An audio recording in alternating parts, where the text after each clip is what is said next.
Hello friends, welcome to the channel. I think this is working. Looks like it.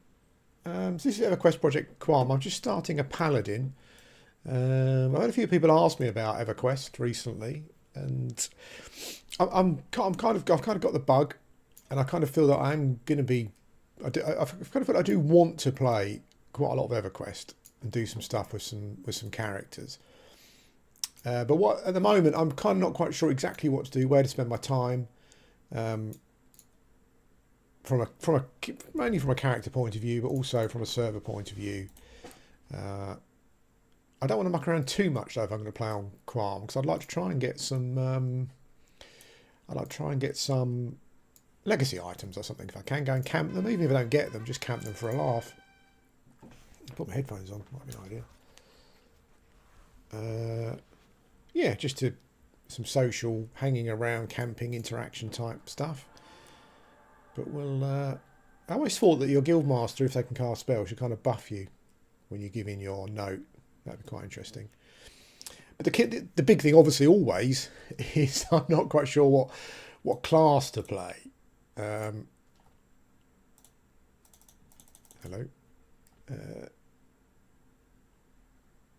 One-handed slashing.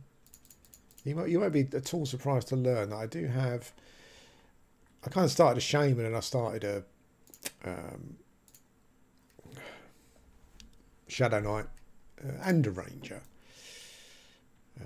I don't know why I make starting characters such like class.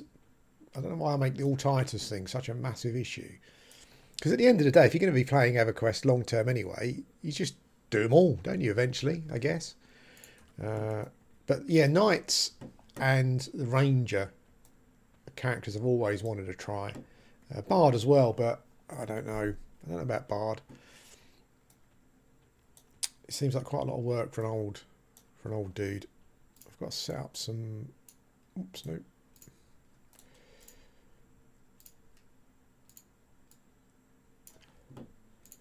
Is that right? Yep. I haven't got any spells yet, but spell button goes there. There we go. Quarm kept crashing just a little while ago, and I thought to myself, oh no, what have I done? But I just reset my PC, I don't quite know what it was.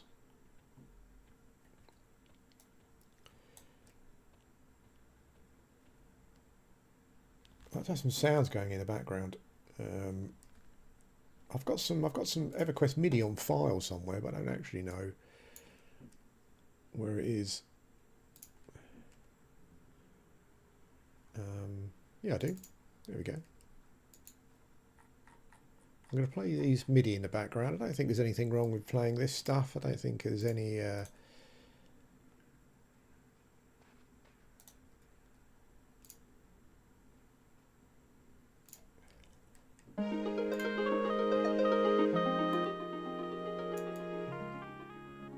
kind of only want the music in the background, just slightly. There's something to listen to. I don't want it to be intrusive. Okay, here we go. Let's go around and kill some level 1 mobs, and then kill a level 1 mob, then sit down for a period. And then do it all again.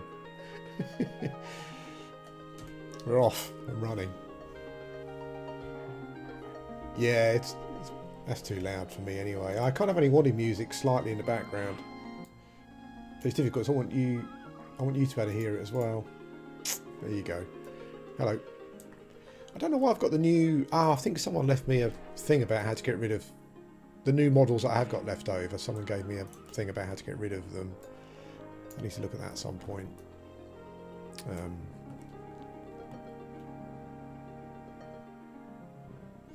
Yeah, I've always been a nightmare with all Titus stuff, to a point where it actually got to a point where I just wasn't enjoying EverQuest anymore, because I don't know what it is. Like, for anything else, I'm not really like a grass is greener type person generally, so I don't know why I like it.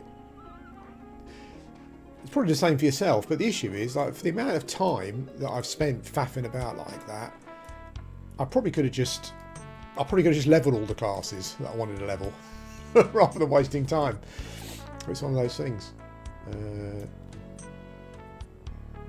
Yeah, I like it, man. I mean, it's I prefer the interface over TAC P because you can zoom in and out with a mouse. If they added that TAC P, that would be great. Do you know what you need to find as a new player on Quarm? Around here somewhere, I saw someone camping a spawn point. Because the spawns are increased for newbie areas, you know, you kill it and you just keep getting spawns. And that was a good way of leveling up. It was along here somewhere. I don't know where it was. I know there's one just behind this tree. But you've got to kill the roamer and then see if you've got the right spot.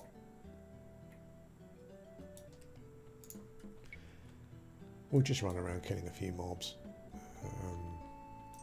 See how we go. Ooh, always kill the wasps in when you're in, if you start as a high elf, because they will drop poison sacks that will sell for 4 gold or so. I don't want to overthink it too much, but I'm thinking of, I never really played a knight or a whatever, or a melee character before.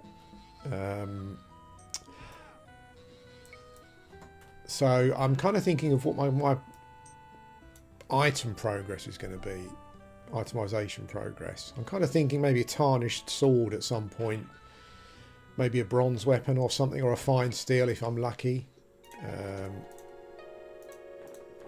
But from an armor point of view, I'm not sure. I guess kind of like trying to get some drops of any kind at first, but then maybe trying to focus on mobs that drop maybe some bronze or something. I'm not sure.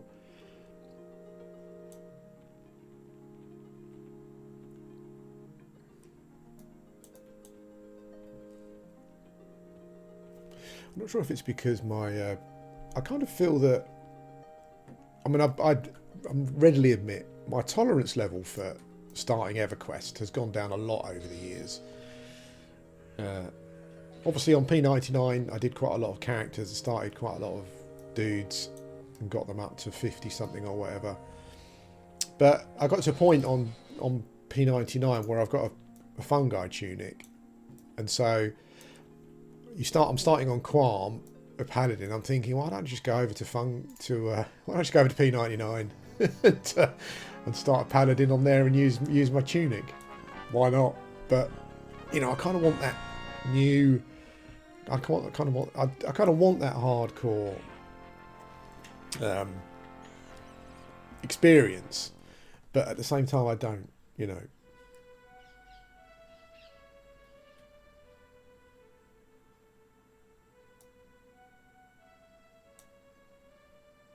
Yeah, well, that happened to me for a long time with Everquest.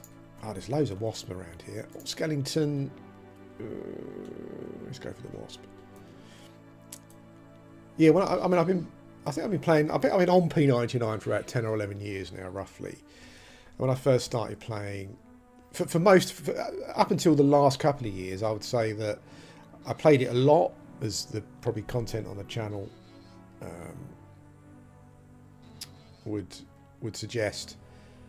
And I would kind of drift away and take time out to play some single player games that I wanted to play, but I always kind of came back and then heavily invested again. The last couple of years I've just found it really, I'm not quite sure why, it's a weird thing. I think I said before on a video that, am I getting, you know, I think I found it I think I said it before, is that when I talk about Everquest or I watch other people play it, I just want to play it. But then I'll load up the game and start playing, and my interest kind of wanders, and I end up logging out and doing something else. I think it is because, I don't know if it's an A, this is a close fight. Very quick. Ah, god damn it. Ah, what a win. Oh, and I got 4 gold as well. Can't go wrong. I think it's because as I've got older, I will say that I've become a bit of a lightweight. Like thinking about starting again on Everquest, just, you know, I'm just like, you know.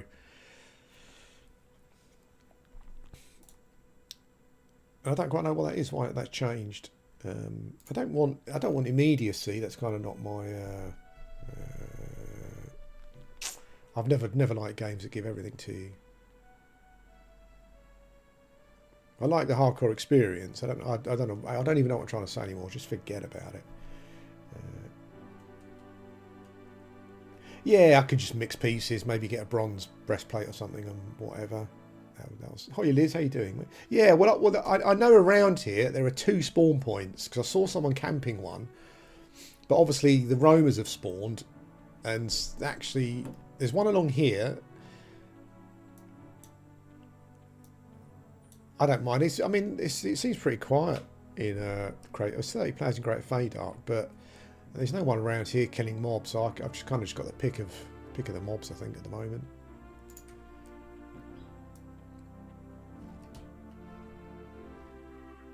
Great Faydark around the starting zones was never populated very well, was it? From a mob point of view, it was definitely something that needed a pass, I would say. Like many newbie areas, it just didn't feel that. If you take, for example, what they did with Field of Bone, for example, that's kind of how it should be. Even if you got a load of players around, there should be enough there should be enough mobs for everyone. I don't mind, obviously, camping a mob that takes 6 billion hours to spawn or whatever for a quest. That's fine, but I don't think as a newbie player you should have to sit.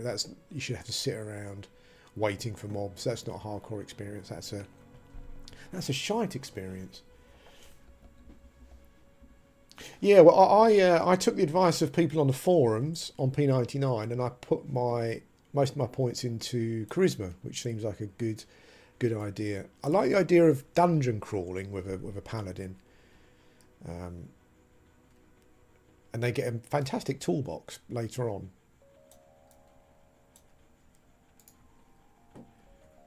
I don't know why I'm hanging around there. All the mobs spawn up over the hill there, but I'm just being careful. It's not a hardcore character, but you know. Oh, there's a skeleton down there.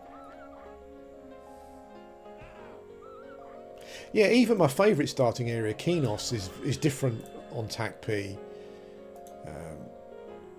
Ruined Dwarf Pelt. Oh, I've got one of those already. Have I? No.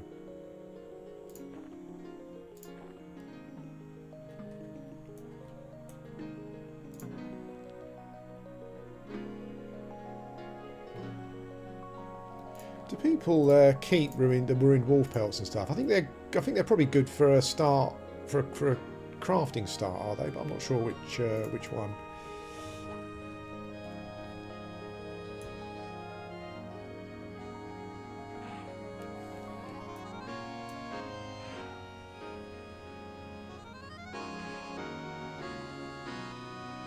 Yeah, there's a big difference between hardcore and stupid. I mean, thinking about it, I kind of find some of the spawn times for stuff stupid. You know, I don't think anything should be hours to spawn, and then when it spawns, it might not have the item that you want. I don't think that's a good idea. But it is what it is. Yeah. Anyway, for people that were asking, I do really want to play some Everquest hardcore at the moment, but I'm just going through the whole thing that I normally go through, where I don't know what to play, where to play. I'll work it out, you know, and you'll get some content of some sort, I'm sure.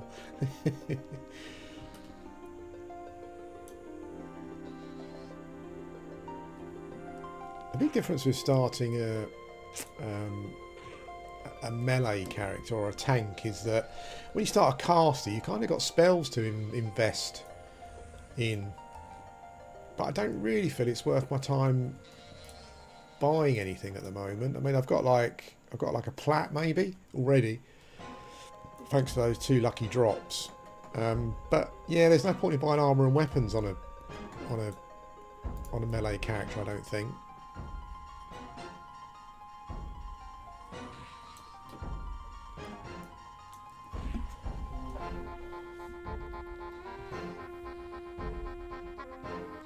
Yeah, see, that was one of those things where I think it's a bit like what modern indie MMOs are trying to do, but failing miserably. It sounds like a good idea, you know. You think, oh, here's an idea for the Bard quest. Let's have this mob that does this. It spawns here, and you got to do this to spawn it, all that kind of stuff. on paper you think, oh, that's a great idea. That will mean that it's meaningful. It'll mean more and all that kind of stuff. But when you're on a server with 2,000 people and there's maybe 300 bards who all want to do the same thing, I don't find that fun or hardcore. I just think that's shit design, basically. I always felt that the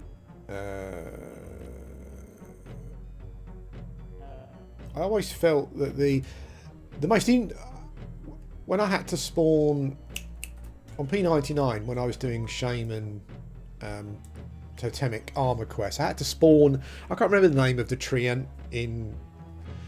Was it South Koran or North Koran? I can't remember his name. But there was a way you had to spawn him. It wasn't a timer thing. You had to do certain things to spawn him. A bit like the thingy cloak. A bit like Quillmane. Like I like the idea of having to work out a way to spawn something, rather than having just to sit down in the same spot for however many hours. I don't think I would though. 81 plat for a set of banded. That's a lot of. That seems like a lot to me. When I can probably get some bronze drops and just mix it with some leather drops or something. I think I'd rather spend the 81 plat on something else, to be honest.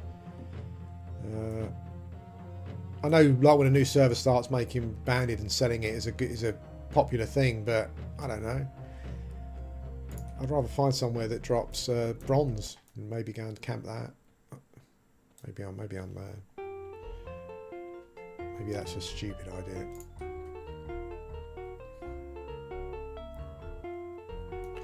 The other thing from a population point of view as well is that there are some areas that just don't have the level mobs that you want, or they do, but they're so like. I don't know if there are any level 2 mobs here, apart from the pixies. But I think the pixies affect faction, and I'm not sure if the faction is a good thing or something not to worry about. So.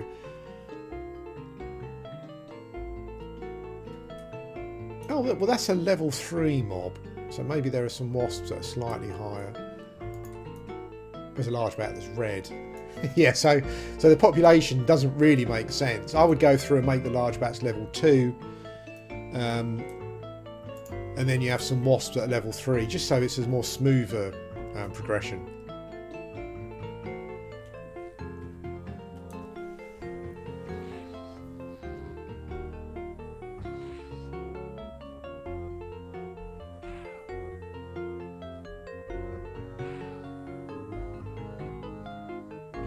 Yeah, I mean, I love the spawn. I love the spawn stuff, mechanics that. God, that music's irritating. Whatever it is. I love the spawn experience. I love the spawn mechanics that they came up with. I thought it was ingenious, but I just think there's a limit, and I think having to wait a week or whatever for a spawn just doesn't really. Hey, Mohammed, how you doing? Oh, I'm nearly dead. I didn't realise that. Come on. Give me a bag or some armour. Bag or armour, bag or armour. Or maybe tie. Ah, what? Level 2, killed by a blue. Even if my health was low, that's rough. At least as a melee, you don't have to... at the moment, I don't have to mem any spells or anything. Because that is really slow on the Alcabor climb. There you are, shithead. Come over here. Oh, I got him in the end. Bag or armour? Bag or armour? Bag or armour? No.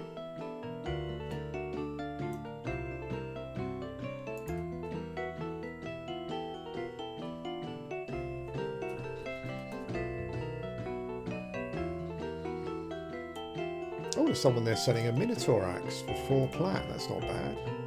Is it not bad? What is it? 37 delay.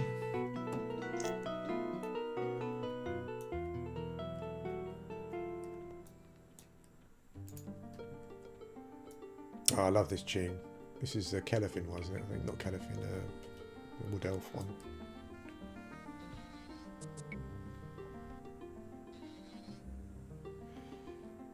Wasps are, yeah, wasps are aggro for each. Yeah.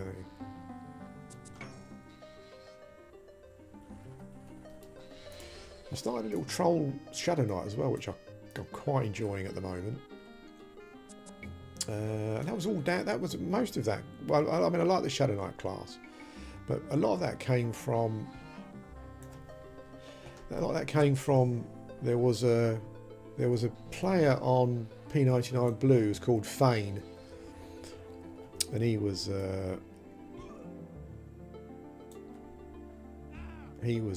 Ogre Shadow Knight. Whenever I was playing Ogre Shaman, like he'd come up and he'd do some role playing stuff and whatnot, which is quite fun. Oh, here we go. What? Oh well, let's take another death. Glad I'm not hardcore. I'd be terrible at hardcore.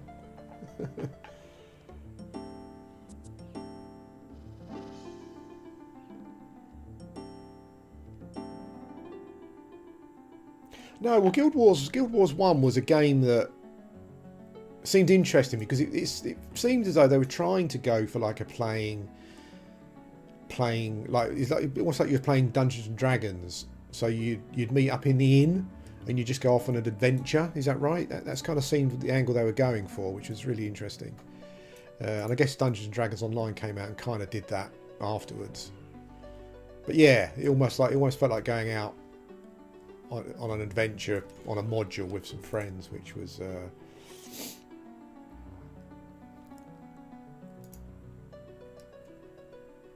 yeah. Well, when I played on TAC-P, I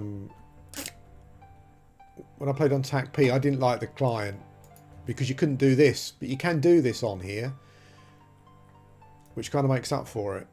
The camera movement when you're outside is still a bit janky, but I normally prefer first person anyway.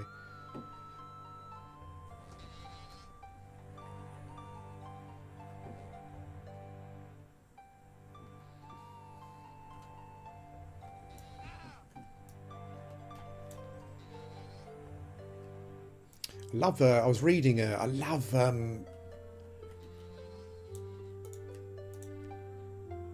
love reading some of the stuff you get on the P99 forums. It's hilarious. I was reading a Shadow Knight versus Paladin thing the other day, and it's like someone.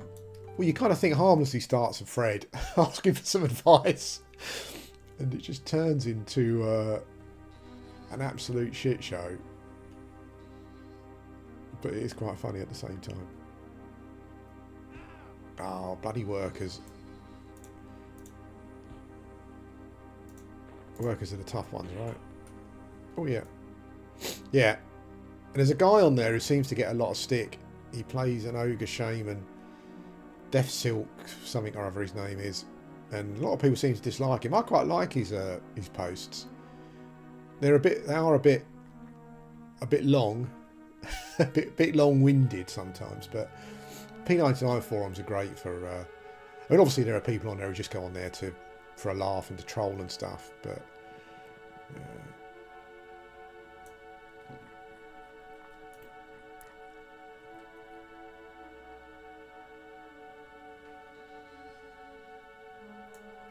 Thank you very much.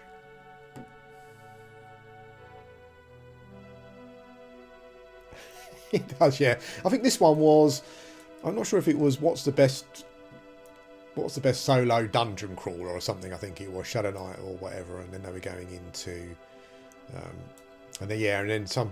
I think Death Silk, whatever his name is, chimes in, and then all of the people that hate his posts come and give him a hard time. But he's game, he doesn't give in.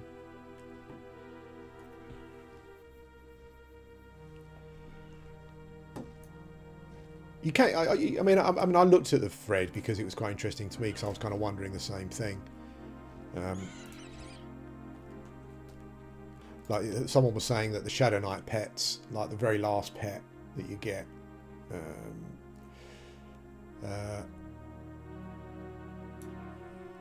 puts out a fair amount of DPS. They were talking about DPS, Paladin and whatever DPS. The problem I always had with them is because I'm not... The problem I have with every class, apart from Necromancer, Enchanter and Shaman, I guess, is that I'm, as you know, I'm not the most social person. And 80% of that is to do with health issues. You know, when I was first ill and I was playing Everquest, I'd get into a group and I'd just come over really poorly and I'd have to log off. And I just got fed up with putting myself in groups in situations where, oh, sorry, I've got to go now.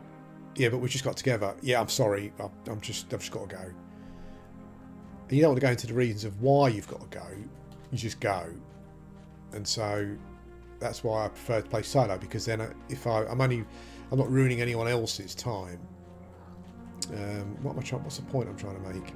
Yeah, so like, I mean, I'd like to play Shadow Knight or Paladin, get up there, get in a guild, get to level 60, get like the epics and all that kind of stuff. But it's just quite a difficult thing to do. A combination of your situations, whatever that may be. Yeah, I like Devsilk's posts, but yeah, he does just have maybe a bit too much to say about stuff. So what are we? So we're level 2 point something. Yeah, I don't really feel like I've got...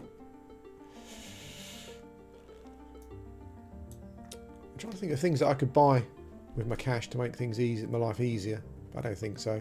What I want is a skeleton with a weapon drop. Maybe a longsword or a two-hander actually would probably be better.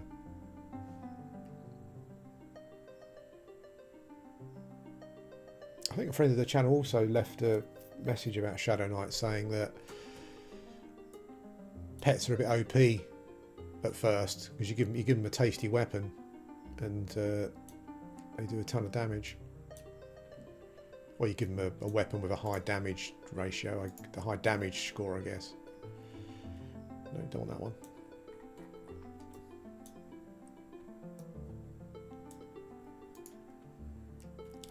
Wood Elf Bard. I always like the look of the bards in chain armor. Sorry, the Wood Elves. I always like the looks of them in chain armor. And I love barbarians in plate. If I ever played a warrior, I think I'd probably play a barbarian. I love ogres in plate actually. The only thing I don't like about the ogres is the helmet. I don't know. Oh, I've got a low quality wolf skin. I love the Velius plate helm for ogres, but the generic one is a bit naff. Makes it look a bit stupid.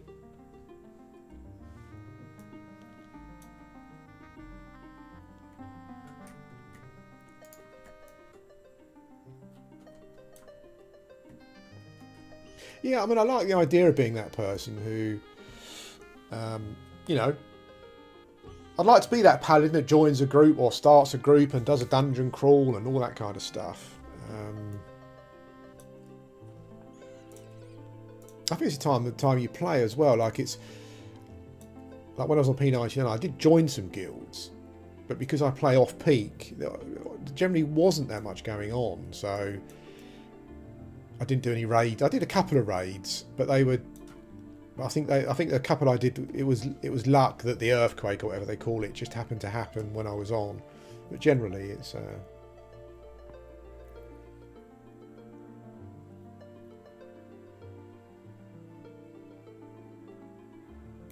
Yeah, XP speed seems fine.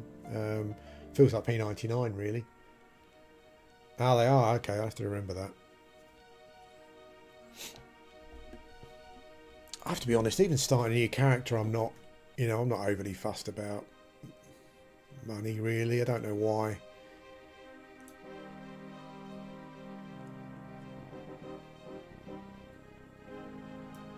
I think I'd like to save up enough money to get myself a couple of hit point rings, which is the meme. Obviously, everyone does that, and a better weapon. Bit of AC. I was reading a good post the other day talking about AC as a warrior. Did a guide.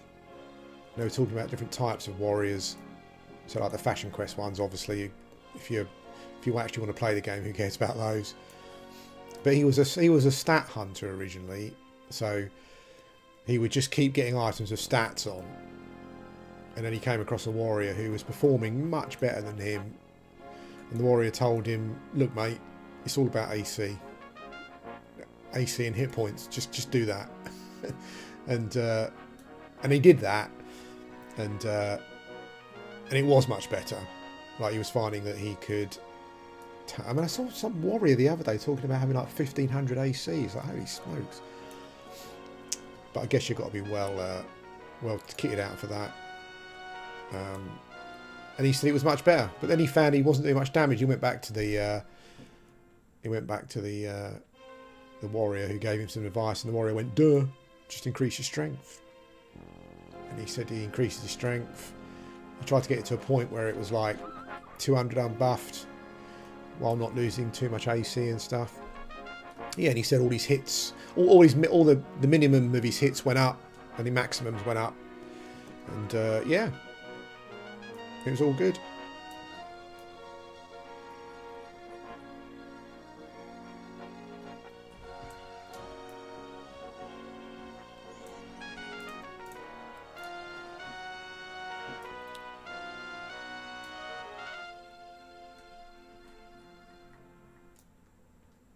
It's interesting, you know. You don't, how up to a certain point, I think, unless you're doing I guess unless you're doing, fucking hell, Bob, what am I trying to say? Unless you're analysing it to notice. I mean, I think stats are very subtle in Everquest, and I think they have a bigger impact than I personally think they do. So I think AC up to a point probably has a bigger impact than I realise it does. And unless you're strategizing and you're looking at all the stats and being a bit of a statter, you probably don't realise it. You know, over a number of over 100 fights, how much difference does 100 AC make? Well, actually, it probably makes quite a difference. Oh, hello. Oh, if that's a two-handed staff, he's probably going to do a lot of damage. Oh, it is. I think it is. Oh, no. 12. Smack. Oof. Holy smokes, come on.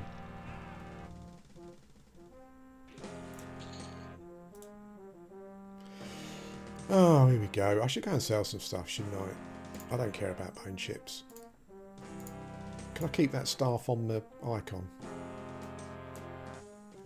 Yeah, so it's, having never played a character before, like a melee tank character before, I'm not sure the subtleties of it, you know, so it's interesting to learn. It's amazing what people can do as well. I mean, I understand that I understand a lot of people you see on YouTube. There's a few people I watch on YouTube, and a couple of them are really high-level Shadow Knights. One of them is a good friend of the channel. And you look at it and you think, oh, Shadow Knights can do a lot, can't they? Holy smoke, these people are going in dungeons and soloing named that you'd think only enchanters and shaman and stuff could solo. And then you kind of realise that actually, well, they've got a lot of stuff. They've got a lot of raid stuff, top-end stuff. But even so, like, it's... No, I don't want to drop it on the ground. As I was saying before, like I always steer clear of classes that I can't solo with for the reasons that I mentioned. I can't solo very well with, is what I should say, or classes that don't solo well. But a lot of classes do once you get to a certain point. You just got to get to that point.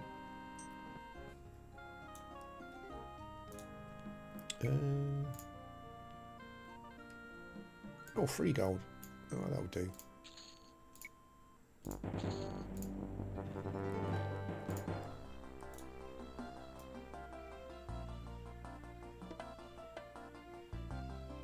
I don't want two-handed blunt. I'm gonna buy a bag. Oh, of course, bags. That's what you need. I need to buy a bag.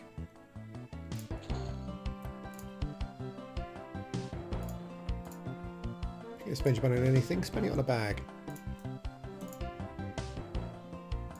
Yeah, but I've seen, I was speaking to someone who was a high-level paladin, had a lot of raid gear and stuff, but he said he said, yeah, like he can faff around and go to dungeons and solo some stuff. He can do enough that he has fun with, which I think is quite good. You know, you're not going to be doing the stuff that enchanters and stuff do, but you do need to get to 60 generally, and you know, have some reasonable equipment.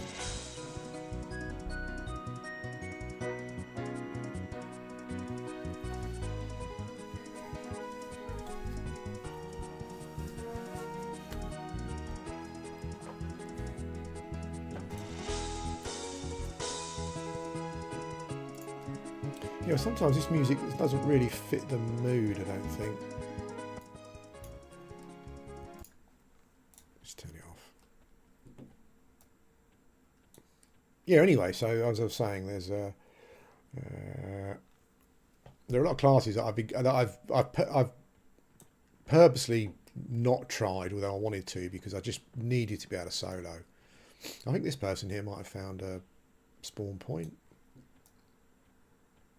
But, you know, I mean, you've got to be brave, branch out a bit, try something different. Maybe that's why I lost my mojo. It's the same class over and over again. Oh, yeah, I like the idea of a bard. I like the idea. It's the same reason that I like the idea of the Inquisitor class on Monsters and Memories. Is it like a combination of a melee plus enchanter, I guess, to a certain extent, which I think is quite an interesting theme. I like the idea of the bard, but I'm just a bit scared of it. It seems quite, for an old bloke maybe who doesn't want to be macroing constantly. Maybe it's not, you know.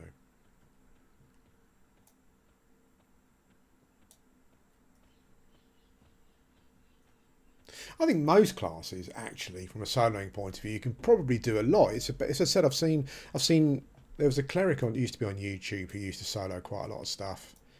Once you get up there and you got some decent equipment, you can probably do stuff with most classes. It's just getting there in the first place. Oh, hello. Oh, level 2. Oh, pawn. Let's give it a go.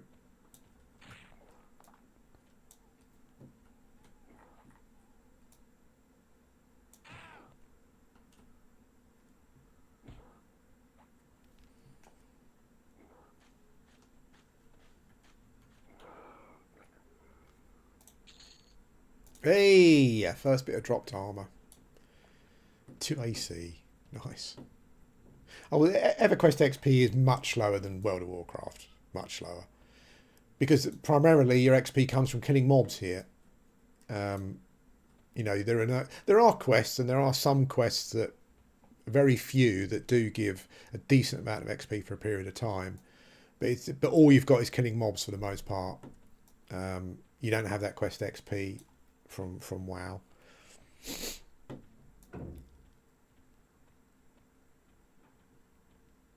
Yeah, you'll get to 50. Like the max level in this is 50 at the moment, so you get to max level 50. You'd get to level 50 in WoW, vanilla WoW, much quicker than you would here.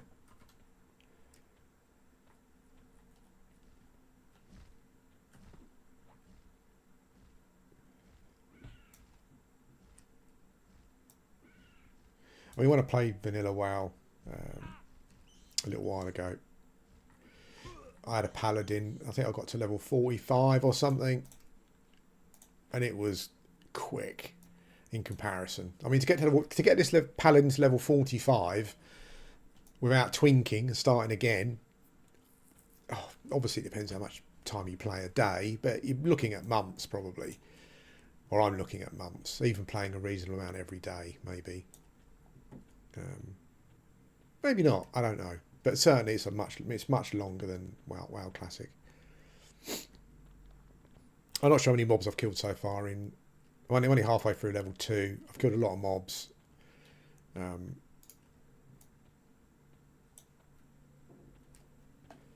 What I like about, well, obviously everything in EverQuest generally is better than something like Embers Adrift, for example, but the experience kind of equalises out after a certain point. So like harsh class penalties aside, which this game doesn't have, it generally averages out that you get roughly 1% of XP per kill in EverQuest. Even outside of hell levels, like even in level 40. So I've got a 44 level enchanter on P99 at the moment. I was leveling up before I stopped playing.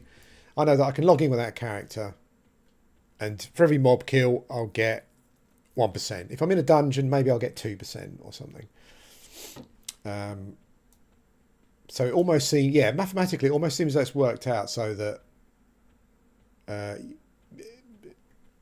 you kind of get a certain amount per level when you're killing blues.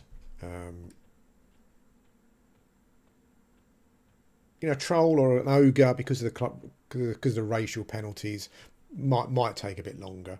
But that's what I liked about EverQuest. Even when you got to level 40, you killed a mob and you saw movement, you saw a tick. So it always felt like you were making progress. Even if you're playing a class where it took you longer to kill the mobs, at least when you killed that mob, you saw a tick. Now with games that are trying to emulate classic MMOs like Embers Adrift, you know, my level 14 character on Embers Adrift has to kill 5 mobs to get a tick. Now maybe it kills those mobs a bit quicker, but it's irrelevant. You know, psychologically what's relevant? Oh, what am I doing? Is do you kill a mob? Do you get feedback? That's the relevant thing. And I think that's what these games are getting wrong.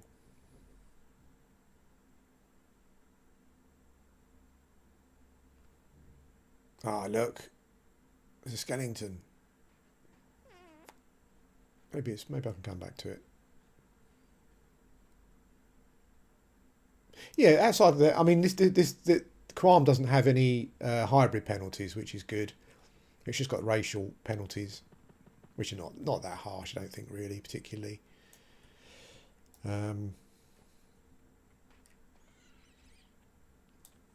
So that makes things a bit easier. Outside of hell levels, 1 to 50, is pretty straightforward, I feel. It's only when you get to 50 that things slow down, which is quite good. I think that's what they should have done on Embers Adrift. Make 1 to 40 pretty straightforward, and then in the 40s is where you feel some burn, basically. All of those games, not just Embers Adrift.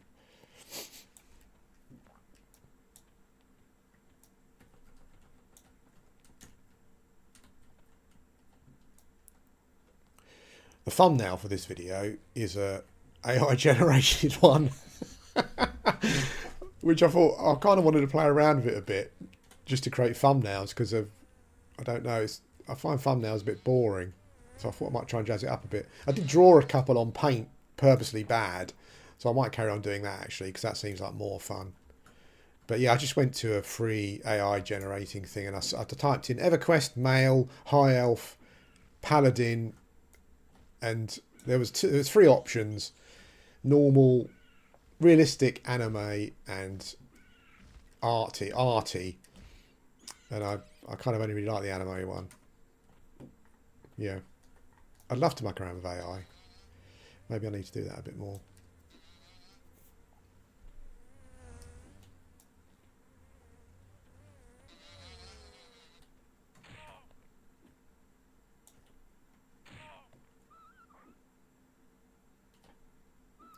This version of EverQuest is actually quite forgiving. I think up until level 10 you don't lose any XP or items for dying, which is a nice way of easing you into it. You see, there's a spawn point here because I used it on another character, but as I said before, the roamer's off somewhere. Oh, maybe that's it. Let's kill this mob and see what happens. Yeah, it is that on EverQuest. On, well, WoW sometimes, isn't it? You log in and you say hello to someone and they give you a level. That's how it feels in comparison to EverQuest. Honestly, if you never played EverQuest, if you never played one of the emulated servers before, one of the classic ones, it's like, I've spoken about this in other videos and you've probably all heard it before, but There's nothing like it. There's nothing like classic Everquest from an MMO point of view. And people don't play it because they think the visuals look dated or they think it's too hard or whatever it is. But dungeon crawling in Everquest, you'll never ever have an experience like it in any other MMO. Just because of just the design of the game, the mechanics of the classes, the level design and the AI of the mobs in the dungeon. You'll never have a better experience, MMO experience.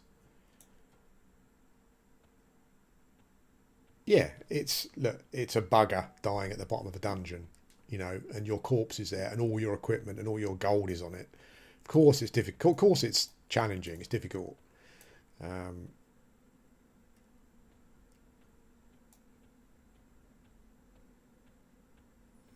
But it's good.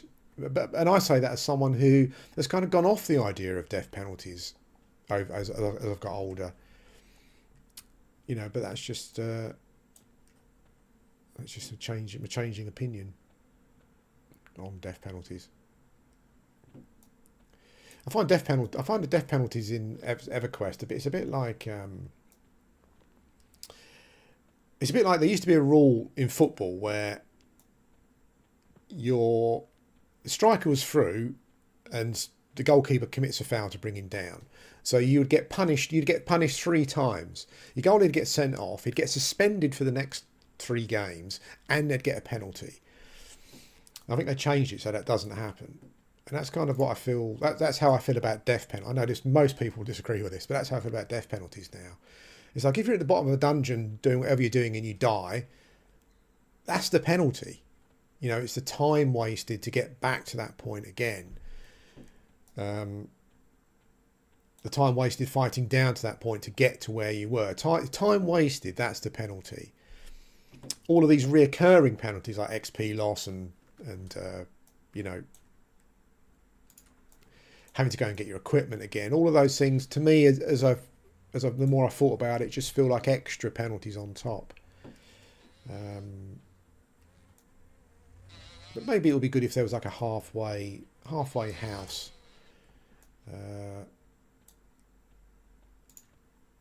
Maybe dungeons could have marker stones where if you die, you keep your corpse where it is, but maybe halfway through the dungeon there's a teleport stone that will take you to that point, so it's slightly easy to get your corpse back or whatever. But the game does give you ways of getting your corpse back without having to actually physically go and get it yourself. You can get a necromancer to help you.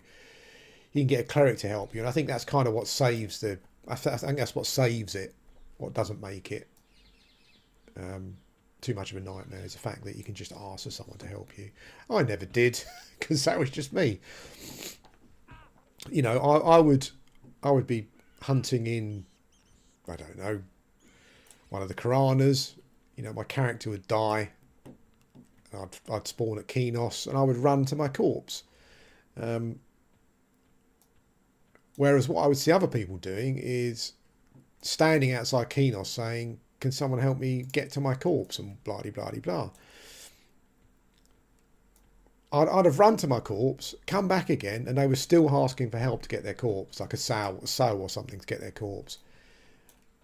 I felt like saying, just run to your corpse and get it, you knobhead. But I didn't do that.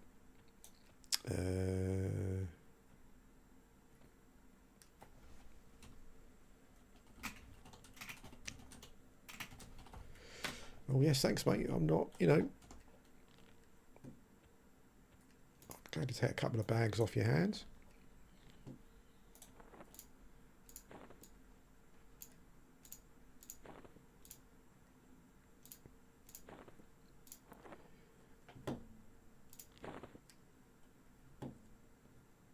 Thanks buddy, much appreciated.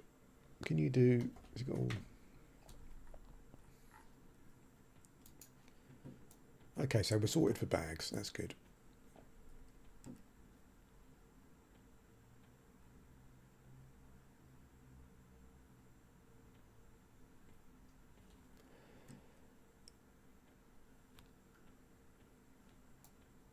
Yeah, I mean, I always. I guess. I mean, I get. You know, it's not unusual. But as a very introverted person, I was always envious of extroverts who would come on. Those people that had the confidence to start their own groups. But weirdly, actually, there aren't many people like that. You know, there's people like me, and there's a lot of in betweens, I guess. And you can see that on a new MMO, particularly. Like, again, I'm not picking on it, but Embers Adrift, where, you know, on the Discord, people will say, "Oh well, if," and this is not the case, obviously, this is just white knighting, but people would say, "Oh well, if the people that were asking what the population was like would log in and actually play the game and start groups, then it'd be much better than it is." But that's just not a lot of people are just not like that. You obviously do get some people that will go, come on, and they'll be in charge. They'll start the groups and stuff, and that's good. But I don't think that's the majority of people. I really don't think it is. I think most people are in the middle, where they're happy to follow and make group and join a group that someone else is starting. But actually being the leader is. Oh, I just saw a couple of skeletons out of the corner of my eye. That one's going to the zone line, so we'll leave that one. So that one would be easy to find. Yeah, I've always been envious of extroverts who can come in and go, start a group, and then tell people where to go. Because I think that is a thing. I think that is a saying, isn't it? People like to be told what to do. Or maybe we've just got into a habit of being told what to do, and thinking for ourselves is quite a tricky thing. I don't like my bag set up there. That bag should be there. That's it.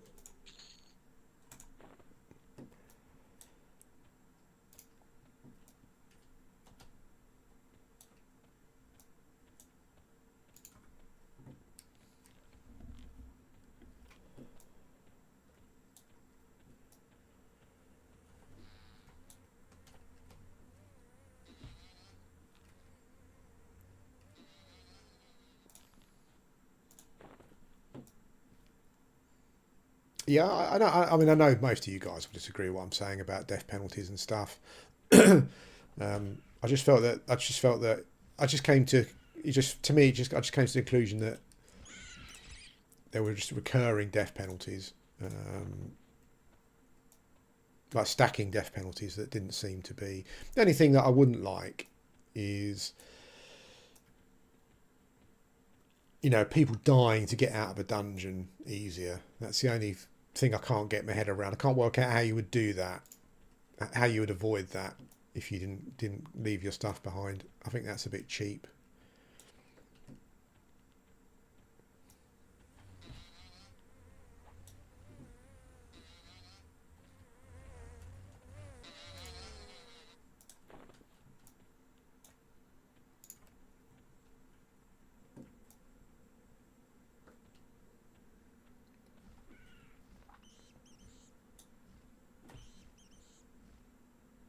I might need to look at the I need to look at the quests in a minute. The ogre Shadow Knight's got a nice little quest where you get a nice big two-hander quite early on. You just need 4 lizard meat, I think it is. And I would like to start leveling up two-handed. So I need to check, see if there's a quest, see if there's a turning quest in Fell with a chance of a weapon upgrade.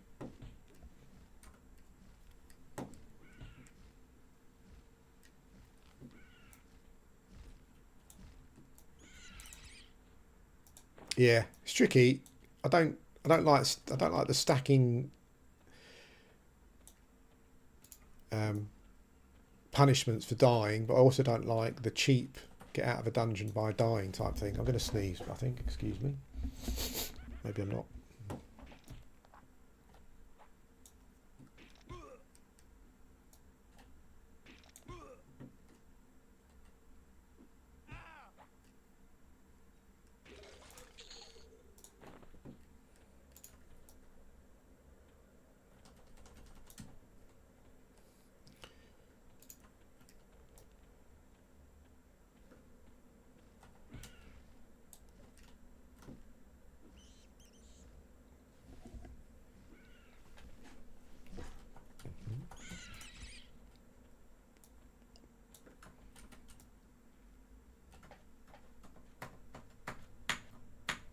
Sometimes my tab targeting doesn't work.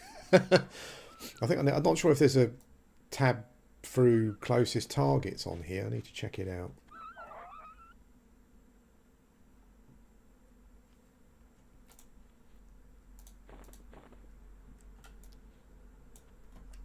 Yeah, I think what personally I would if I was a designer or a tester, if I was a tester, I'd ask.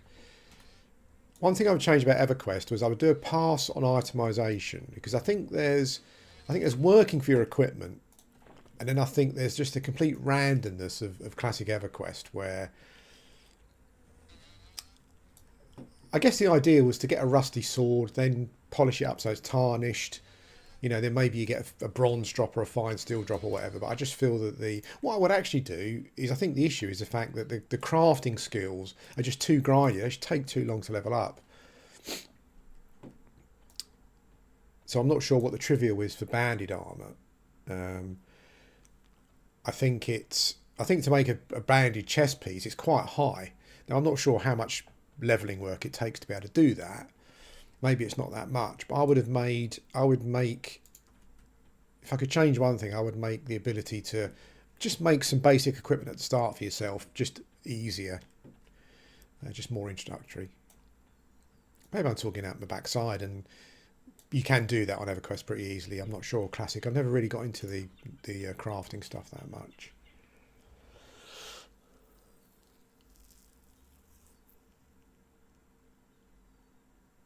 Yeah, I'm going to start a proper solo one. You've got solo self-found hardcore. Hardcore is one death and you're out. I guess the other stuff is self-explanatory. You go to Priest of Discord and you can choose what you want to do. So it's really good. I think a patch recently allowed a solo player to still buff a non-solo player, but I think you can't be buffed by other people. I think it's how it's working. Where the hell are those?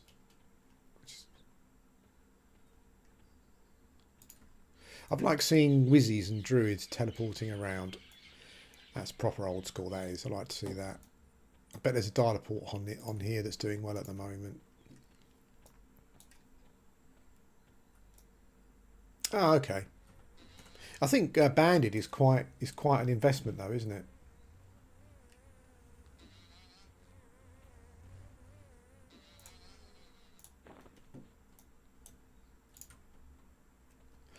Those people who start off and go the trade skill route straight away and start selling banded, you sell them selling suits of banded after quite a short period of time. And I'm assuming over a number of different classic servers over many years have worked out a route of doing it, but I don't know. It sounds like you'd need quite a lot of plat at the start. And I wonder how they get that plat at the start. Or maybe there's a way of just working it up. You know, maybe there are, I don't know. I don't think there's enough drops to do it. I'm sure they've got a list of stuff that they make to level up quickly, but where do you get the money to pay for that at the start to do it so quickly? Maybe there are some quests that they abuse at the start to get some plat and stuff and do it.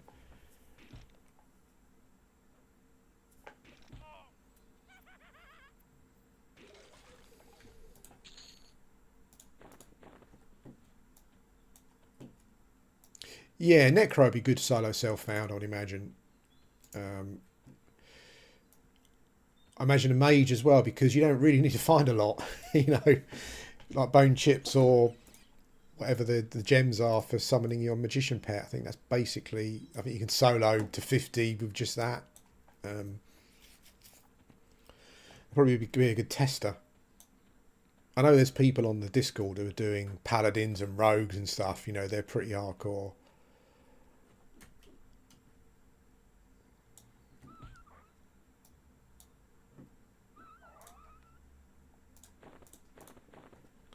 Well, we're approaching level 3. Oh, here we go. Is he holding a plat? 8 damage. It could be a staff. Yes, it is. Hey. Well, actually, I think on here they sell for 9 gold, which is a bit less, I think. Or maybe it was a faction thing.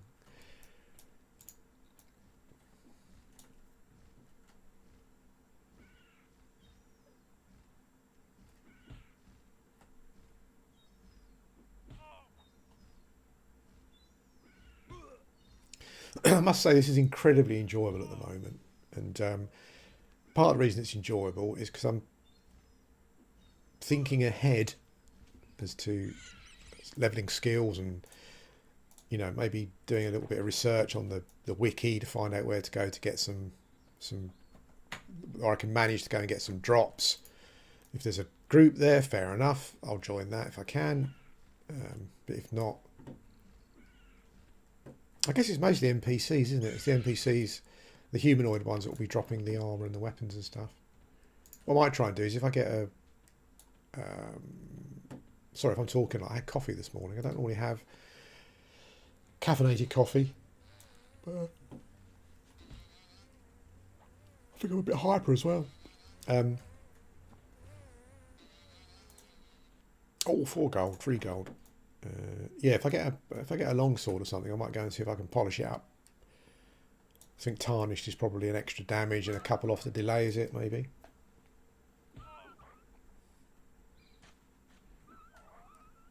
No, Ixars will be with Kunark. Oh, look, there's a fairy guard.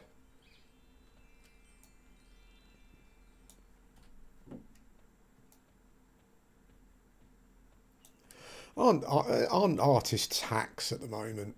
Honestly, you don't get any games of any characterful art design anymore. I mean, I love Cyberpunk, you know, but I don't know. I guess people don't make their own engines anymore, do they? That's why everything looks like Unity or whatever.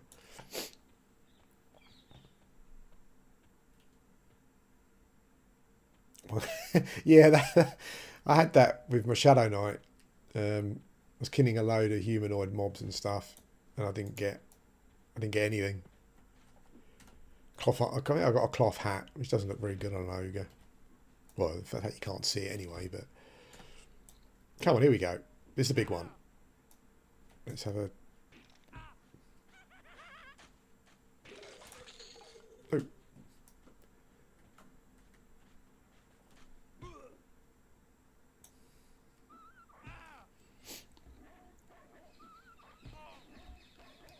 Yeah, I wanted to start a Necro as solo self-found, but yeah, I love Ixars in a robe, so I might save my solo self-found character for when that comes out. I don't like Ixars run animation actually, particularly when they've got Spirit of Wolf on. But if you get like an Ixar standing there in a casual pose, with its tail wagging a little bit, that looks awesome. And I love all the Ixar stuff actually. Like if you see an Ixar with armour on, it's just holding its weapons by its side. Awesome. And I think Ixars were the only Luklin model that I thought looked pretty decent. I wouldn't mind that at all.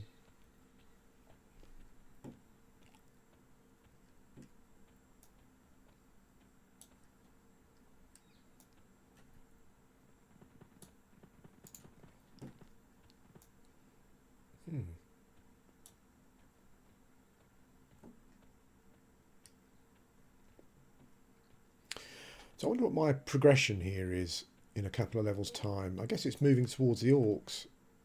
I started a high elf Paladin on blue a little while ago, and obviously I was using my fungi tunic, and at level 2 I was just killing Orcs. Because you can. On this character.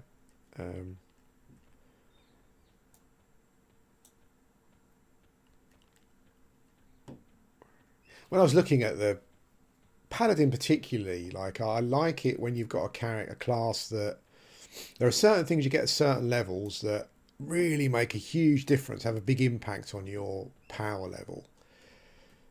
So some dudes on the, or dudesses on the forums were saying that at level 45, get yourself a deep, is it deep water breastplate?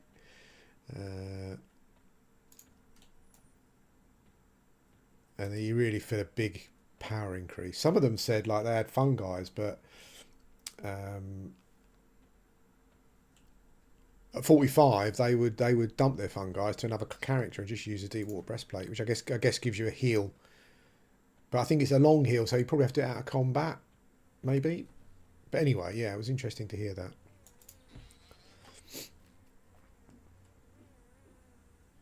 Yeah, oh, the mage ones. Oh my god. Made me want to gouge my eyes out.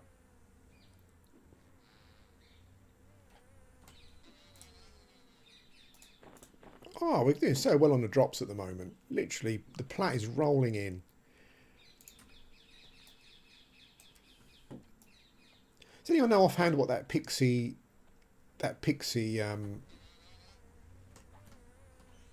faction is? If I kill pixies, is it bad? I guess maybe the Royal Guards. Those Royal Guards will possibly be. I think that honey is a turn-in. I think. I'm not going to kill pixies. Not as a high elf. But just from a role-playing perspective, I don't think that.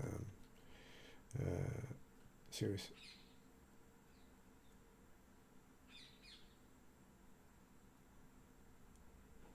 Yeah, I love the human necro. I love the human model. The guy with the really black hair and the big, thick black eyebrows and the mutton chops. I like that face. I did consider starting a Shadow Knight or a Necro. Actually, I did start a Necro with that face, human. And I love the Kenos Necro guild as well. That's one of the best guilds. That is proper immersion, that is. I might still do that, maybe.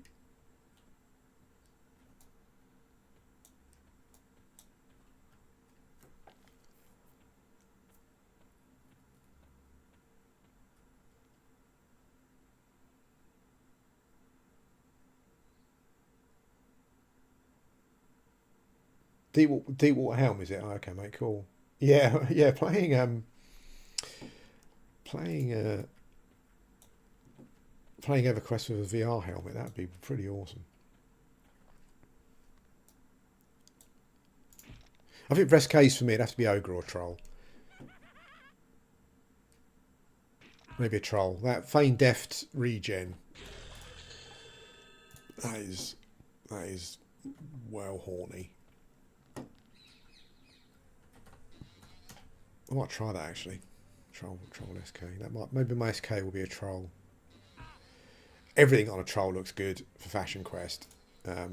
Chain looks great. Plate looks awesome. Fashion Quest troll in plate. That blackened iron stuff. I'm not sure if it drops at the moment. That blackened iron stuff from, is it Runny Eye? Full set of that on a troll. Oof. Oh, so the wasps are even cons now. I need to start killing some level 2 mobs. I don't want to be killing level 1 mobs at level 3. That's just going to take bloody ages. But there aren't really many level 2 mobs.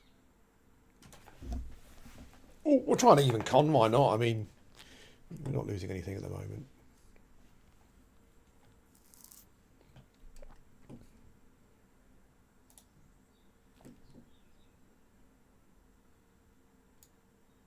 How's the stream? I'm assuming it's pretty dark, 'cause it's pretty dark for me anyway. I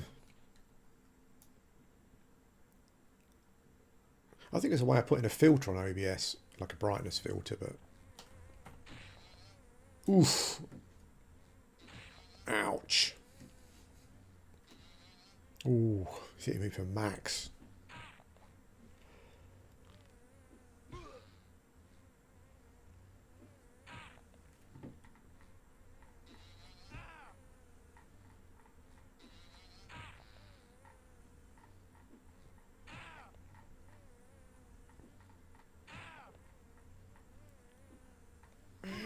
skill gains.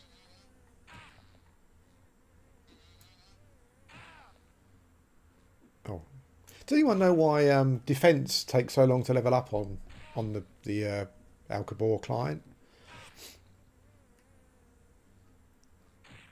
Much slower than P99. Yeah, fire beetles were always my go-to on P99 because if I started a class, it was quite often near Kenos, and that is yeah, that's the play. That was the place to go. So even con mobs, not with this weapon.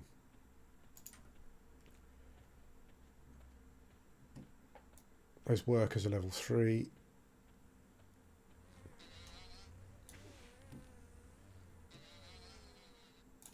The pop.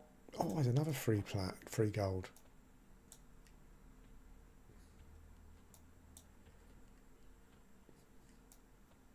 The pop's really good. I mean, I just logged in. I guess you'd consider this off peak. I think there were 650 people on, maybe. I imagine it must be a nightmare peak times. And the population will equal out at some point. You know, it's a new server. People will get to 50. Then they'll probably drift away a bit until Cunard comes out. You know, that kind of thing. They'll go and camp their legacy items, whatever it is they want.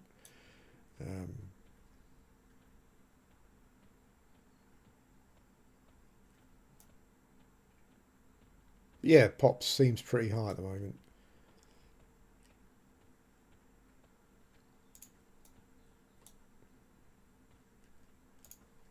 A lot of people play it's funny because a lot of people are playing it because it's EverQuest, like fair enough, but I think it just goes to show the appetite for a classic MMO, and I think how successful an indie company could be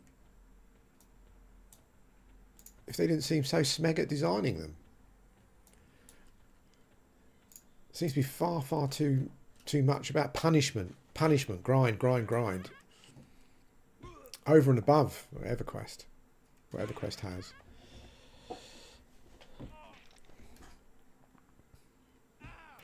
So he maxed me for 8, so it's only going to be a short sword, isn't it? Is it rushed to short 28.4? 29.4. Oh, well, we'll use it. Slightly better delay.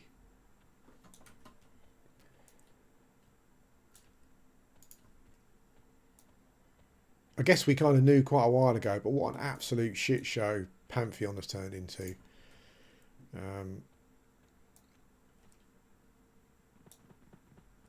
Someone leaked some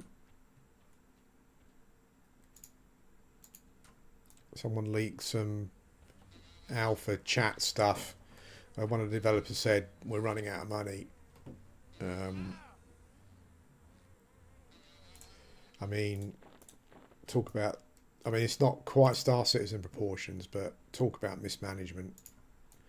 I look back at my first Pantheon video, and it's about 9 years ago. It's just unbelievable how you can create a mess like that.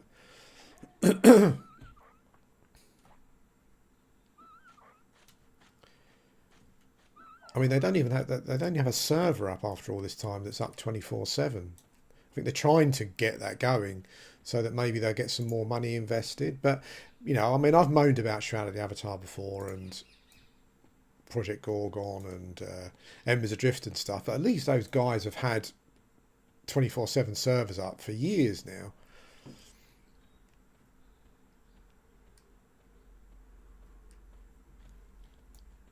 Absolute mismanagement of the highest order.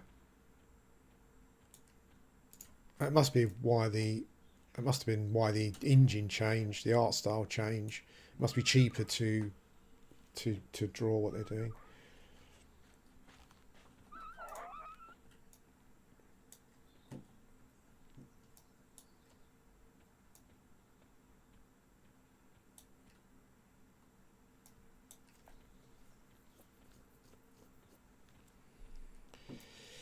Well, what I might do in a minute is have a little wander because while we're not losing anything for dying, we might as well explore. Maybe find a little some level 2s or something.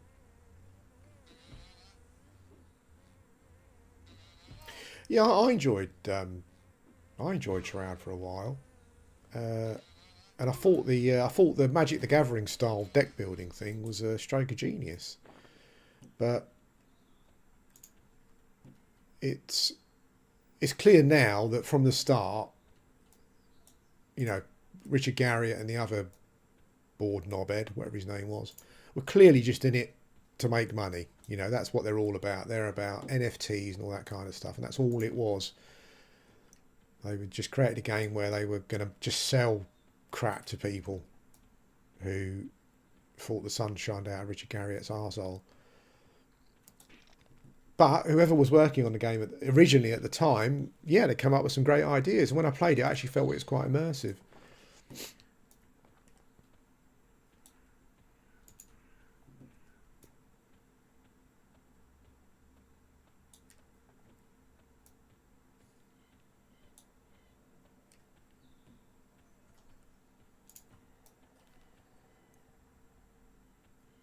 As Liz, I'm sure you're aware, you know, we had a good old bash on Shroud. Was quite enjoyable for a period of time until you get to that point where you think, nope.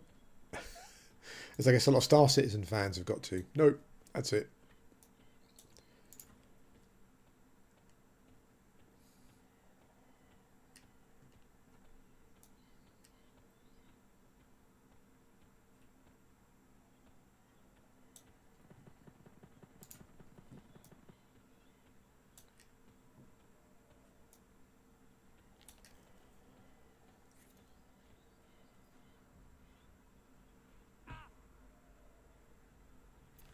Yeah, the problem with him was that he wasn't a game designer. You know, he had no idea what he was doing. I mean, his history of working in game design was not good from a quality point of view, and it feels like he took over just because he was the only one there to take over.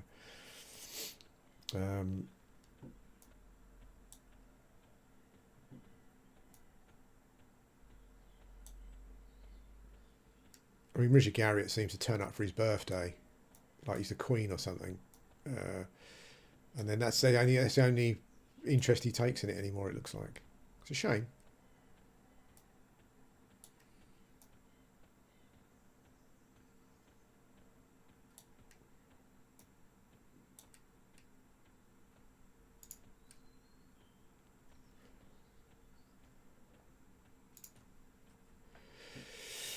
Okay, so mob progression seems to be Pixies level 2, Workers level 3. I don't want to kill Pixies, so that leaves me with level 1 mobs. And there was a large bats level 4. So those are the change. That's the change. Those are the changes I would make. I would have for some areas I would have leveled out the leveling progression in newbie areas. As I said before, Field of Bone, absolutely perfect.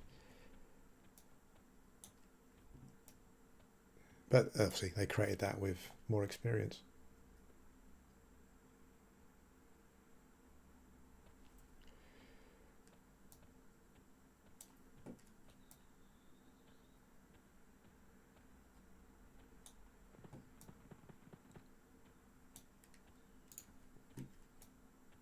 I always thought it was a shame that the guard armour sets never seem to be available.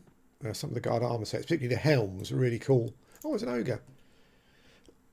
The helm's a scrub. Yeah.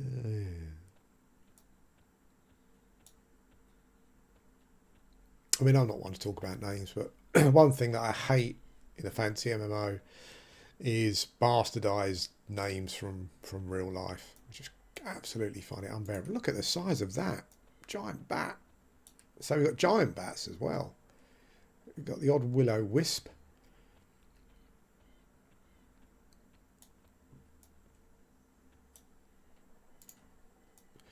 We've got orc pawns. Oh, we've got spiders as well. Wasp warriors. Okay. Yeah, not enough level 2 mobs, I think. That's what we need. Not enough.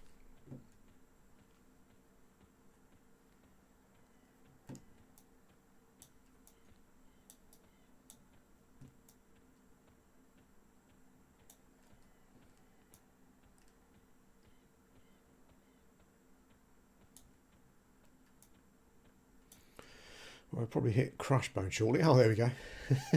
We did. We'll get ourselves killed by an orc and go back, I think. Well, that looks like someone's killing orcs. I'm sure there should be some mobs here.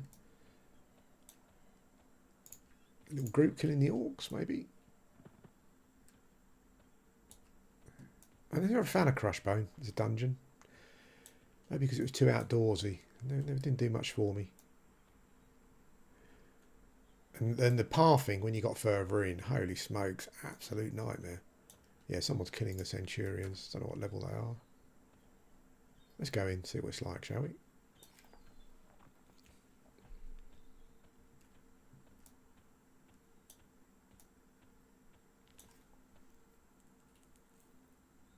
Yeah. Easier to die, though, probably.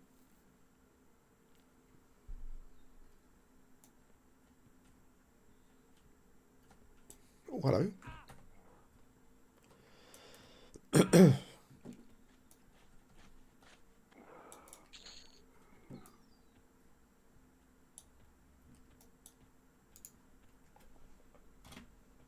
20 people here.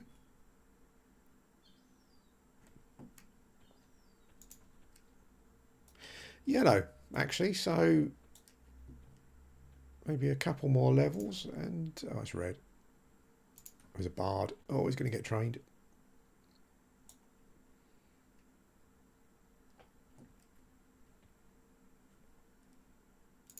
I'm not sure if these guys drop any armour.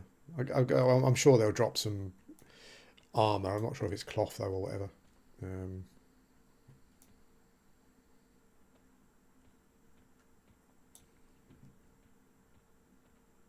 So give it a few levels and we can kill some of these orcs.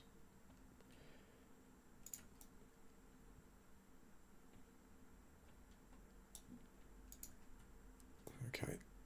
So I'd say that they're roughly level 5 and 6, those ones.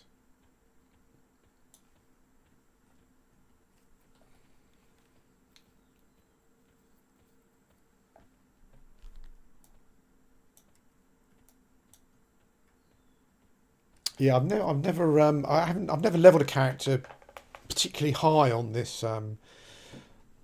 this continent. I guess Unrest is a place to go at some point. That's over here, isn't it? Oh, hello. Yeah, like normally I would just go to Guck, or I would go to Befallen or something, and Nagina, those kind of places when I was able to.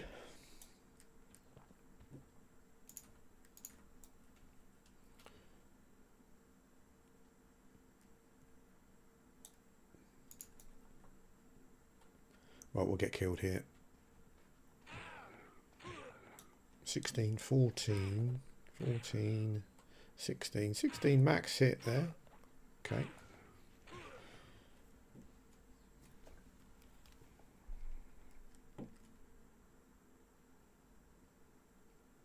Yeah, I'm not a fan of the Luklin spell particles at all. Okay, here we go again. Well, we'll pick off... we'll just pick off the mobs we're able to pick off, I guess. It's,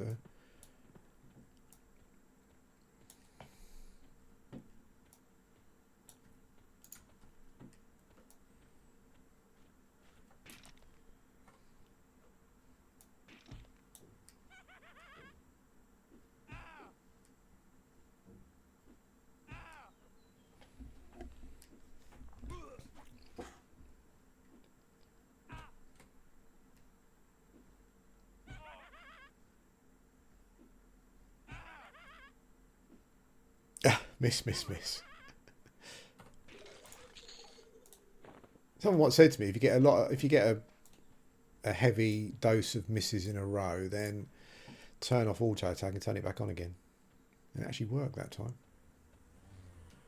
Well, I'm sure it was just purely RNG.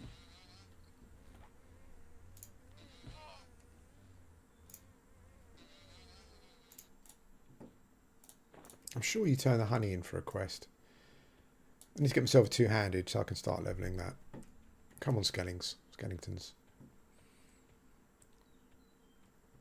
Give me a two-handed sword. Actually, what I'll do when I go back is I'll see if someone sold one to a merchant. I'm pretty sure they must have done. Right, let's do that now.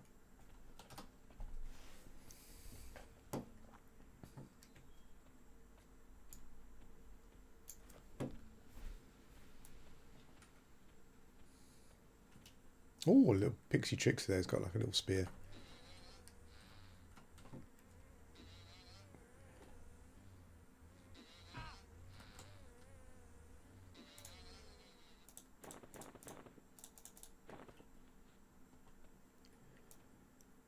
Definitely, if you're leveling up here, go for the wasps, because those venom sacs are dropping nicely. And can rogues use them to make poison? Maybe to get even more. Maybe get even more for them if that's the case. Sell them to some rogues. I love when a new server starts and you get people asking to buy bone chips and stuff. It doesn't last very long, but I like that. That's very much a new server vibe. 1 plat a stack, which I thought was pretty cheap actually.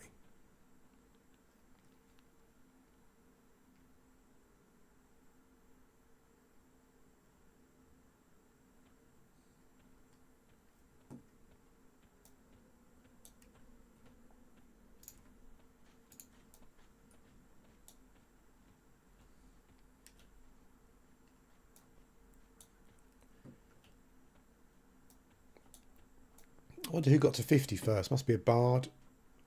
I imagine mages are probably really quick at levelling as well at the start. Hello.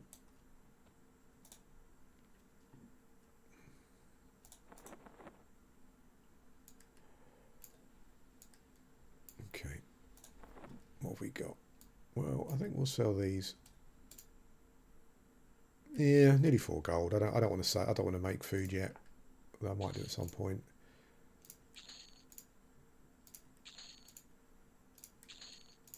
I'll sell that. Oh, 1 plat, 1 gold. Nice. Okay. Wasp wings. I won't sell them all. I need to check to see if there's any turn-ins for these. I know the bone chips I can turn in at the dwarf place, but I don't know at what point that becomes not a thing from an XP point of view.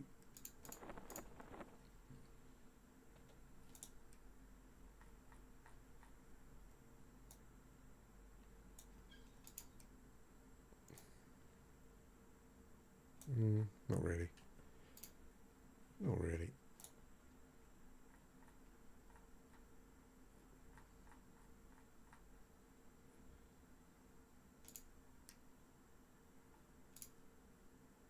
There's a long sword for 2 gold.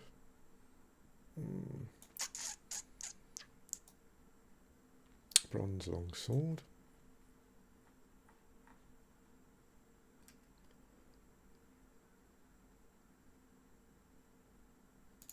Let's buy that.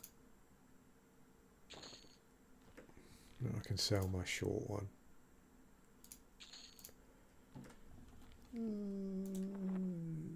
Okay.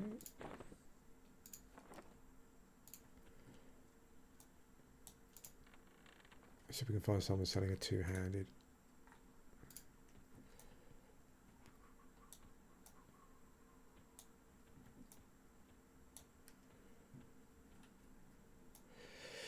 I won't do it now, but what I'll do later is look into polishing the swords up, just to upgrade them slightly.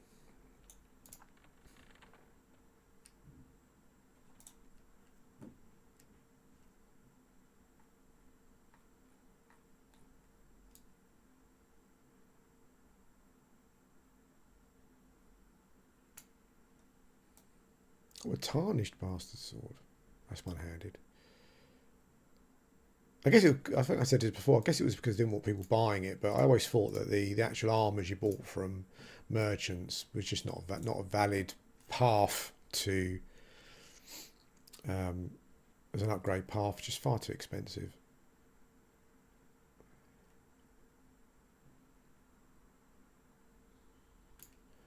Some shields here.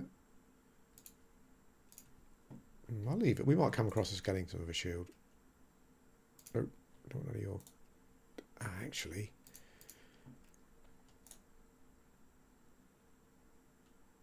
Oop. Oh, there we go. A bronze two-handed. Oh, 4 platinum. No, can't afford it anyway.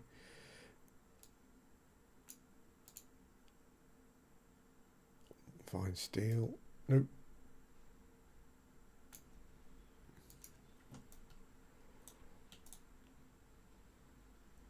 Even the chainmail was pricey.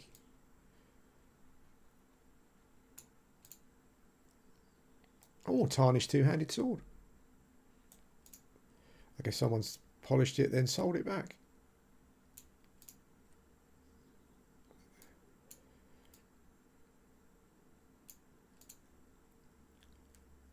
£4 copper. Wow. I'm pretty sure that tarnished sell to the merchants for more than a rusty one. Pretty sure. Okay.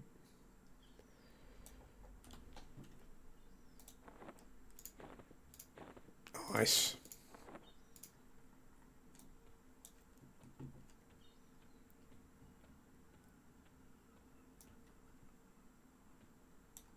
Okay. Hang on.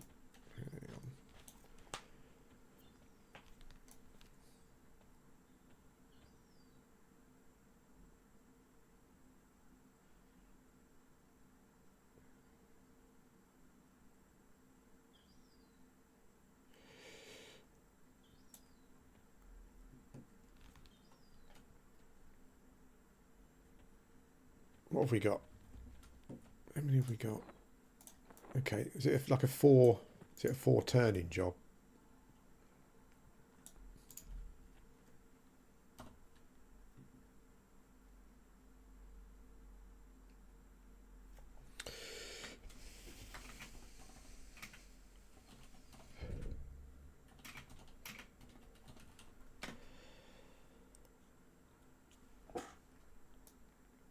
Cool, okay. Thanks for that, Liz. So I will turn in some bone chips to this dude.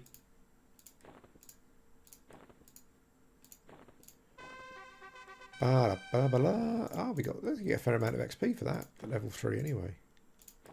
There we go. Oh, you get a...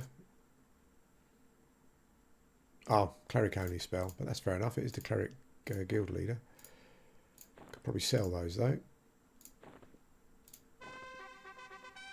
Well, that's pretty decent. That is nice experience actually.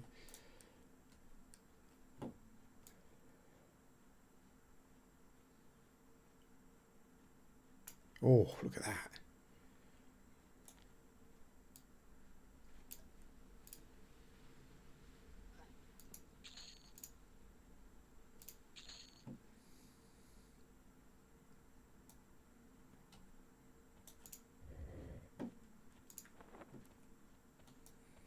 Okay, well that is a nice little top off on the XP front, that quest. So, bash all skeletons. That's the name of the game.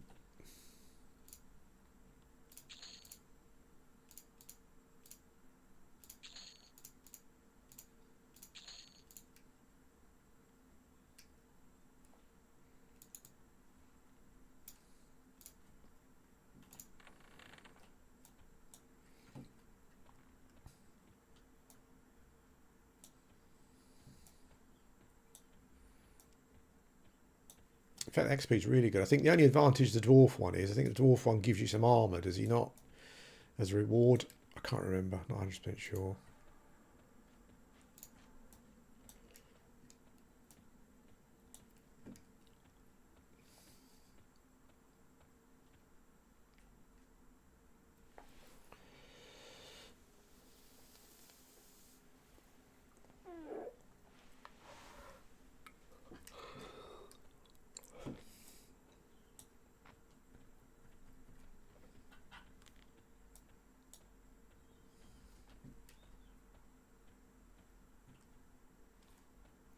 Okay. Ow. God's sake. Didn't train any two-handed. I don't want to be whiffing away. Let's at least get some points into it.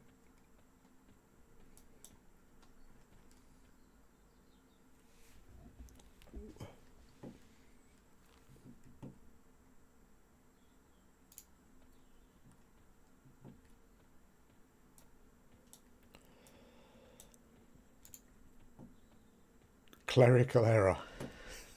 That's quite funny. I quite like that. Should have been 2 words though, clerical and error, rather than all in one. Okay, buddy. Two-handed slashing. Here we go. 10. That'll do us.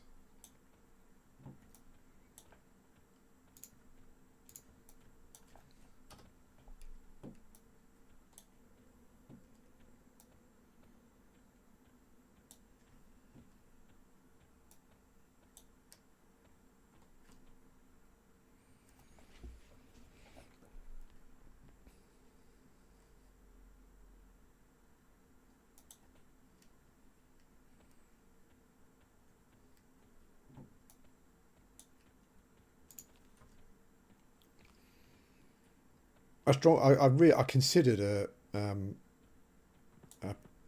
erudite for Paladin and SK as well, because they look really nice in armour. Oh, someone's got a true shot longbow already selling 400p's. Ranger as well was something I heavily considered playing out of Aragorn fantasy. Yeah, erudite was something that I thought about because I think they look fantastic. And I think the Paladin gets certain stuff that's only Paladin only, doesn't it, as well?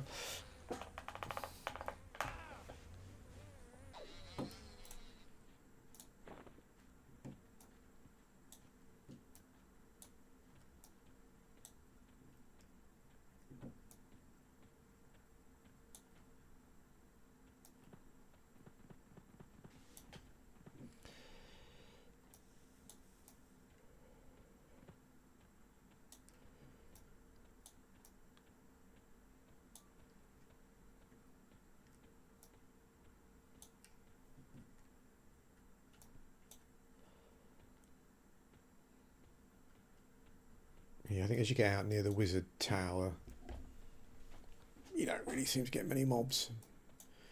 It's up here on the hillside, I think.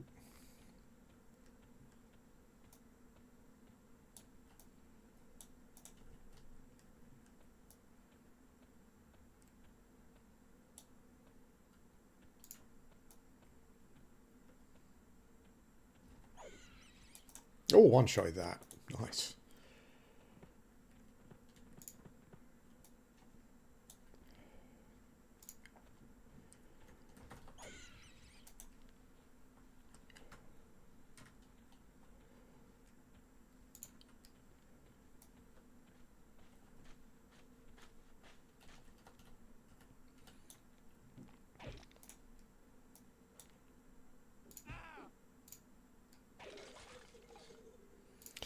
I've got lay on hands, and I need to level taunt as well, I guess.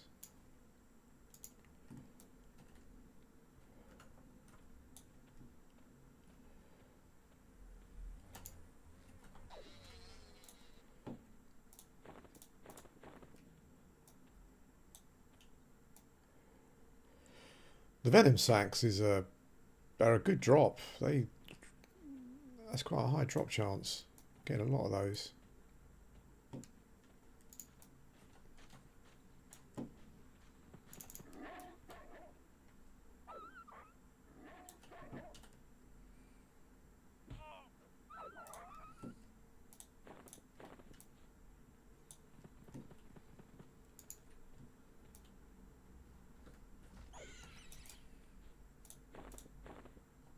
Collect bat wings either to sell or for one of my other characters.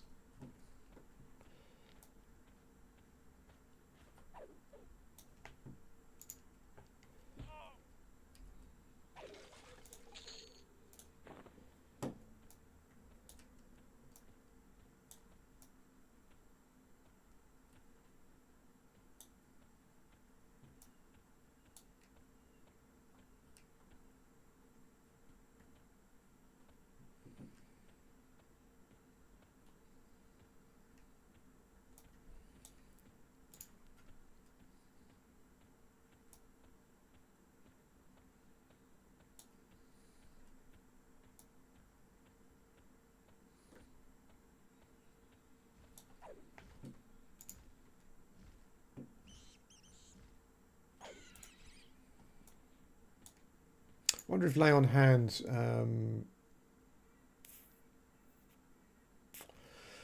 What if lay on hands auto targets you if you've got a mob targeted, or if it's like a healing spell where you need to target yourself first? I guess you need to target yourself first.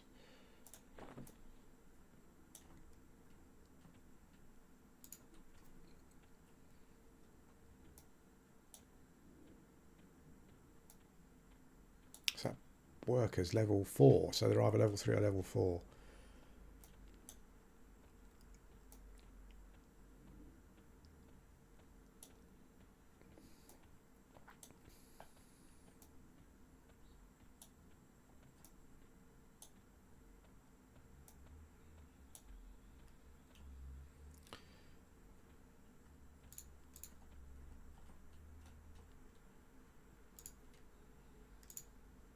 It can't be any of those. There's definitely a spawn point here.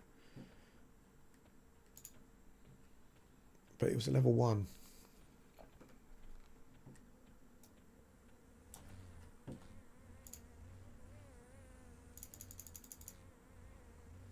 Oh, hello. You're not there, are you? You're just not there. Nope.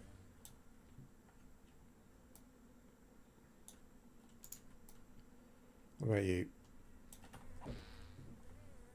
Oh, now he's moving. Thanks, mate.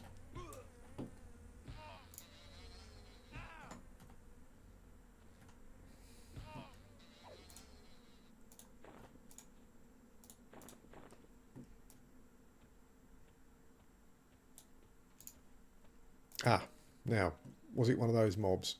Bats just spawned. Maybe it's just spawned. Let's check it out.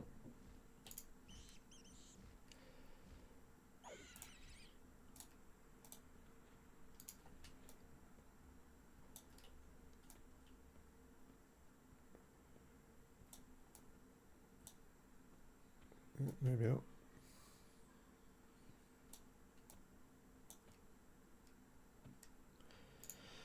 Another level 1 mob there. Let's kill that one.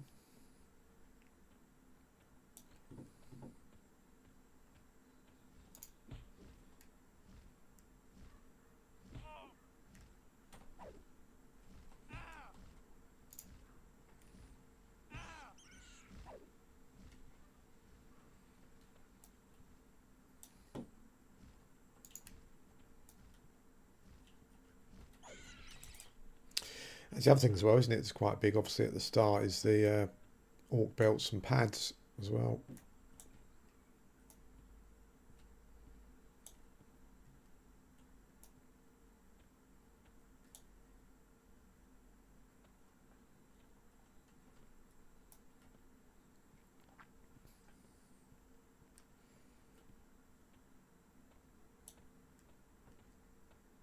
Okay.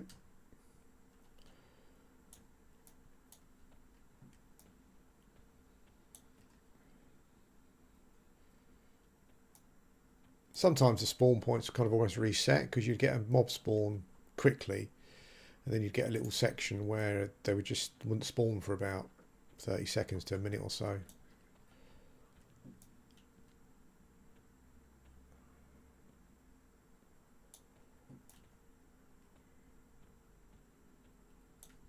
That's weird. I don't think they removed them.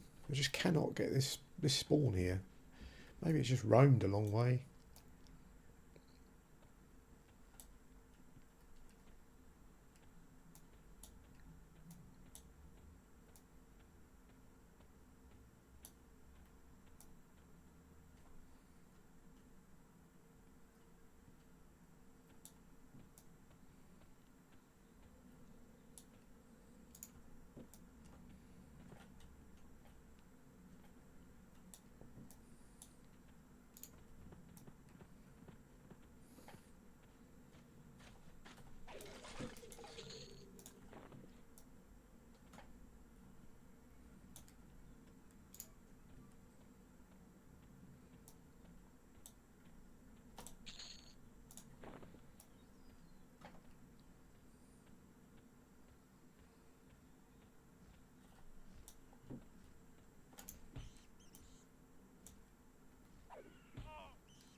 Was there a bat just over here somewhere? Sure there was a bat.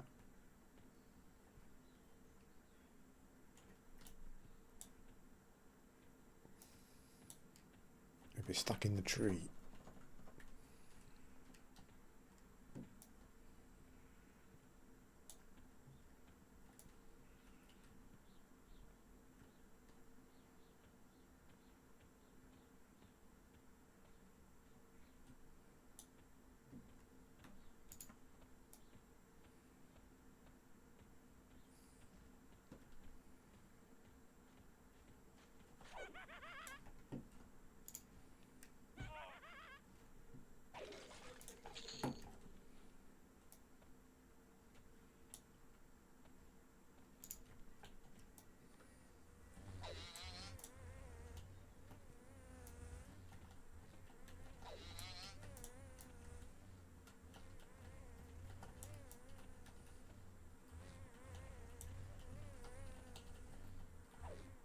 Come on.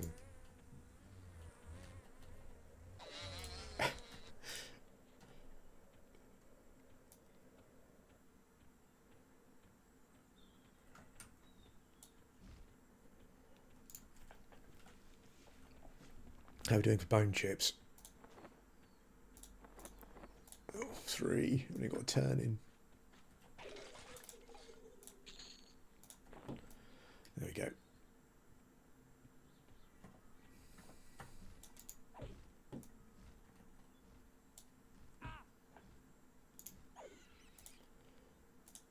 Loads of bat wings.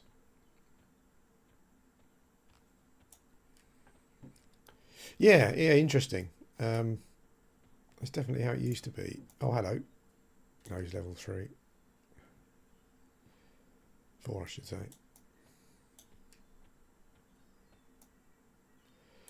I always felt that I kind of missed more than I felt that I should on P99 from behind though as well. Maybe it's just one of those things.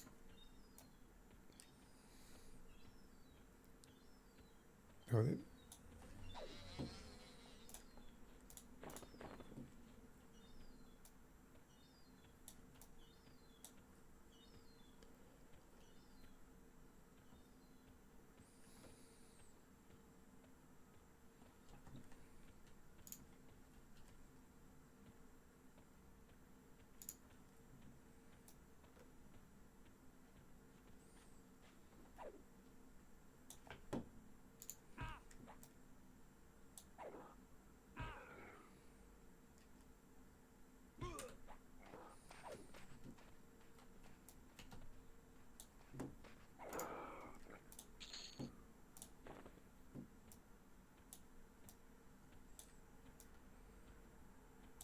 you also get a lot more, like if you're new to the game, you also get,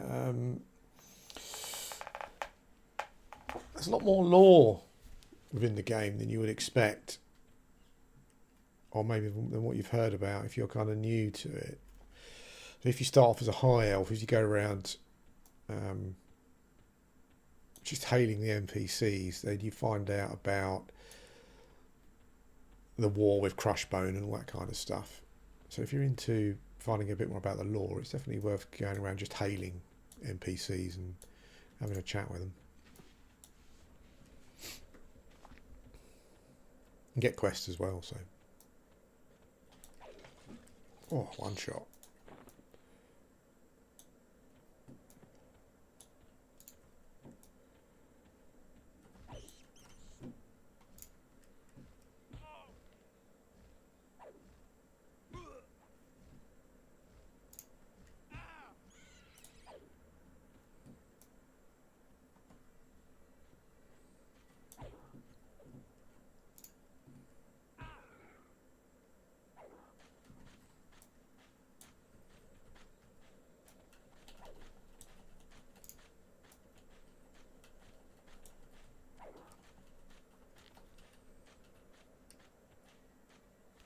Yeah, I'd love to make my own server. That'd be cool, wouldn't it?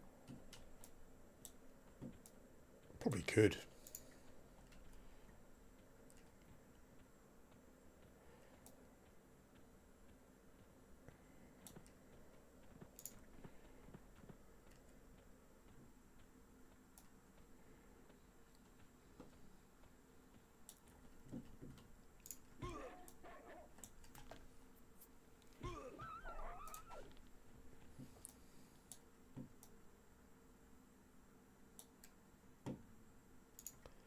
Almost level 4.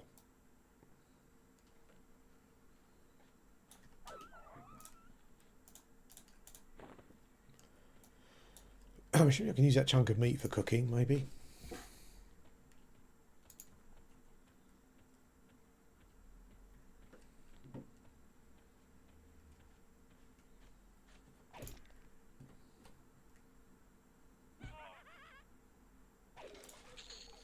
I need to change the skeleton models. Apparently you can. Someone sent me a thing on how to do it, so I need to do that. Let's give this a go again, shall we?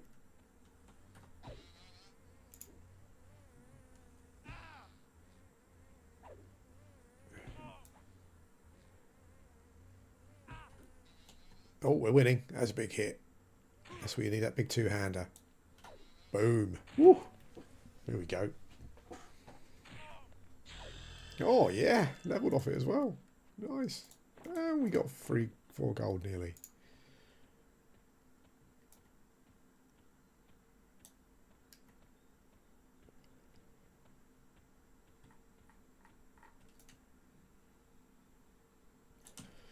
Right, okay. Level 4. Well,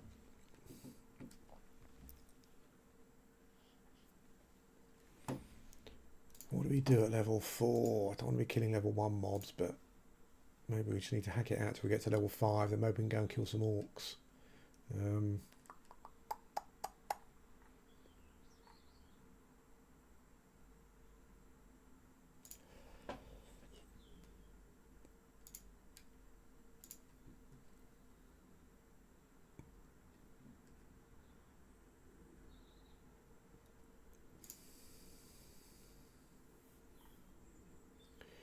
Yeah, I just think that the I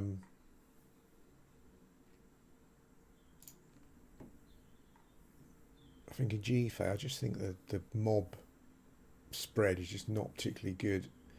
So I'm kind of in between. I guess I could probably kill some of those bigger wasps now if I come across any for a bit more XP.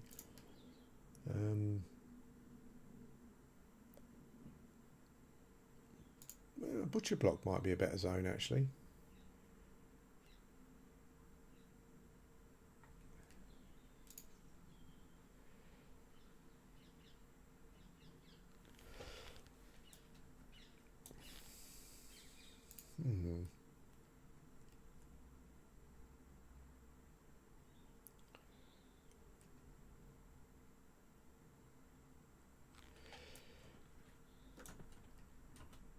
Yeah, always the same. Always the same. I've quite got the bug, but at the moment I am not sure about which class to faff around with. Apart from a bit of Cyberpunk to finish up, I've pretty much finished with the single player games that I was playing. I kind of felt about returning to Starfield because I maxed out my Starborn by doing 10 New Game Plus runs, but I don't know. Baldur's Gate 3 I didn't finish because I ended up getting a bit like, whatever.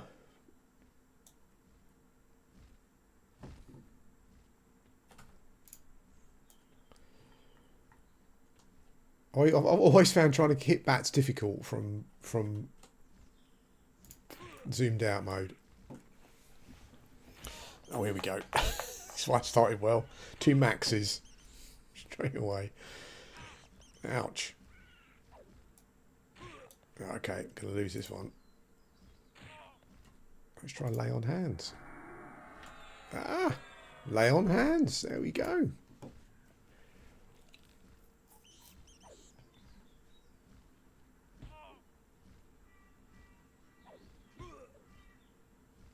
Hey mate, yeah, I like it a lot. I mean, it's yeah. I've said before. I've had a lot of trouble starting new Everquest characters for a couple of years now. I start and then I'm not quite sure why.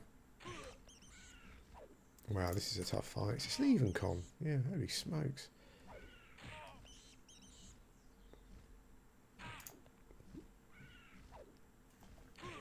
Wow. Just maxing every hit almost. It's going to be close. I need to hit him. No. I need to hit him. No. Fair enough. Okay. Yeah, I like it a lot, mate. It's new Everquest and stuff. As I was saying, I'm really finding it difficult to get into it. It's funny because I just repeated myself from earlier, but oh, a nice bit of mist's come down. That's cool.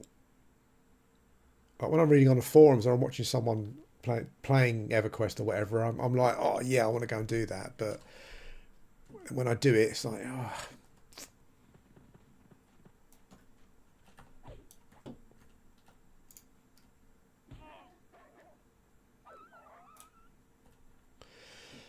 Let's run over to Butcher Block, see what's going on over there. But yeah, it's great. Yeah, it seems to be, when I've played it anyway, it seems to be stable. It's got the P99, well, it's got the titanium client zoom in, zoom out thing, which is nice. Although the mouse movement is still a bit ropey, a bit like the Alcabor client. Yeah, it just feels like classic Everquest.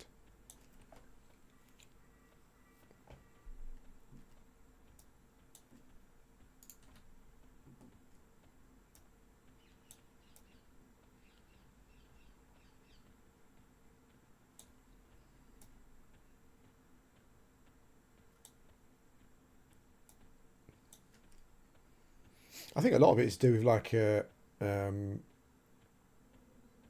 thanks mate, much appreciated. Level cleric, nice, yeah.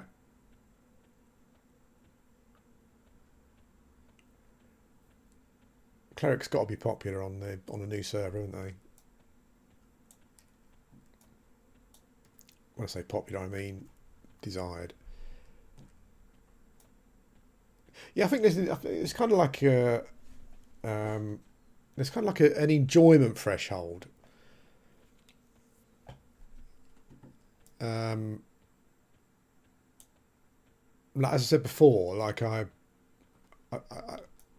think, right, I'm going to start on Quarm, new server, so it'll be fun.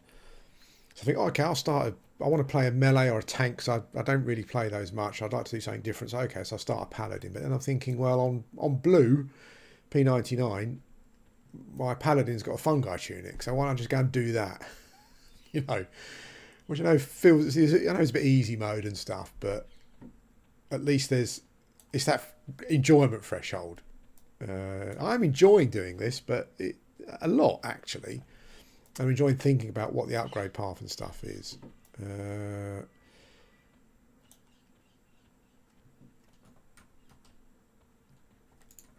Oh, hello. Some high level mobs over this side. But yeah, it's like, where's the enjoyment threshold?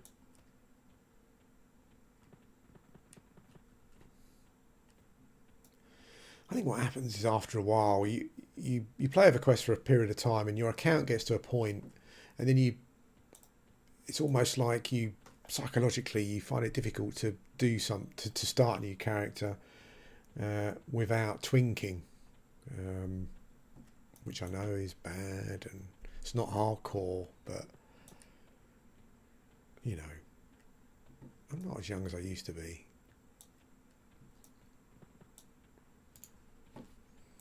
Oh yes, please, mate. That'd be cool. I'm just going to zone into. I think I'm zoning in. Anyway, I think a little bit of how for this character, Liz. I think it's a little bit about what you said there. It's like it's as a new player. I think it's like at this point, okay, I've started a Paladin. I'm level 4. What now? Where do I go? And one of the great things about Everquest is it doesn't tell you where to go. But I always felt that the game would have been I don't know, would have been not something that tells you where to go, but the environment tells you where to go. And it kind of does to a certain extent, but the mob distribution is just a bit weird. As I said, there weren't really any level. If there were level 2 mobs in the around Felwith there, I would have stayed there, but there wasn't. And it's like, why isn't there? Apart from the pixies, but then it damages your faction. And that seems like an oversight. You want level 1 mobs, some level 2 mobs, enough so that, you know.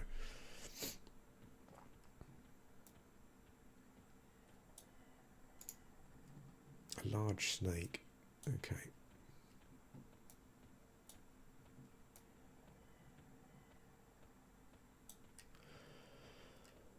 So we've got some snakes, a blue snake there. A large snake. Okay, so large snakes range from blue to yellow. Blue light. Okay, so maybe the snakes are level 2 to 4 maybe. Let's give this one a go, see what it max hits for. Is the basilisk aggro? No, that's good to know. Actually got some sky above us here as well.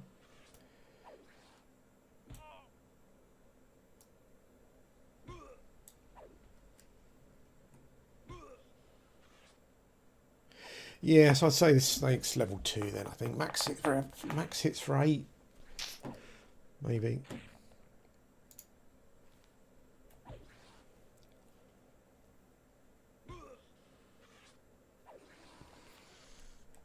There we go. Nice. So my lay on hands has now become proud again. That seems quite quickly. I didn't use it that long ago. Ah, I got skeletons as well, even better.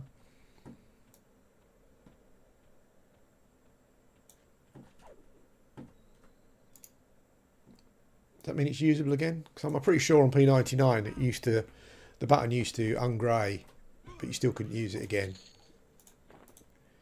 It almost didn't want you to know exactly when you could use it.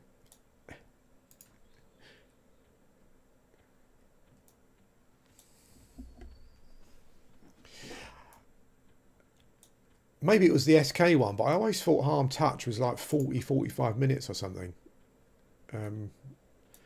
Maybe I'm wrong. Maybe Lay on Hands was different. Maybe it's been 20 minutes then. Or Yellow Goblin. Almost, but not quite. There's a skeleton. Over we go.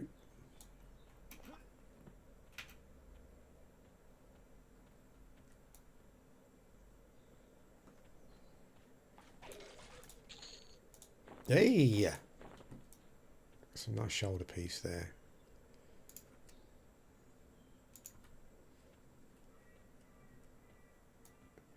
Yeah, those basilisks are well hard. Ah, it's an even comp. Nope, not quite.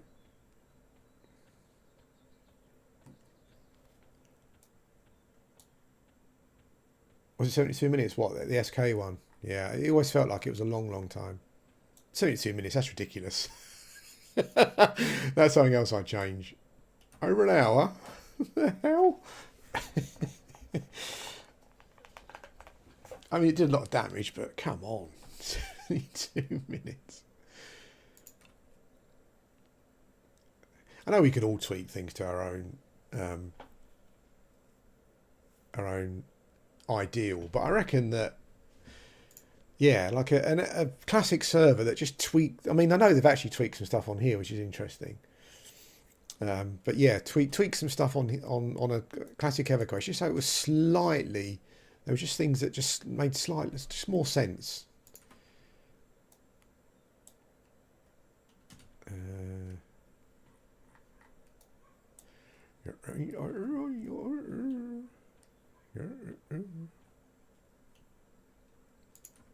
Oh, that might be a ranger. Dual wielding.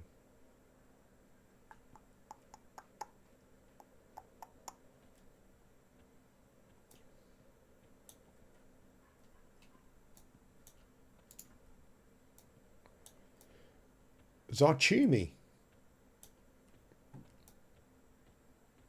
Got a female ogre terrorizing newbies on the road. I've never seen that mob before. Let's move out of the way.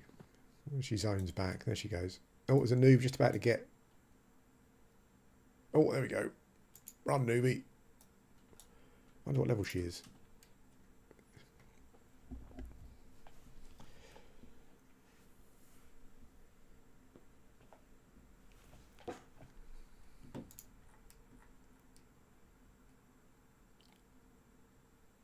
It's interesting how, I mean, I'm sure there weren't, you know, I'm sure the game had limited play testing. Um,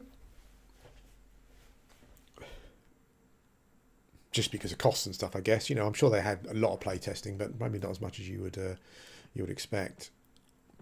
Because because there's a real discrepancy in starts for, depending on the race. Well, some of them I like, actually, that some people don't like. Like, I like the Everfrost start, but mostly just because it's snowing. There's that goblin again. Well, to be honest, this is not a lot better. Maybe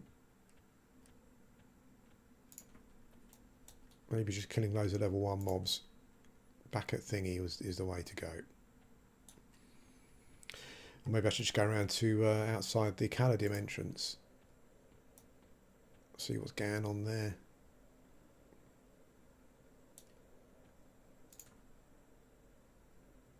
I wonder what sort of Zarchumi is then. I guess maybe part of a quest or something, maybe. Hey, mate.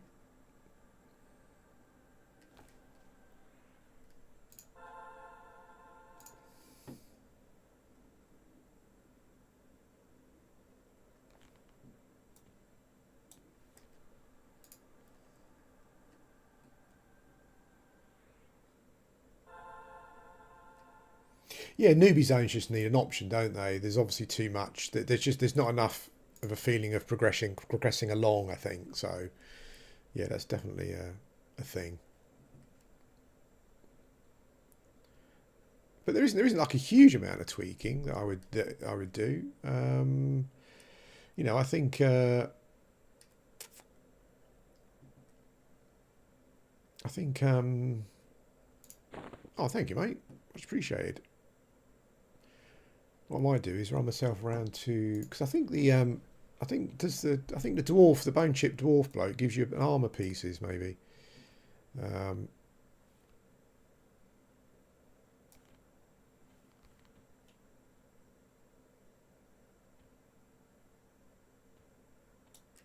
yeah, I have to go. I can't remember his name. I have to get his name. Let's go and check it out. Let's go and check it out.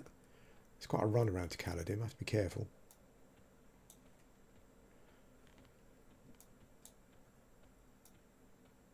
Yeah, like Secrets has done on here. Like they've tweaked some of the what do you call it? Like spawn times and stuff for things. You know, giving people more chance to get legacy items, and you know, J boots are dropping more regularly and all that kind of stuff. I don't mind that kind of tweak because it's not taking away from the core gameplay. So more people have got J boots. Who gives a toss?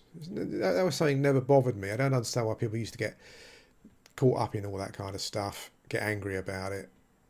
I always kind of felt those were the sort of people who had all day to waste, and they couldn't bear the fact that they had all day to waste to get stuff, and someone might get something a bit quicker. Oh no. No, Lee, honestly. Am I going the right way?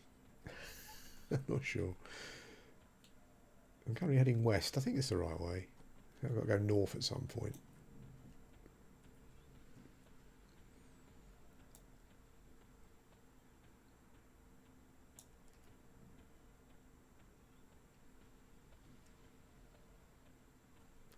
Dwarves are alright, aren't they? Dubious. Okay. Fair enough.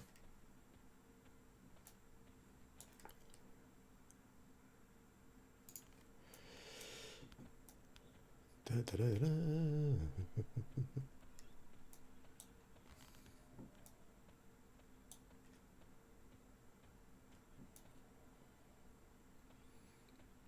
Yeah, I'm sure it would be. Yeah, I'm sure you could. There's just some stuff that just needs evening out, leveling out, progress-wise. I think that would be the thing. Nothing drastic. Oh, hello. Oh, he's legged it. I'm off. He's actually run away. Or maybe he's just running. Maybe he runs up and down the road. I don't know. I started doing eBay again recently. I used to do eBay loads. Well, I used to have a shop.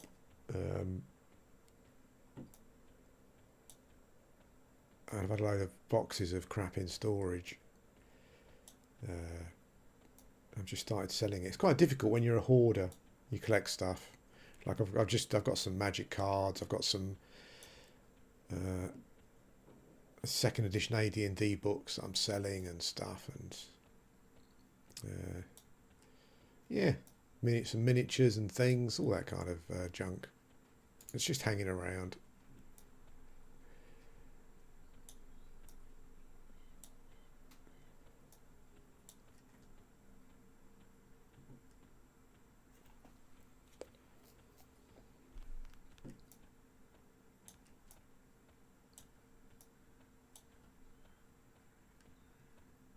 I didn't realise that eBay handled all of the international postage now. What is a skeleton?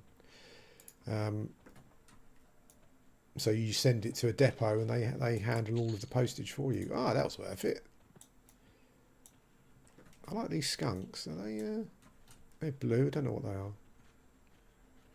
Yeah, they handle it all for you. Send it to them and they deal with it. It's just a nightmare sending stuff abroad.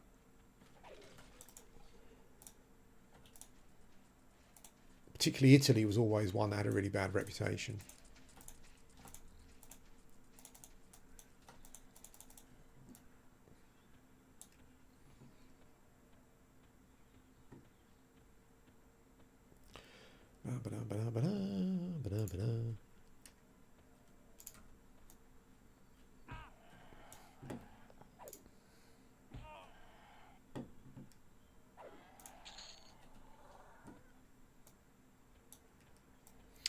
Be nice to. It's nice. So what I like about starting a fresh server is it'll be nice if you kind of stick with a class and you kind of notice its progress. So QNART comes out, you get some more levels, you get some more spells, better items, all that kind of stuff.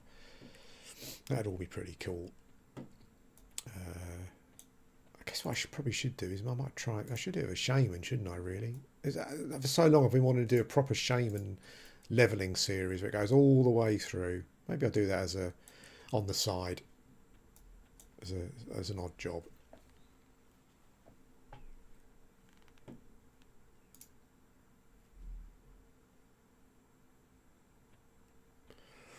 Rightio.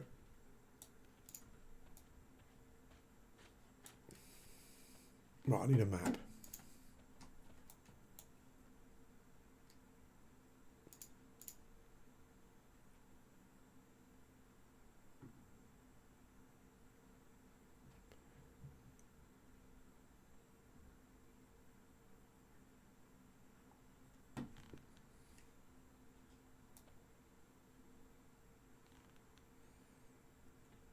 Okay, mate. Thank you very much.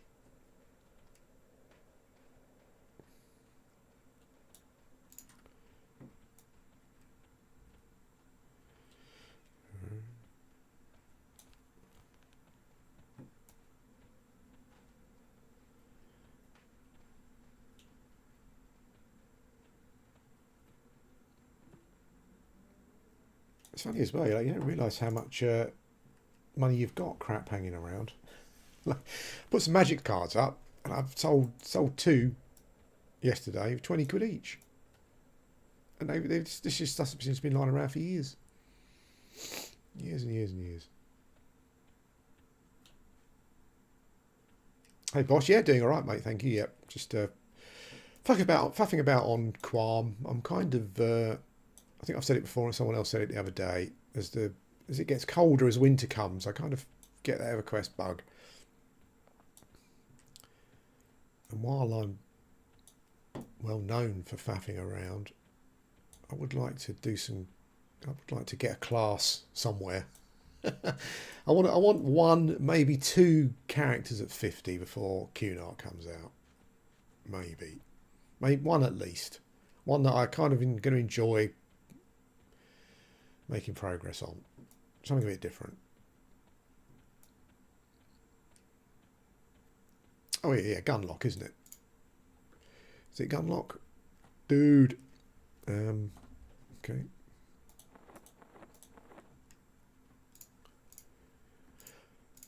Can't remember if he gives you a weapon or some armour. One of the two.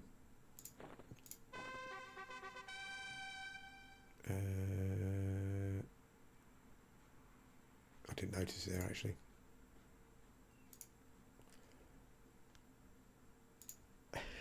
very, very precise in what he gives you. 5 gold, 1 silver, 4 copper. Not just 5 gold or... Oh yeah, some armour pieces. Small tattered shoulder pads. Oh, there you go. Double the AC. Nice.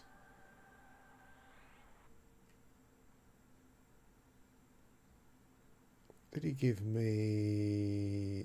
No, it doesn't matter.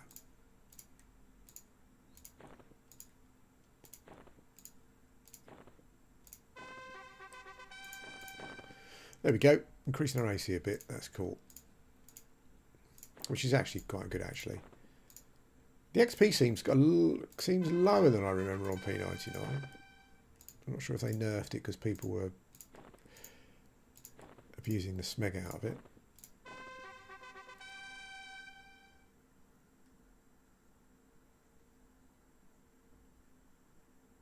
Hang on a minute. That was weird. What is he giving me? Because I became encumbered. Oh, he's giving me... Oh, I've got a rusty axe, which I never had before. I suddenly became encumbered then, but I can't see what he gave me. I should pay more attention.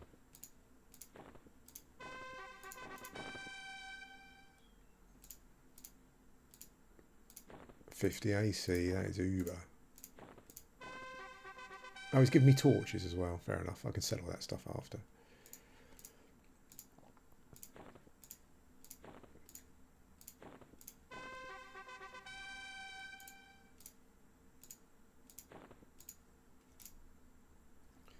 It seems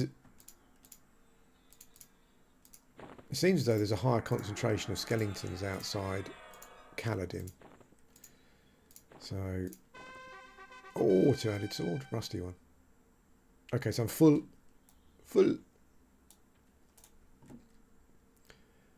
Sell some.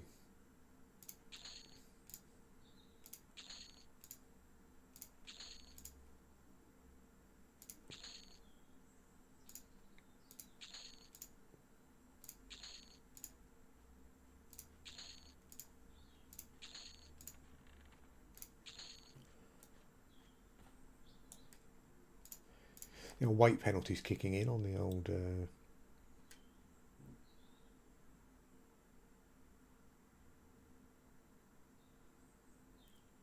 Don't know what those are, mate, to be honest with you. Scarab armor quests, but I'll do them. Sounds good. I'll look them up.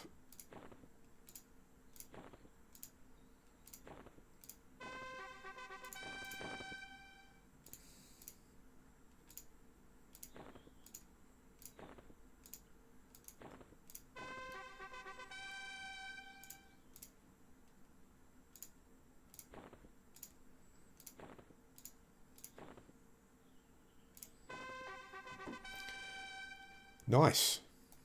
Okay. Well, we increased our armour by a fair old chunk there, which is good. Does anyone else keep their starter gear? I always keep my sword and my thing. I put it in the bank. I can't bear to part with stuff.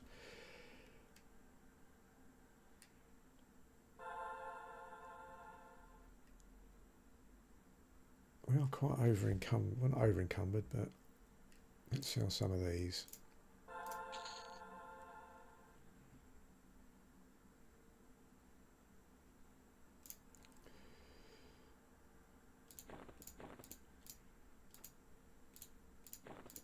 Sort the inventory out a bit.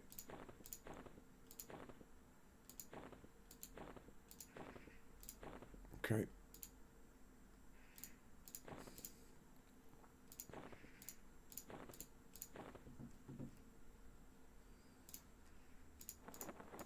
Nice.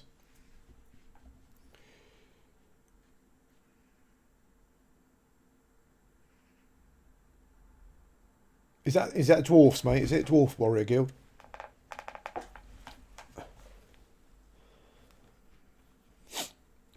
What do I need? Do I need a... just look it up, really, shouldn't I, rather than being a lazy bastard?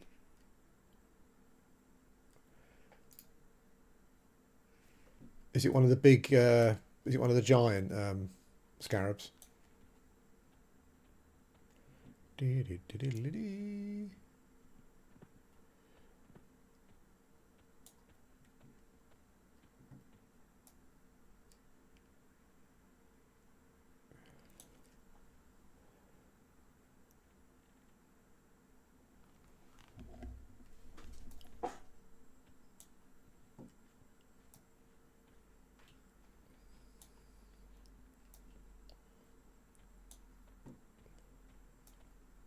I was too high for that door.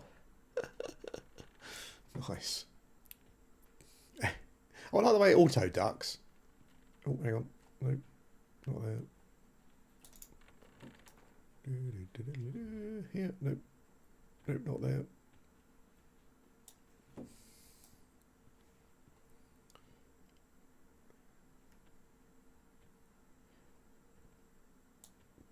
Bumley Remingjar. Some of the names are awesome, aren't they? Bumley's got a problem with the birdmen, so I can kill some of those, maybe for some quest items.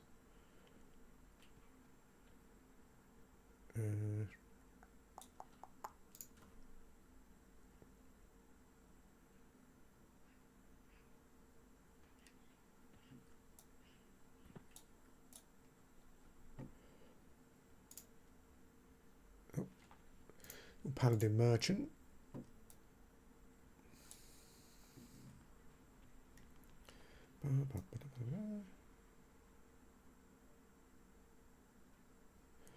High elves can't wear it, no? Oh, okay. Let's have a look on the wiki. Scarab. Armor quests. Vacto Molyneux. Who's in the Warriors Guild? He is Warriors Guild. Dwarf, halfling, no. Oh no, I can't wear it anyway, so we'll forget about that.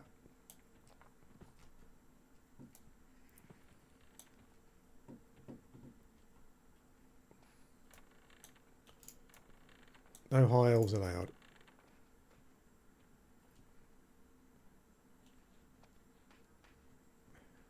Go.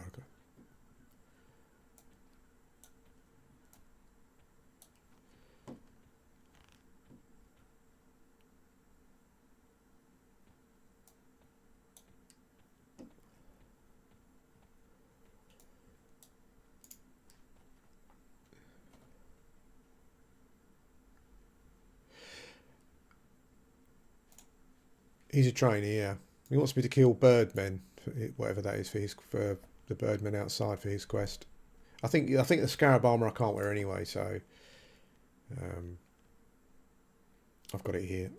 Dwarf, halfling, gnome.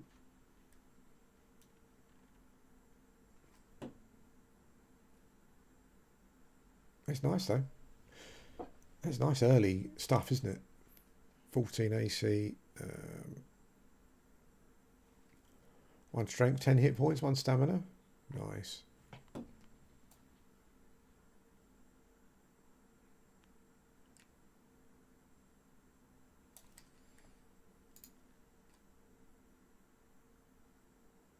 Yeah, I mean, if I get a drop, I'll come and do it. But if... there was another dude.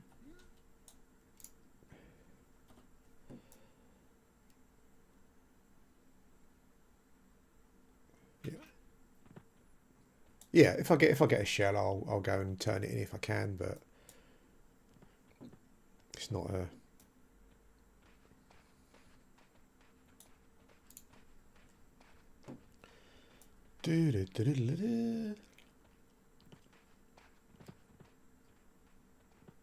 I just love some of the artwork and stuff, some of the design, visual design.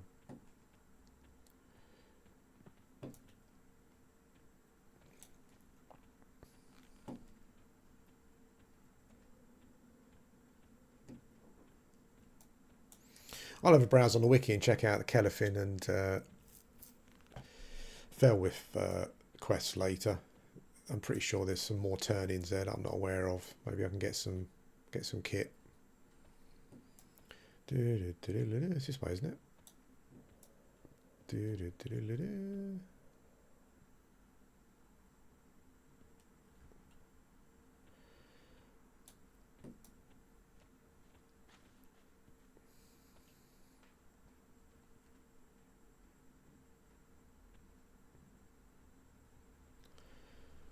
Dwarves doing what dwarves do. Digging. Yeah, kill rats. Fair enough.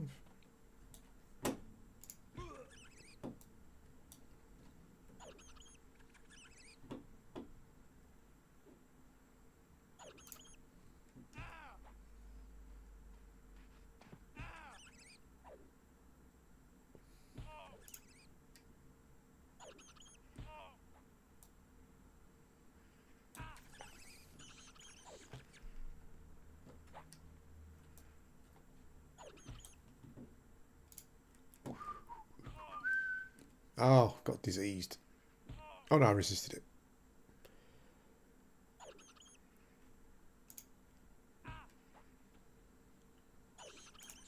It's weird that defense goes up so slowly on this client.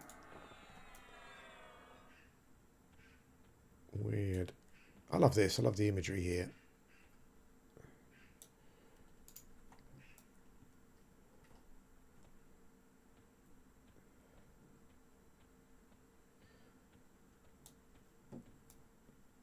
So I guess we just wait on rats respawn. Are we waiting for them to drop something? Oh.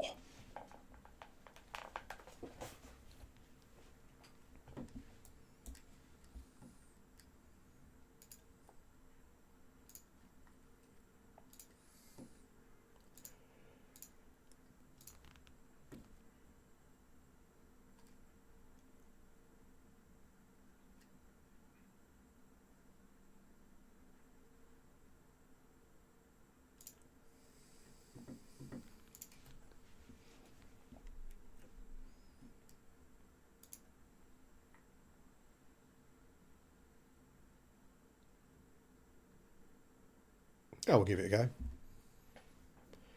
I noticed that P99 still seems pretty chunky.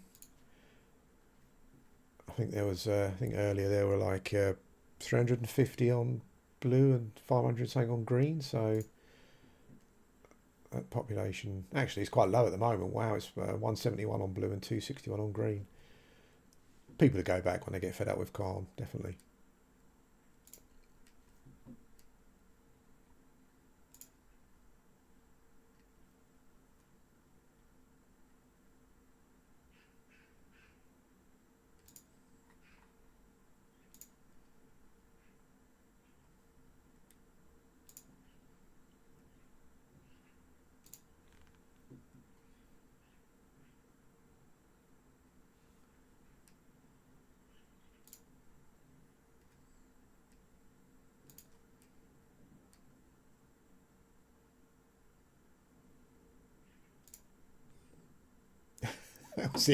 That was a post I was reading on P99 yesterday. The SK race choice. It went on for about 50 pages. Mostly people arguing.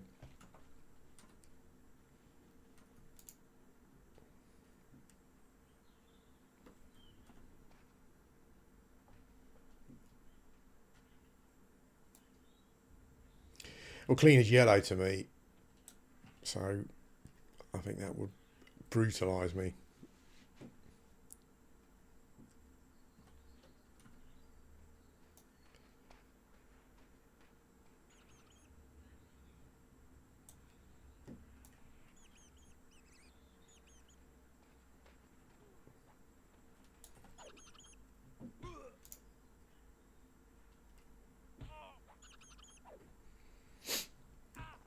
Oh, that's weird. Yellow mob hitting for a level 1 hit point. Level 1 mob hit points. 8 max. That's interesting.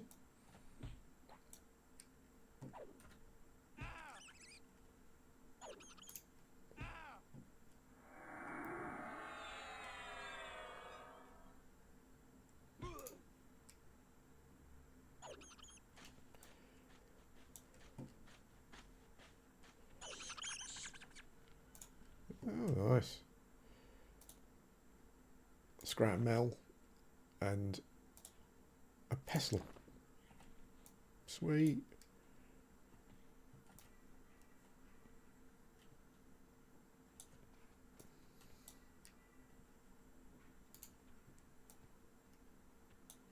What's people's opinions on easy epics?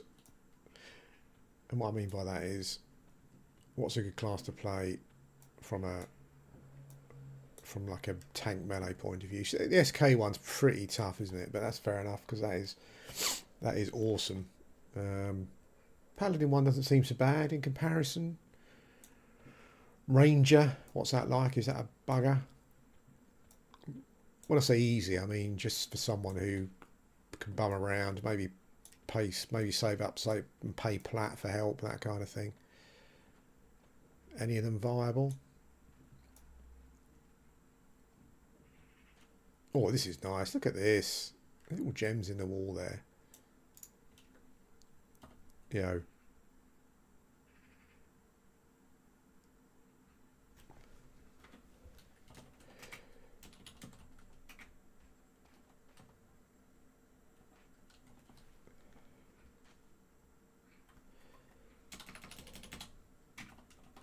What rare talent? Oh, racist? What the hell? I've obviously got to increase faction with him. I love the dwarf female model. It's cool, really cool. Debbie. What class is Debbie? Debbie is a warrior. Nice. Oops, sorry, Debbie. I'm getting way too familiar there.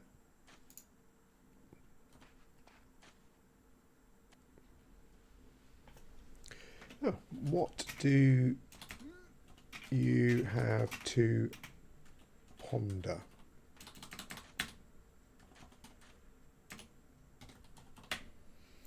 Oh my word. These dwarves are absolute massive bigots. I'll give him it anyway. The pestle, oh the scrap metal, yeah?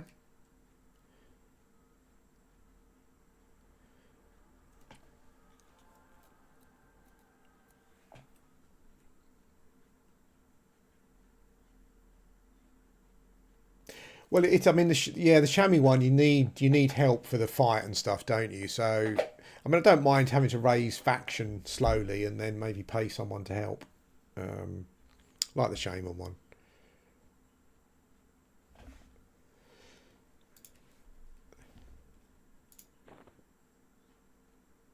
Lol, no, don't like me. Unbelievable. Still, one thing I learned from Tolkien is that dwarves and elves just don't mix. That's life.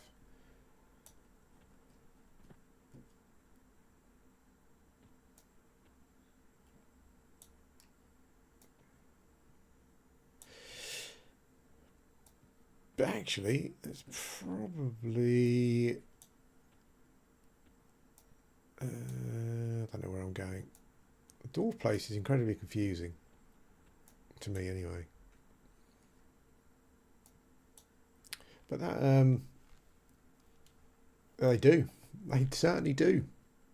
Bugger off, that bloke said. To both of them. Get lost. I didn't realise Europa had a guild on here. Yeah, I'll go outside. I think I'll go outside and just smack stuff. And I'll keep an eye out for stuff. I'll kill some goblins. I'll kill some skeletons. That's good. All the usual stuff.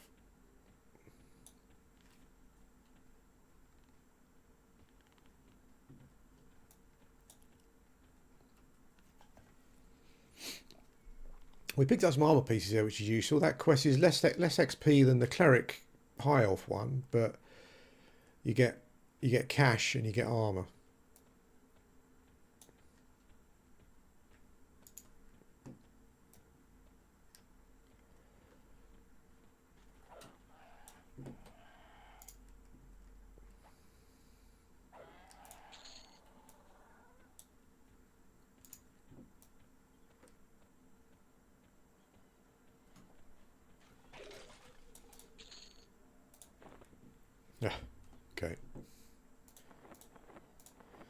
Uh,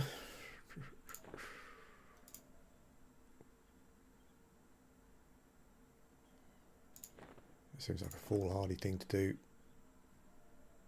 I should have changed. I'm just overweight now. I should have stuck stuff in the bank. I don't want to stick it in a dwarf bank though, really.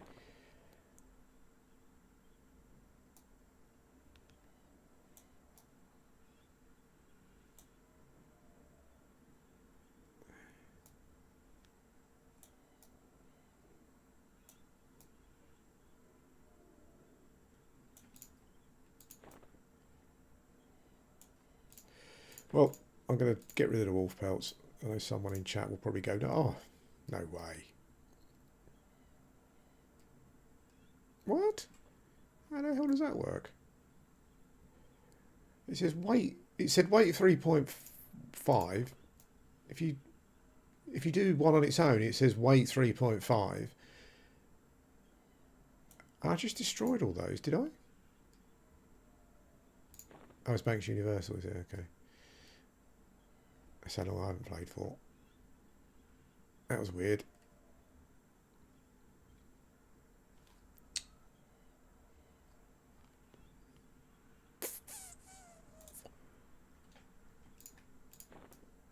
What's wrong with the math here? One of those skins was 3.5. I destroyed a stack. And... oh, that's weird. Okay. So the stack... the stack doesn't get any heavier. Okay. Fair enough. So should you split them first and destroy them individually?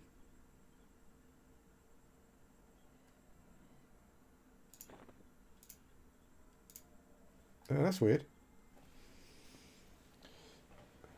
Yeah, I just noticed that. But if you destroy an individual one, which I will do now, do you get the full? Yes. So just learned something there.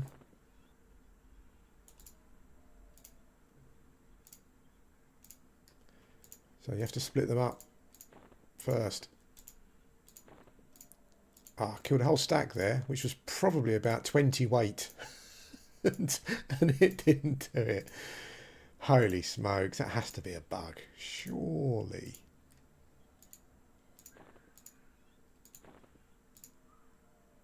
Actually, though, it is acting as... so I'm not really gaining anything.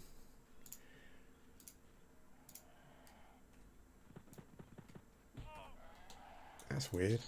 It's well weird.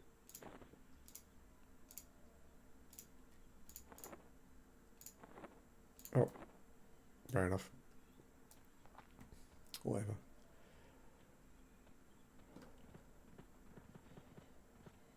Lots of skeletons out here.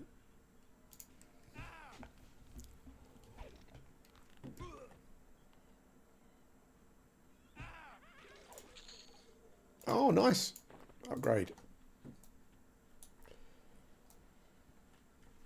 The other thing I would have done is come up with a skin for the cloth stuff, because it's annoying not getting any change. Just to feel like you're making progress again. You've got an upgrade. I definitely should have done that.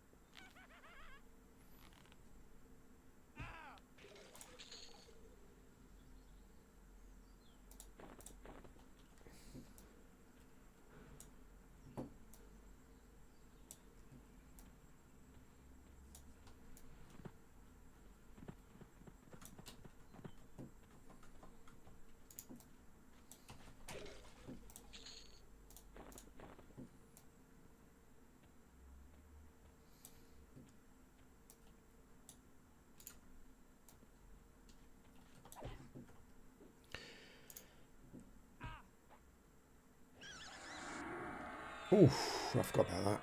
There's disease, these buggers, don't they?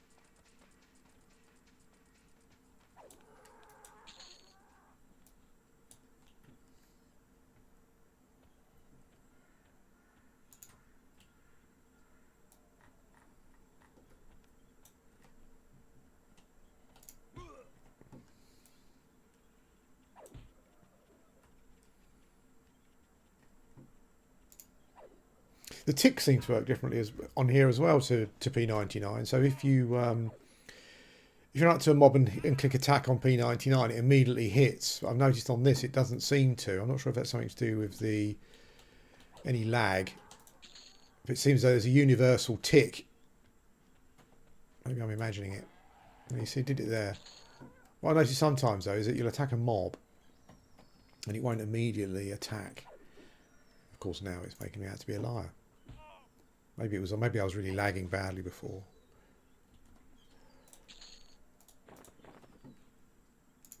I think the spiderlings are slightly higher level as well, maybe.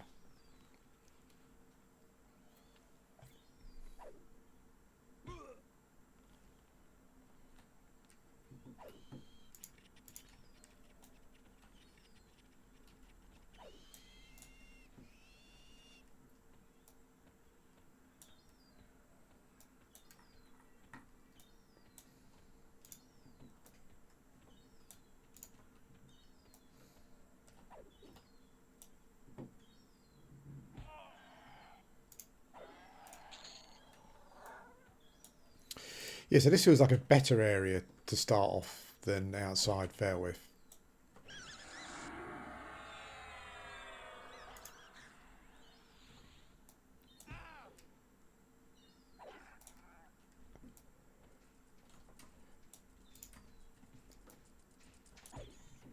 A lot of people don't like the ogre starter area, but I really like that as well, the ogre one. Stick to that road, you get a good selection of mobs.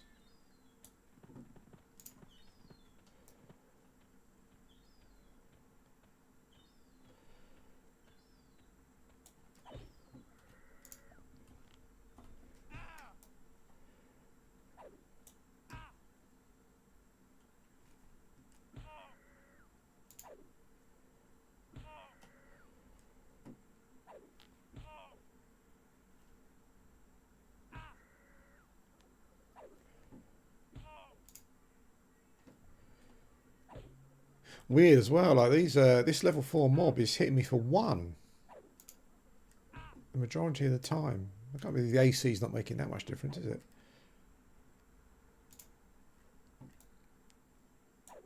This is a much nicer starting time over here. I wonder if that is a bug.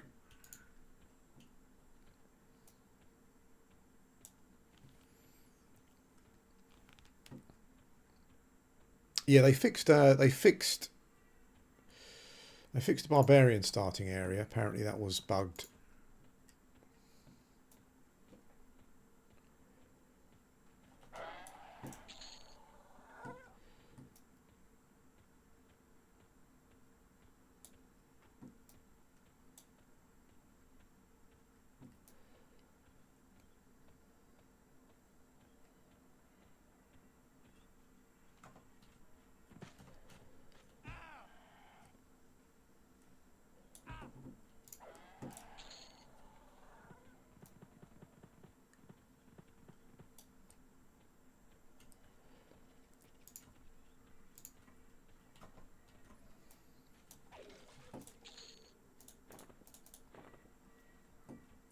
Yeah, the new Skellington models are definitely not as much fun as the older ones. Like most of the models.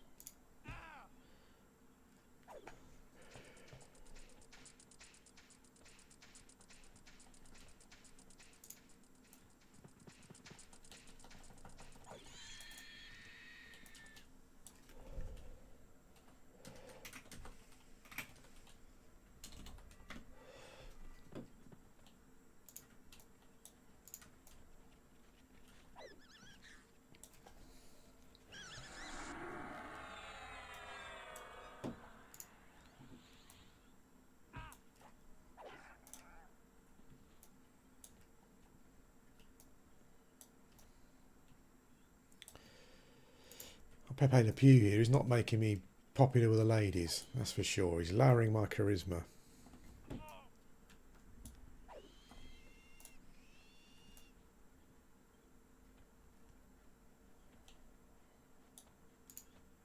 These mobs seem to be moving really fast as well. Oops. 3 together there.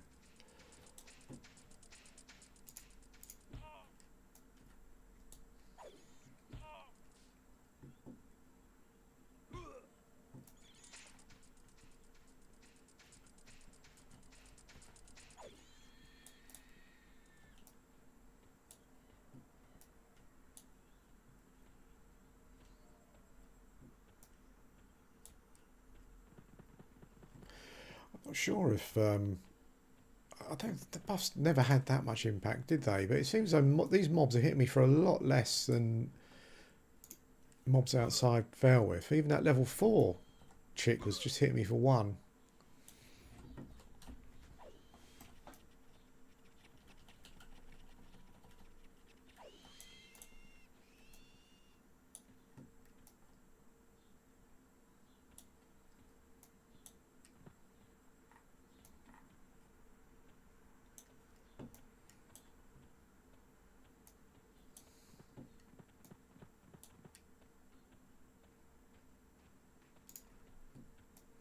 Interesting. Defense is such an interesting thing. I don't wonder what the philosophy behind that was for the skill to go up so slowly.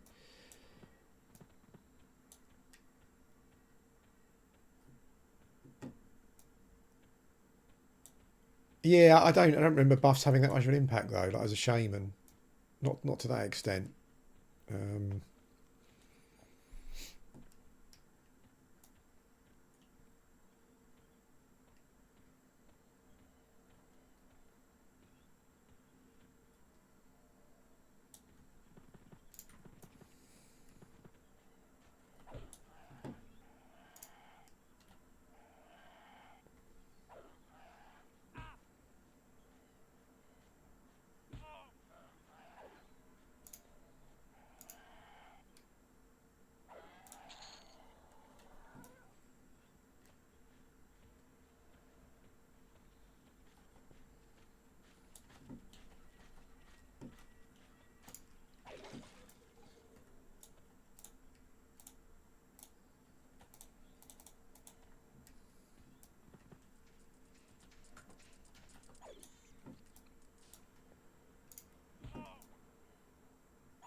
Oh, I just laid on hands.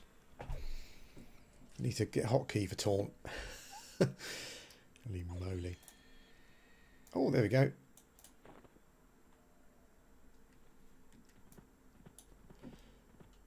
Scarab Carapace.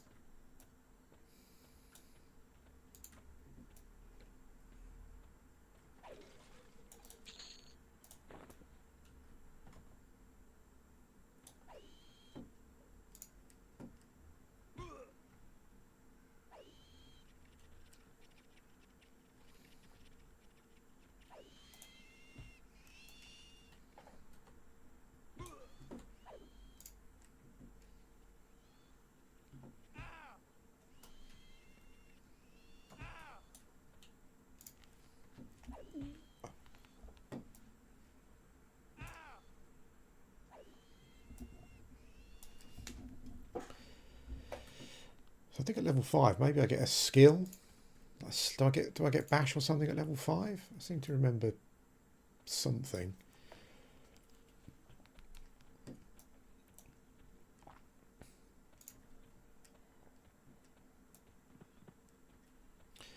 Let's try this yellow crag chick.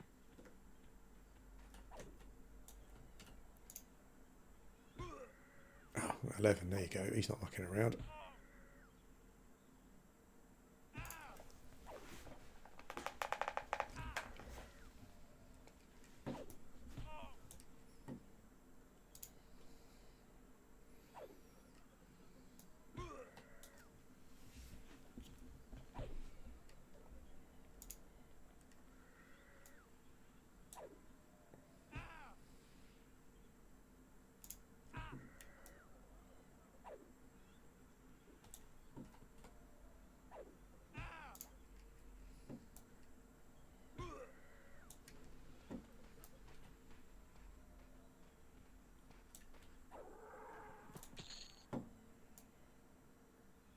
Oh, Aviac Chick Talon. I wonder if that was the one of the items that guy needed, dwarf.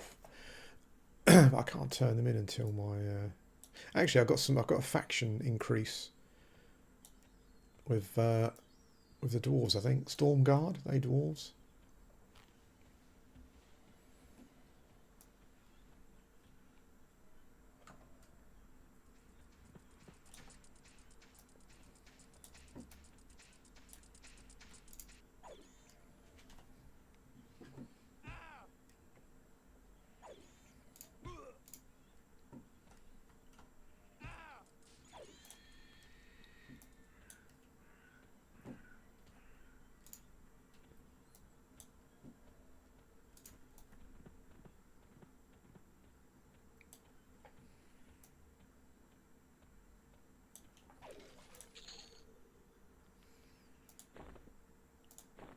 So I'm dubious of the guard. So I'm assuming I'm going to need at least one faction level up. Is it apprehensive?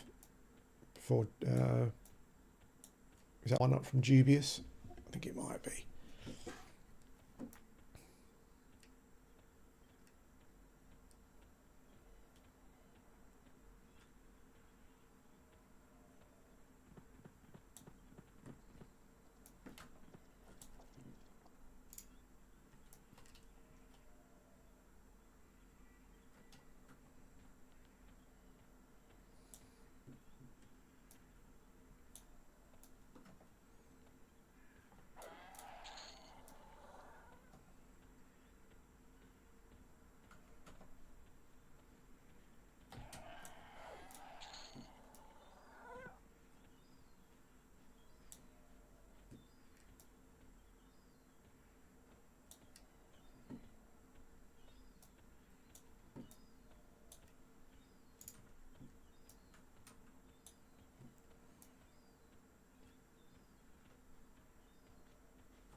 Killing the mobs on this rock here is not a good thing. That's the second time that's happened.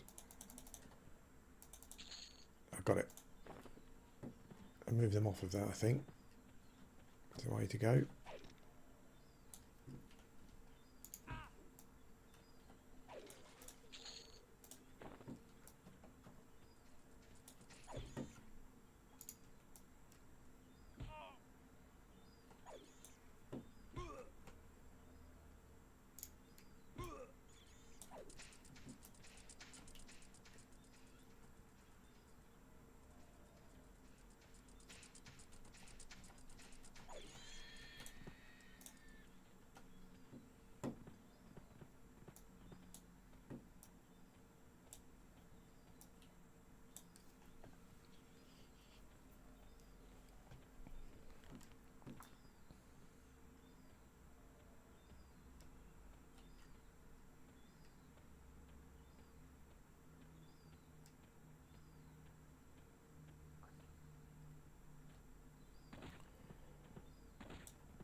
There you are.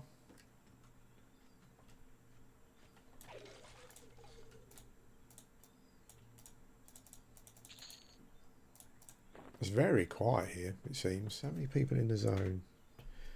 Only 8. If the butcher block's just not a popular zone for... no one likes the dwarves.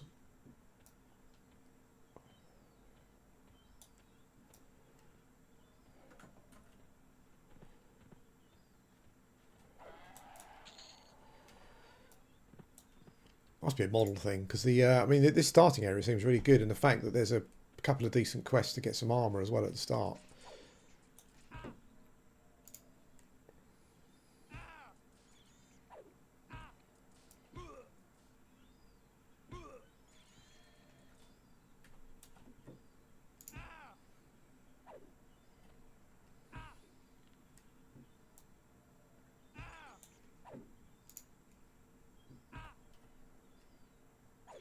Yeah, these guys are level 2 as well, which is nice. Oh, there's another one. Overweight again. Oh, look at that.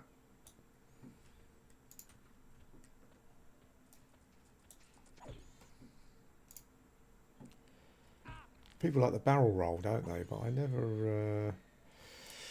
was never a fan of the dwarf models. Yeah, just not a fan at all. If you could get the dwarf guard's armour, now that might be a different story. Particularly the helm.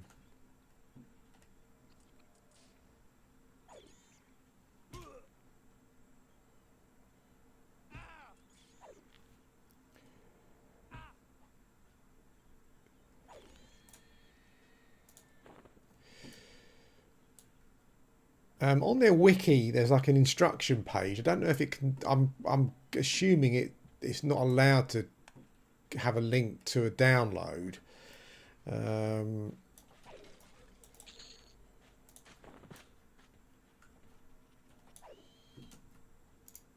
What you might find there is someone who's got it on a like Google Drive or something to download. That might be the way to do it.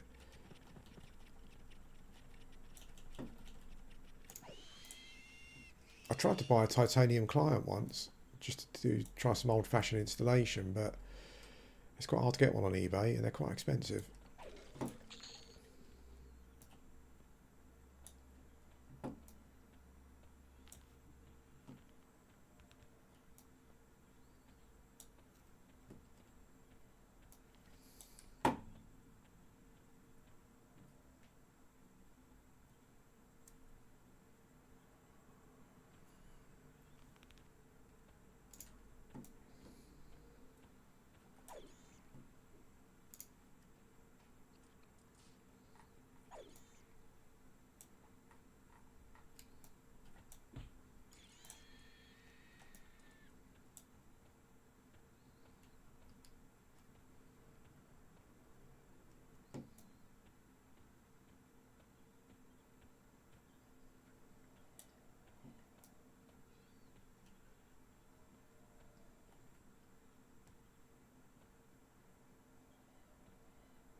I mean, a miserable old bloke again, but I would, if it was me, I'd remove this vertical bit here right outside the gate. So it was just a flat plane and you can see all the mobs.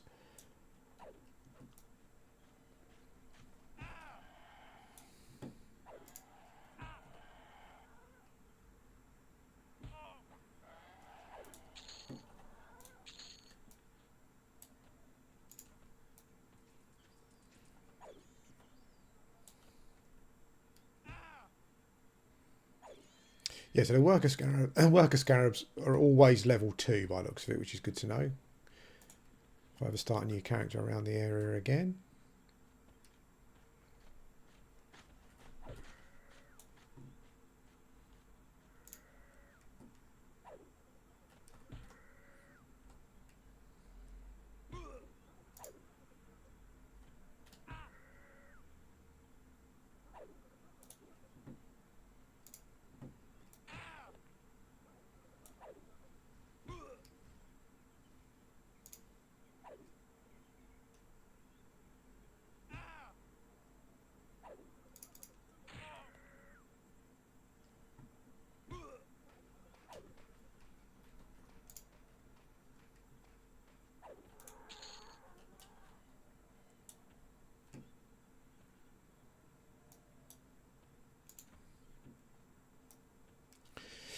Let's risk another one.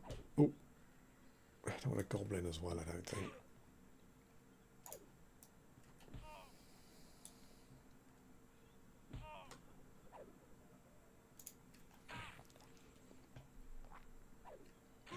Ah, now it's giving me a smacking. This is more like it.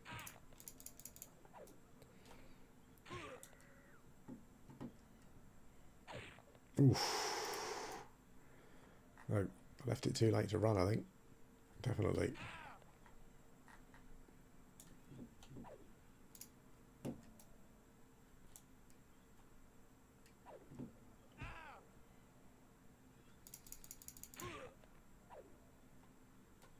Oh, I wasted my lay on hands as well, didn't I?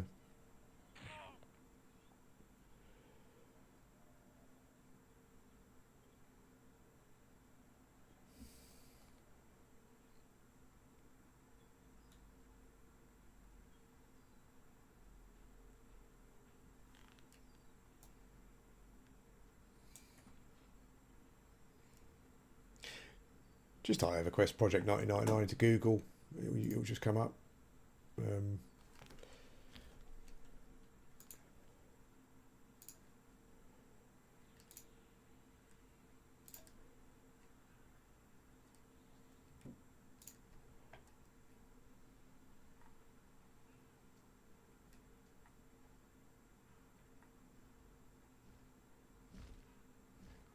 Yeah, that seems to be the way. On the forums, maybe someone's offering to share it, but there's nothing obvious.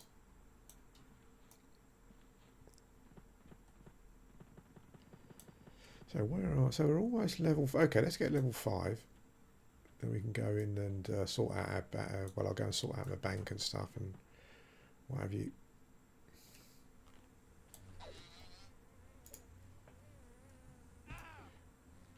Okay, mate. See you later.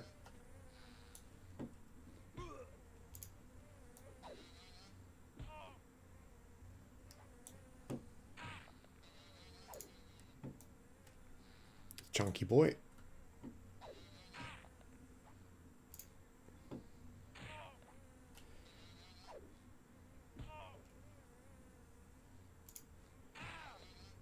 Oof, ouch. Okay.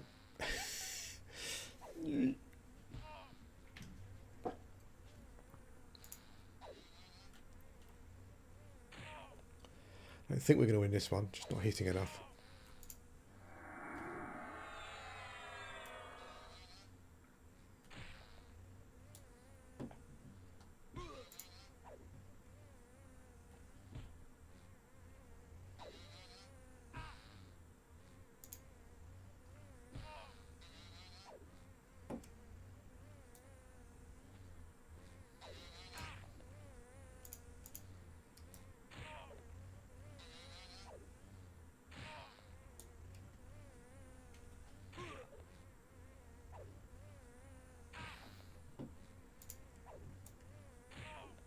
Yeah, it's weird though. So that doesn't really tally with my experience on P99. I mean, I think your buffs were giving me like 10 AC, maybe a bit more.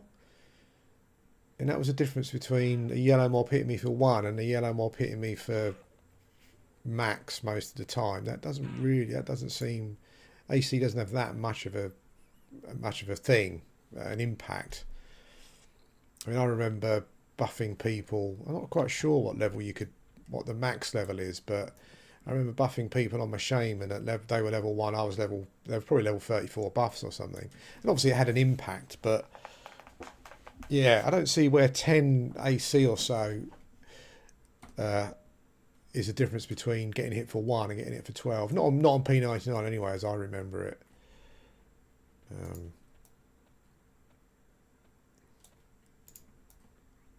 I guess maybe because I would often buff myself. So maybe it's just less noticeable if you're buffing yourself.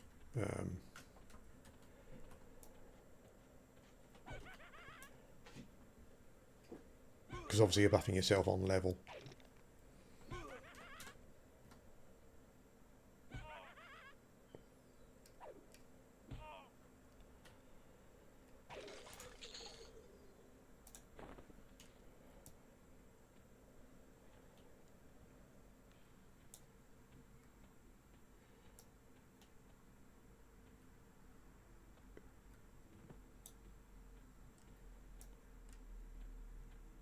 But it's interesting to know that maybe AC has it just seems to have maybe has a bigger impact here than.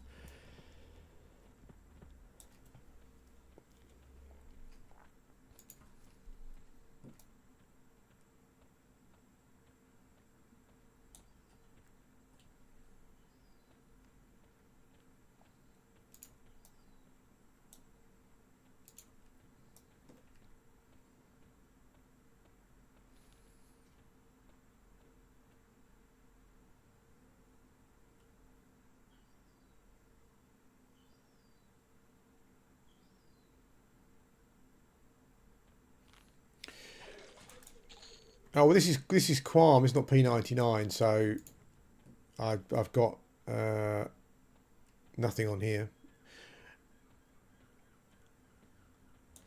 Well, judging by the leaked post or leaked posts recently, Pantheon seems to be in a sticky situation, so I'm not sure.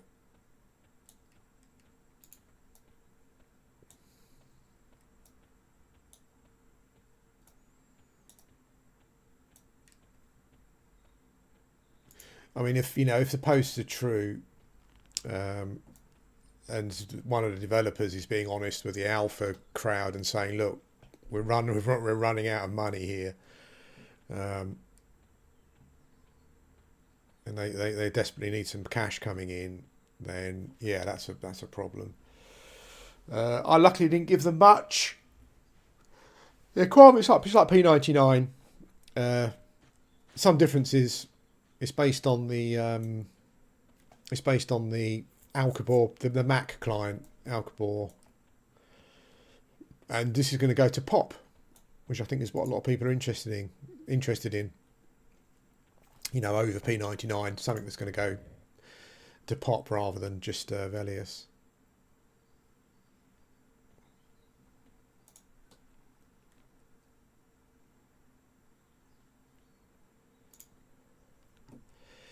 Yeah, dude, have any quests? I'm not even sure if I checked.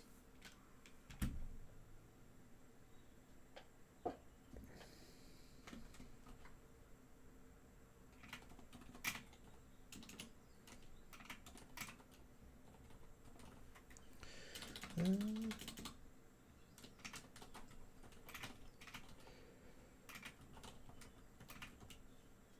guess I should have checked what his quest was initially, shouldn't I? I am indeed new. I'm new to Fell with.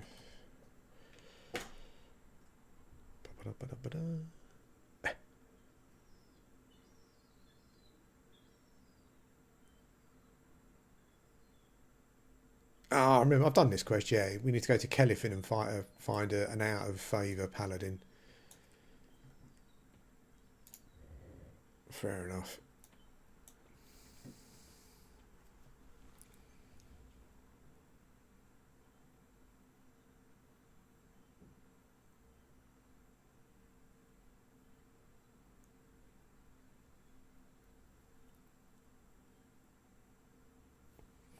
He did, yeah, quite a while ago now.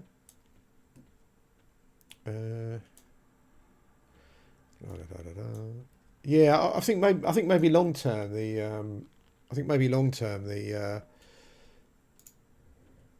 change is probably going to be cheaper because it looks visually to me it looks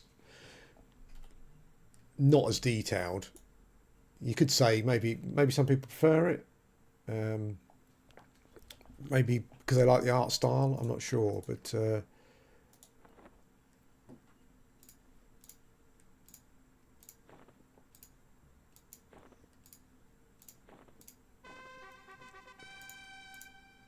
yeah, going from a more realistic look to something a bit more cartoony, maybe it's just cheaper too.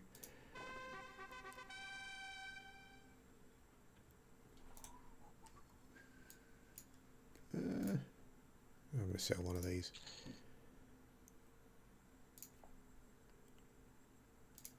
Get rid of that. We can get rid of that.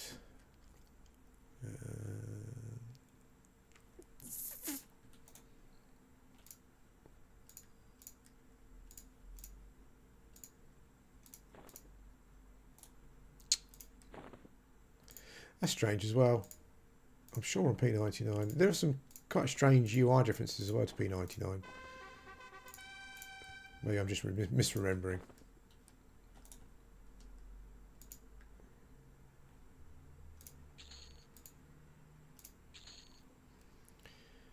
Ba-da-da-da-da-da.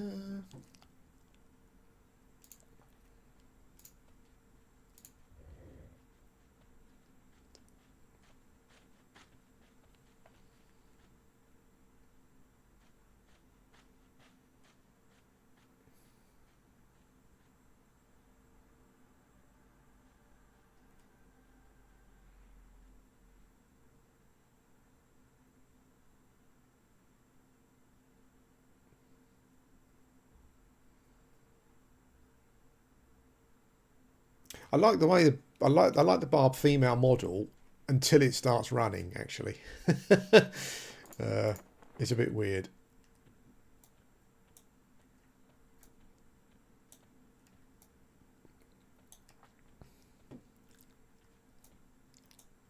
I tried playing a female shaman once, barbarian, but I just couldn't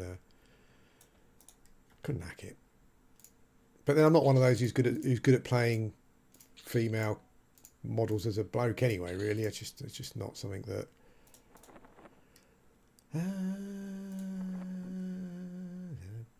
Let's get rid of some of this weight, shall we? We don't need that. We don't need that. I don't know what I'm doing with these.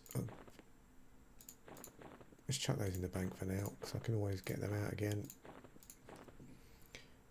Spells I need to sell. I'm carrying these wings around with me. I'm not quite sure why. I think because maybe I'm hoping that they're a turn in. Let's chuck that in there.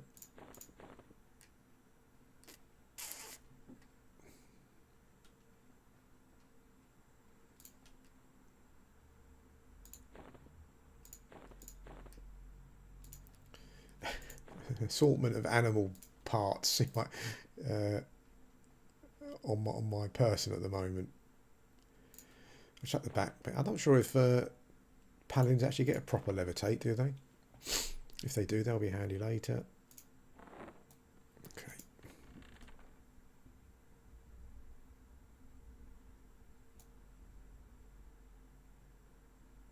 Slightly better. It felt as I was doing okay from a weight point of view, and now it's all gone up the spout.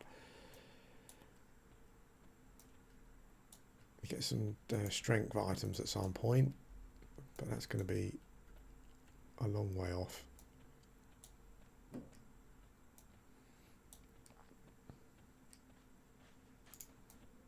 It's funny how Velwith seems to have like it's got its own climate, microclimate, clear skies. We go out into the forest, and it's I'm assuming in the forest what it's supposed to be rather than weather is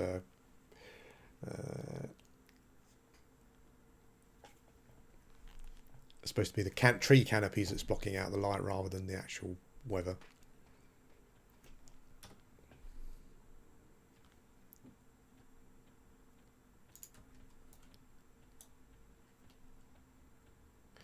Yeah, I mean, I stopped following the game quite some time ago.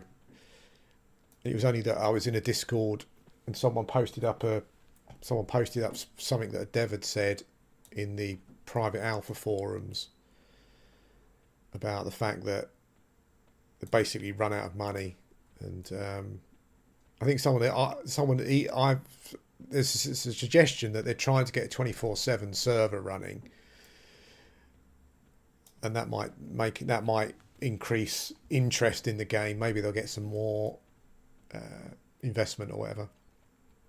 But it's just been completely mismanaged by Epic proportions. Not as Epic as Star Citizen. As I said earlier, I mean, there are games that have had a lot less money than them, like Project Gorgon, Embers Adrift, Shroud of the Avatar, the Dragon one, that have had 24/7 servers running for years now, with a lot less funding.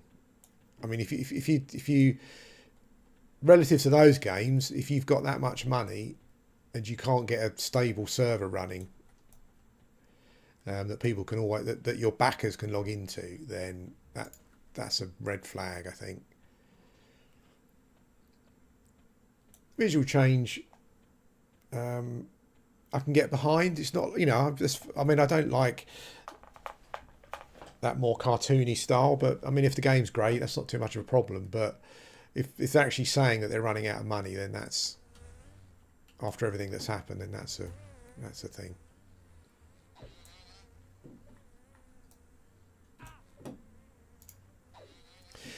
I think the thing ultimately with all of them is that they're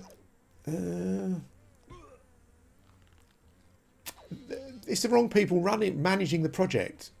I mean, you could have been a big cheese on Everquest from a programming point of view, or a coder, but that doesn't mean you can run a business. It's very different running a business than being good at coding. And I don't know who was the CEO or who was was responsible for managing the project after Brad left, but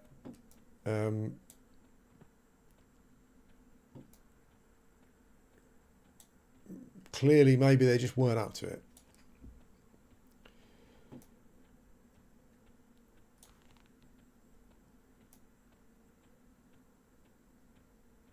Yeah, I can put up a visual change. I mean, if it's uh,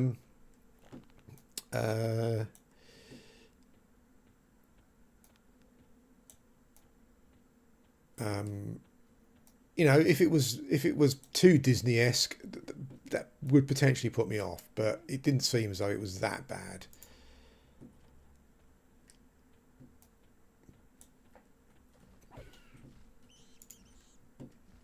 I didn't put as much into the game as some of you, so you know, if it all goes tits up, I haven't lost too much, but it's bloody annoying for you guys that have invested. It's funny because I think I was talking about it not that long ago. I was thinking about putting some extra money in to up my access, but I'm glad I didn't now.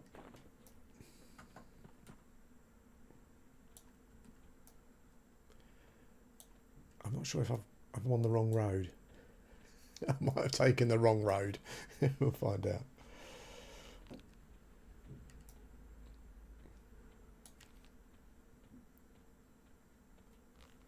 Yeah, I mean, when you invest in, the thing is as well is that I've recently come to the conclusion that crowdfunding is literally the worst thing that's ever happened to gaming. Um, yeah, it might help projects get off the ground, but it doesn't help projects get finished properly.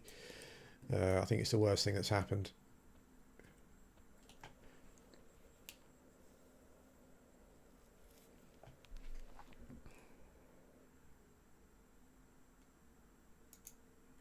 You know, I'm sure there's someone in the chat who can come up with an example of a crowdfunding that's, uh, you know, that's worked. But for every one that works well, there's probably 10 that are an absolute nightmare. I just think it doesn't. The thing is if I say I'm going to make the biggest cake in the world and it's going to cost £1 million, and then people give you £1 million before you make the cake, no matter how great a person you are, your incentive is.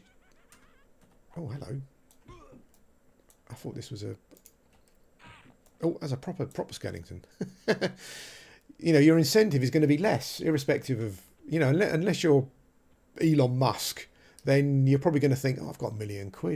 I'll make that cake at some point, but you know, I think maybe I'll just go to the Bahamas for a month first, and that kind of thing. It's just, you know, I just think you're not as incentivized to do it as you would be.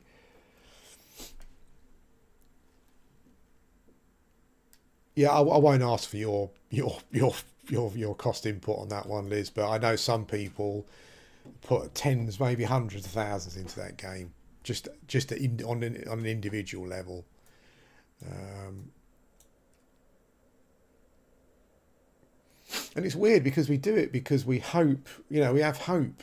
The thing with Shroud of the Avatar is that wasn't the first time that old Baldy and Plastic Lord have, you know, have actually swindled people out of money.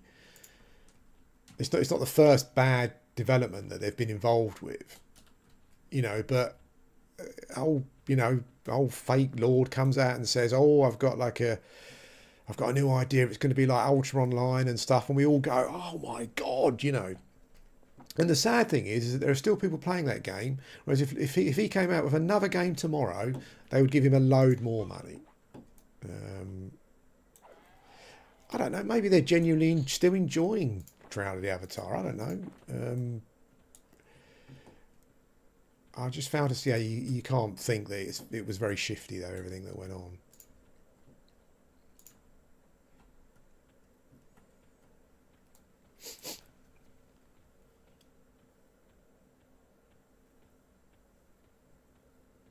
Yeah, exactly. And I'm not. I can't. I'm not knocking them for that. You know, if I said I'm going to make a, you know, I don't. Oh, hello. Here we go. What is Archumi doing? For God's sake. What is that mob? I have to look that up. I don't ever remember seeing her on P99. Yeah, it is. I don't blame them. You know, I mean, if I, as I said, if I said I'm going to make a massive giant golden dildo, I want £1 million, and people give me £1 million, then, as I said, I'm going to feel less incentivized to do it. You know, and it's, and I'm not saying that they're conning people or they haven't been putting the work in, but it's clearly just mismanaged. I think that, and that's all it can be. As I said, you know, there are games that have probably had a fraction of the. There are MMOs that have currently got live servers running that have had a fraction of the investment, and they've managed it. So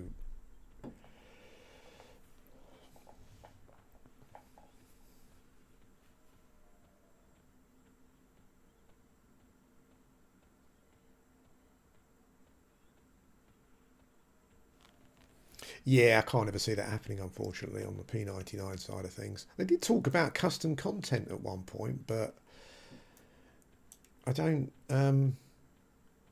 Yeah, I don't know. I mean, I have to be honest though. Like this, like Quarm seems fine. You know, it's enough like P99. It's even got the scroll wheel thing that works all right. You know, it's enough like it if you're after a pop server to be worth giving it a bash. And it's much easier to install and get running than P99 as well, if you don't already have it running. Am I going the right way? I think so.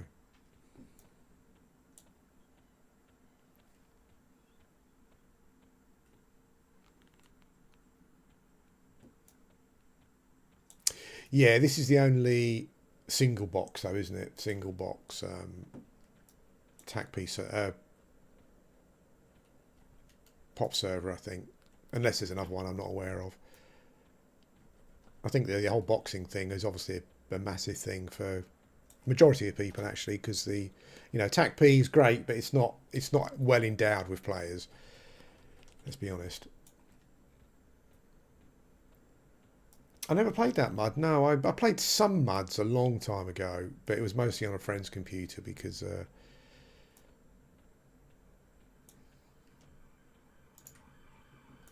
Dwarven Bandit. I'm coming for you, Dwarven Bandit.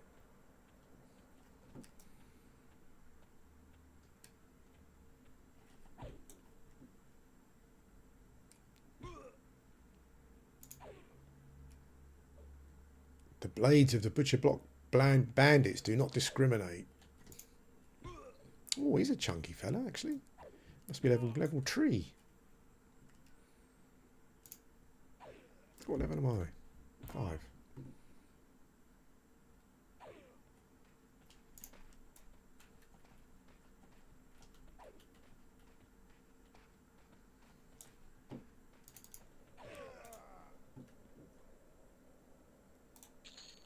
Oh, there we go. Nice little faction gain again.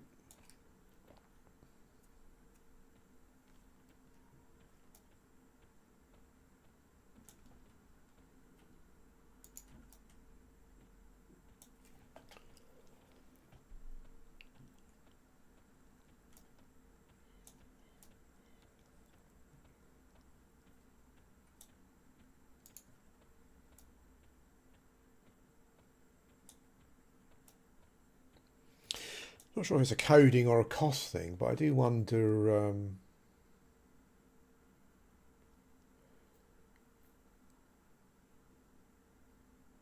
I do wonder why. Is it Daybreak still of not doing a proper classic Everquest server? Maybe financially, it's really just not viable. You know, maybe the P99 population is kind of about it. You know, roughly, and it just wouldn't be worth the investment.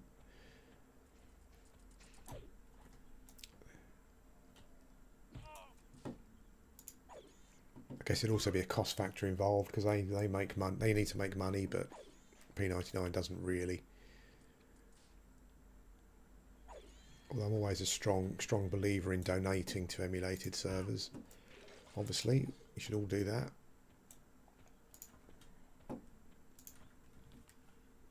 Hey Don, how you going, mate? Yeah, it's great actually.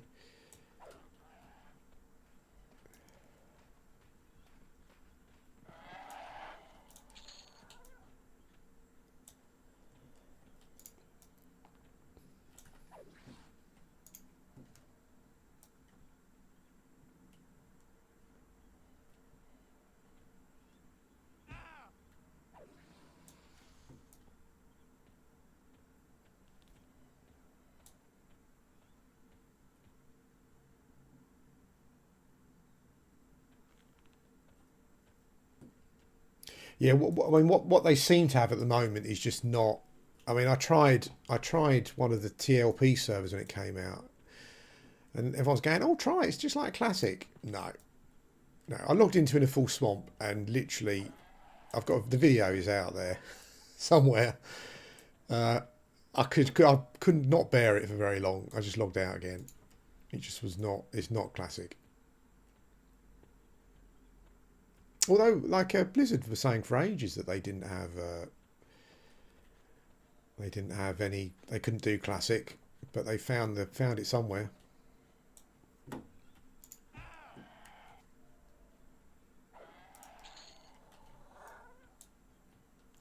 was talking about eBay earlier. I don't know if it's. I don't know if it's a thing that things go in stages, but I've got a vanilla collector's edition of World of Warcraft. Mint condition, and it's selling for hundreds of pounds on eBay. I think collectibles and memorabilia stuff seems to go in cycles, doesn't it? I couldn't believe it. Actually thinking of putting it up.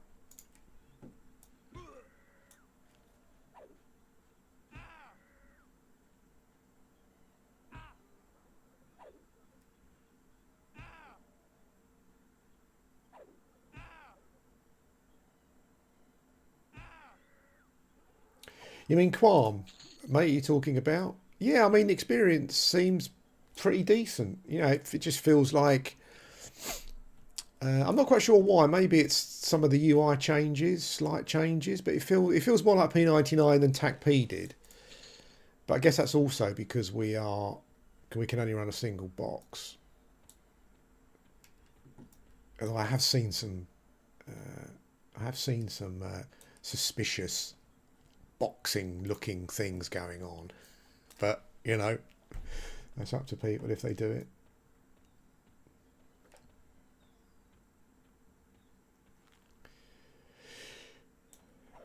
Yeah, this is like this is a big box vanilla collector's edition World of Warcraft thing. It's got like an art book and a map and like a proper cloth map and stuff. I think people just love collectibles, don't they? I think that's the thing.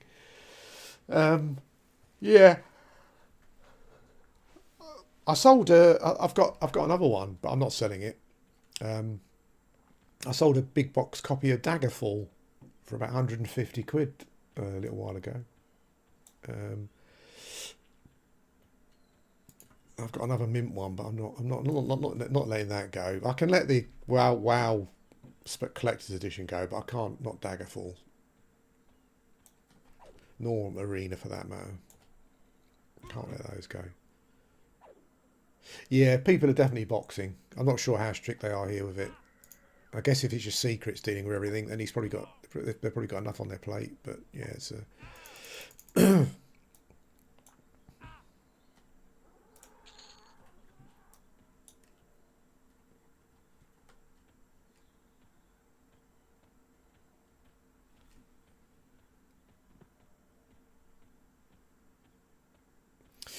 Embers Adrift. Oh, I feel like I've said too much about Embers Adrift. Certainly too much for the people that still play it. Embers Adrift has more of an insular problem than any indie MMO that I've played.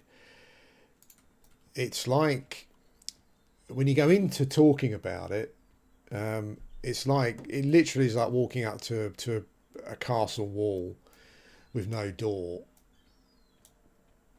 The people are just totally unreceptive to anything that doesn't follow the company line, and I think it's damaged the game for that. You know, I think I've said it before. Like as a game developer, I would assuming also assuming if you fish out the trolls, I would be listening to people that are not playing the game. Like, why are you not playing the game?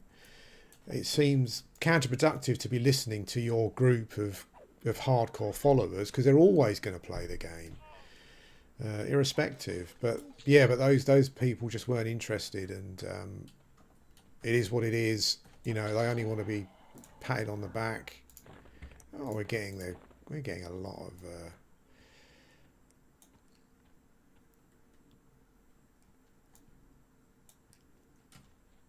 but they keep, the thing is as well is that they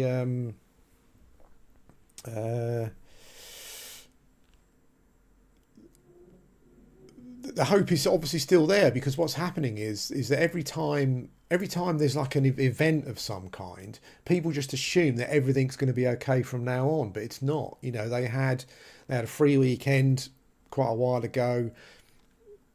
Oh, you know, short to medium term, it didn't have any effect on the population. They went free to play ish a while ago. It had zero effect on the population. I mean, I logged in for periods during when it went free to play, and there was single digit players from a thingy point of view, and because they're having an anniversary thing, and there's been a spike in interest. You know, they just assume that, oh, everything's all right again now, but it won't be. You know, after the anniversary event is finished, the game is still the same.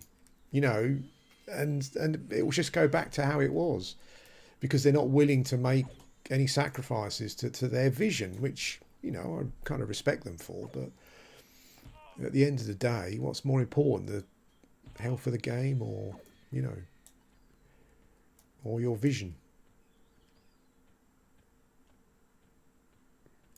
And maybe this will be it. Maybe this event will be the one. But I don't know why it would be when it hasn't been before. It doesn't really make any sense.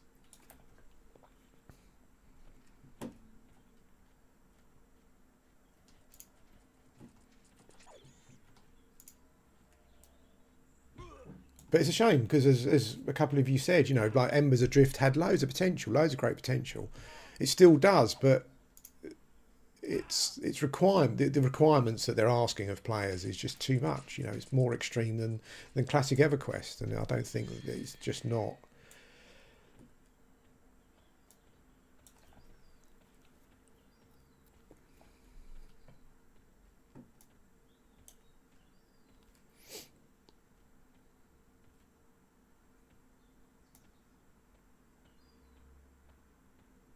No gear on it, mate. No, this is on Quarm rather than P99. So I've got, you know, I've only got, I think this is the highest level character I've got on here.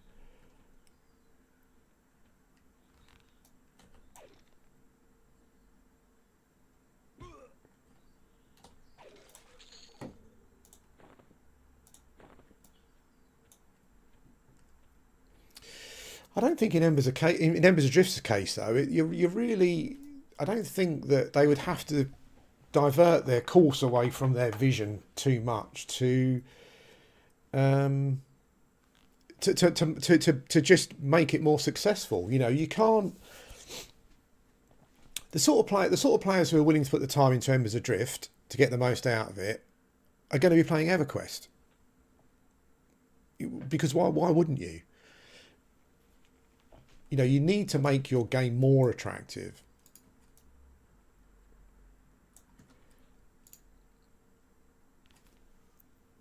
Yeah, but I don't think it would need to. I mean, it is free to play. That's the thing at the moment, mate. And it went free to play a little while ago, and it had zero impact on the population.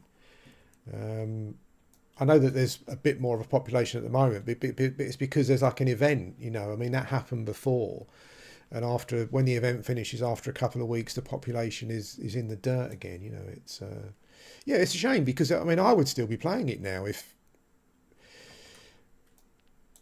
they took a more reasonable approach to what they were asking of players.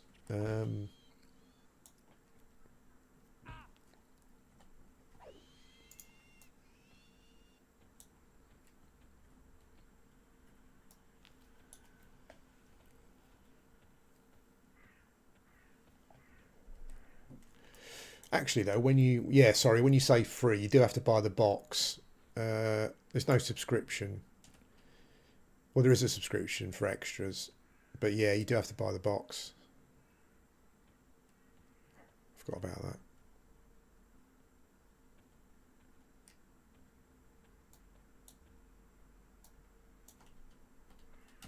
that. Embers Adrift also was a game that made me cover MMOs differently in the future, because I realised it's just I realised it's just pointless. You know, it's as somewhat as as someone who makes videos talking about MMOs, it's pointless approaching it from a point of view of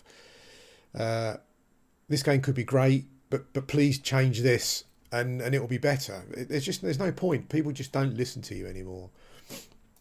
So whenever I cover MMOs in the future, assuming that I do, I'll just go, this, and this, and people make up their own decisions. It's pointless banging your head against the brick wall.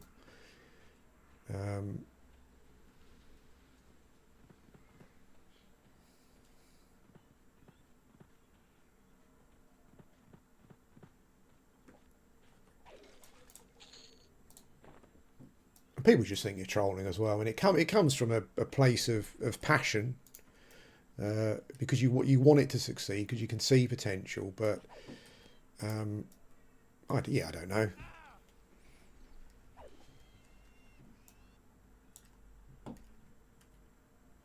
It's a bit like telling Banksy, "Oh, I think you might want to do this instead." So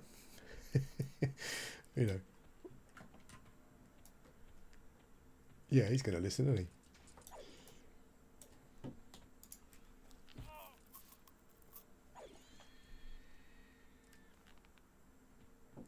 Yeah, well, Embers has notoriously had issues from a performance point of view.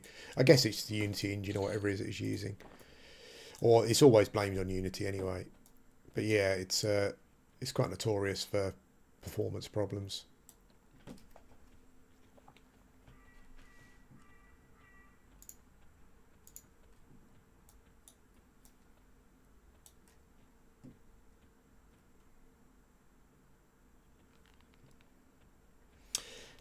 Yes, it's weird, isn't it? It's weird. Like as I said, maybe I'm just looking. Oh, I'm obviously looking at it completely differently. But if I'm running an MMO and I've got a core group of vocal players,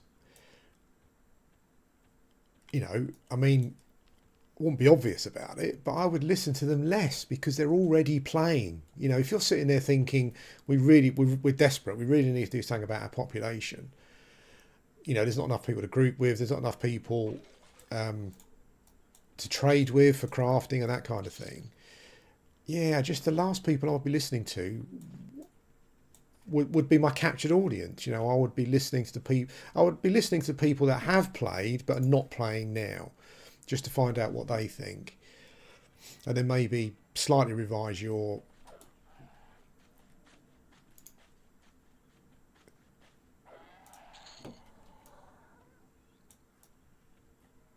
I think it's kind of ego and stubbornness, isn't it? It's like,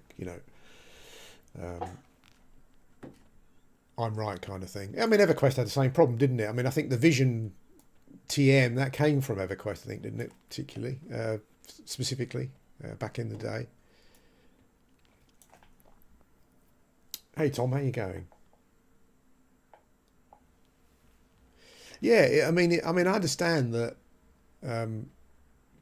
I understand that it might be difficult, to upset the people that are already playing, but the people that are already playing seem really invested. I mean, you've got to be really invested, emotionally, maybe financially as well. So they're probably going to deal with some changes that make the game more popular.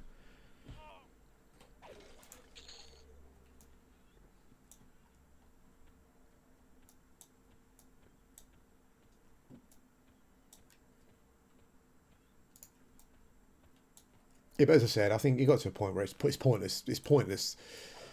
It's pointless debating anyone with it because they're just not. They're just not interested. The the player base call you a troll for disagreeing, and the developers just are not interested. They're going to stick to what they believe is the right thing to do. So yeah, it's just a waste of time in the end.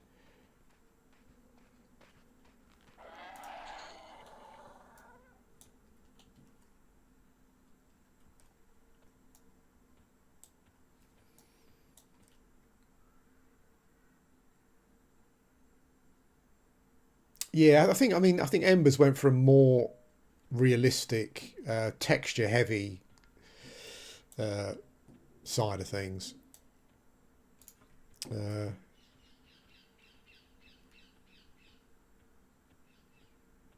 Whereas I thought Eminem was certainly felt more, looked more like classic Everquest than a lot of games do.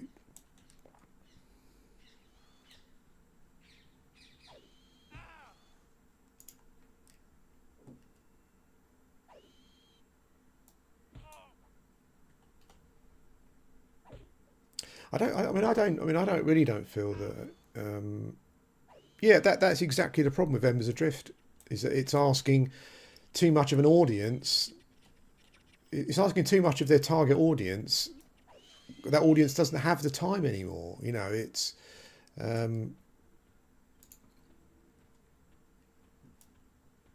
you know, the audience they're looking for have got kids, jobs, whatever. You know, it's like, and it is too slow. I mean, I just to get an idea of where things were, I logged in.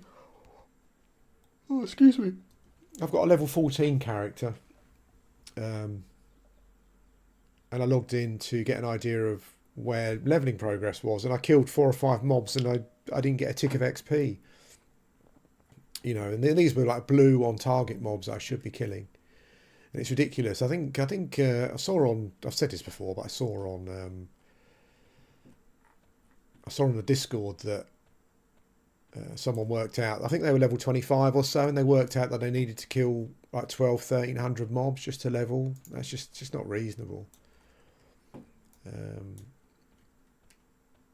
Again, I'm repeating myself, but a little while ago I was faffing around with my level 44 enchanter on P99, and you can get you easily get 1% XP per kill, maybe 2% if you're in a high Zem dungeon. Maybe you kill mobs slightly quicker on Embers Adrift, but you know, it's just unreasonable. The other thing as well is that there's so much downtime in Embers Adrift, so you're either repairing your armor. Well, I found I was either repairing armor, clearing out my terribly small inventory, because it literally got full up within 10 minutes of going out, or having to go and sit at an ember ring. It's asking too much of people. And while I can understand that maybe they're going for some hyper D&D realistic type thing where leveling takes, you know, gaining 1 level can take your average player weeks or whatever, it's just not what it doesn't translate to an MMO, unfortunately. Oh, I keep mistakenly clicking lay on hands on a bloody mob.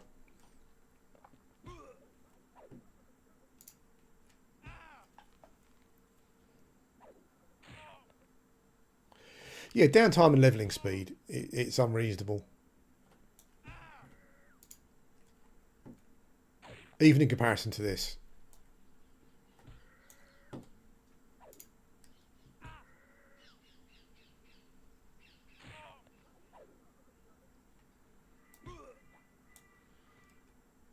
I think they're hoping that alchemy, which is looking more and more like magic, might save it for them or do something, but I don't know. I don't think they're the problems, you see. Like when the game first came out and there was a population problem, people were saying, oh, it's this, there's no content. So they included more content, and it still didn't help the population. So people were saying, oh, it's this bug or that. Once they do this, once they do that, it's just making excuses up for it.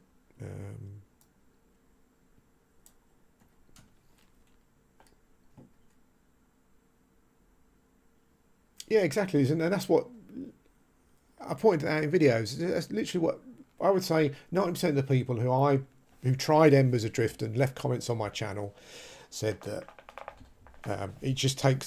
everything is far too slow. And we're players who are hardcore classic Everquest players. So if we're not sticking with it, then who is sticking with it? I don't. A very small, tiny population.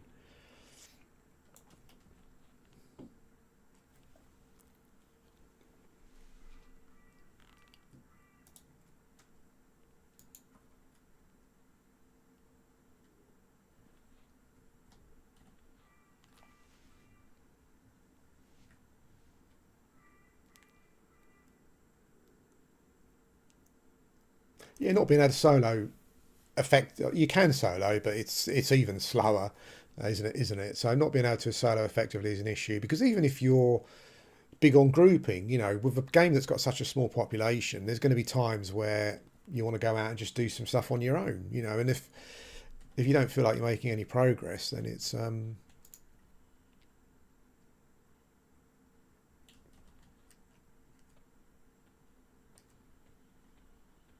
shame, because the game had a pretty good gameplay loop. You know, I really enjoyed the running around gathering part of it. I mean, it's no new world, obviously, but you know, it's a similar gameplay loop that I enjoyed playing New World for. But yeah, just progress is just far too slow.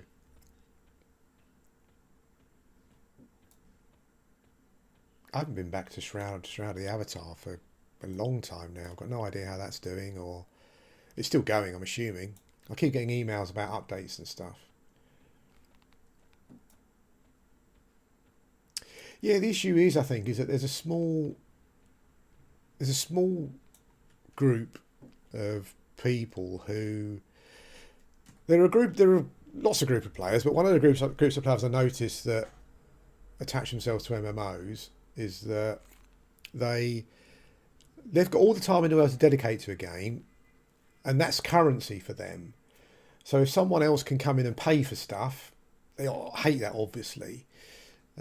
Or if someone can get stuff that they can get, but they can do it quicker because of a change or a patch or something, then they get angry at that because they've invested all their time and it should be this hard. You shouldn't be able to get this and that and whatever. And those are the people for me that really kill indie MMOs, you know, because they're the loudest. It's always the vocal minority, isn't it, that are in charge. And I think they're the people that you shouldn't be listening to, but they do. But you need soloable content, I agree. But it doesn't mean that you want the game to be like World of Warcraft. Classic Everquest is soloable. Um,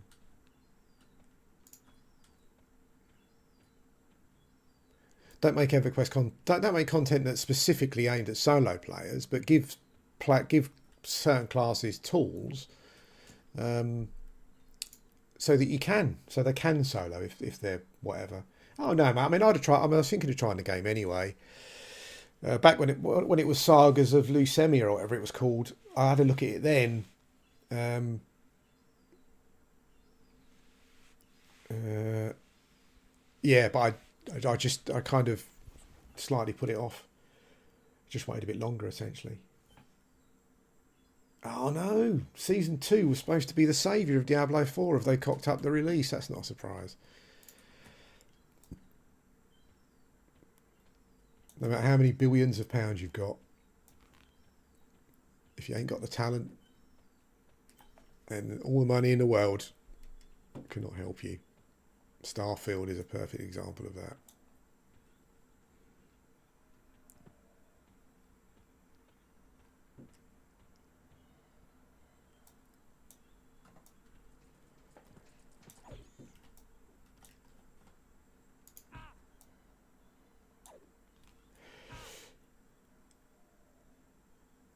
How can a company with so much money just just continue to make so many mistakes? Like who's in charge?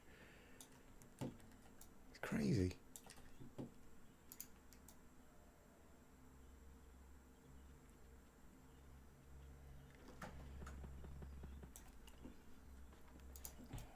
I think the issue now is part of the problem is the climate. You know, like I don't know, back when I was working back in, and I worked in gaming for a few years back in the 90s, and you know, maybe you want something in between. You know, maybe it wasn't the best thing, but if you cocked up or you weren't doing a job, you know, the owner would go, I'm sorry, mate, you're shit. I'll see you later. But nowadays, you couldn't do that. It'd be like, oh, you know, someone to go in to some, you know, blue-haired HR person. Oh, you know, my manager's making me feel stressed and anxious. They said I'm going to get the sack, you know, and it would be the manager's fault. Yeah, it's probably really hard to get rid of people nowadays, I'd imagine, because they go and go about being picked on and persecuted or whatever. So you're left with who you're left with.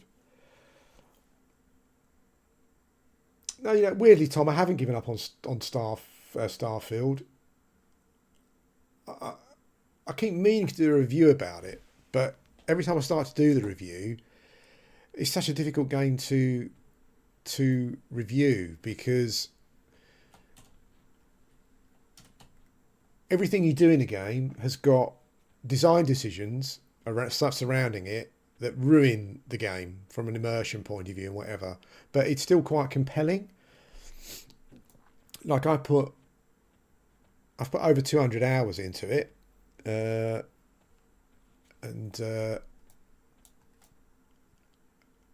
I've done a bunch of new game pluses for a particular reason. I was about to say I don't want to spoil, but I kind of spoiled it earlier on in the video anyway when I was talking about Starfield. But anyway, yeah, I've done a number of new game pluses for a particular reason, and I'll still go back to it because yeah, it's weird. I don't quite know what it is.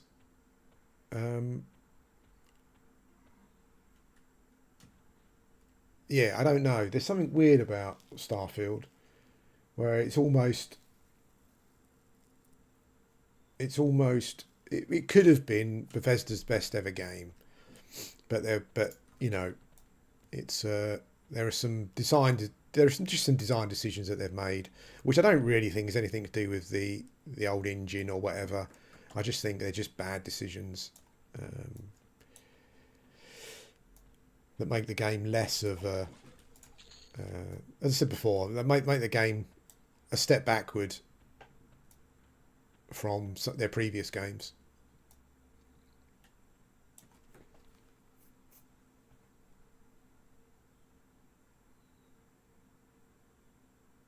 Yeah, do you know what, mate? It's hard to put my finger on because some of the design decisions are not just bad; they're shocking, and they see that it's literally like, I don't know. It's literally like employing someone straight out of school and asking them to make decisions based around the mechanics of the game. That's how bad some of them are and how much they ruin the game. But weirdly, I just kept playing it, and I'll go back and play it again probably. But then, like, I still play Fallout 76, so I don't know. Maybe there's just something. Maybe there's a secret ingredient that Bethesda has that no one else has. I don't know. It's weird.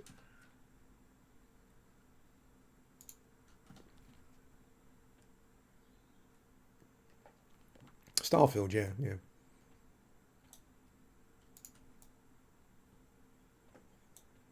There's so many small changes they could have made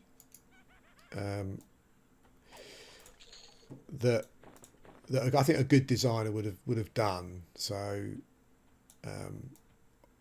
one of the worst design decisions of the game is breaking up space travel into lots of loading screens. Basically, that's a terrible thing to do.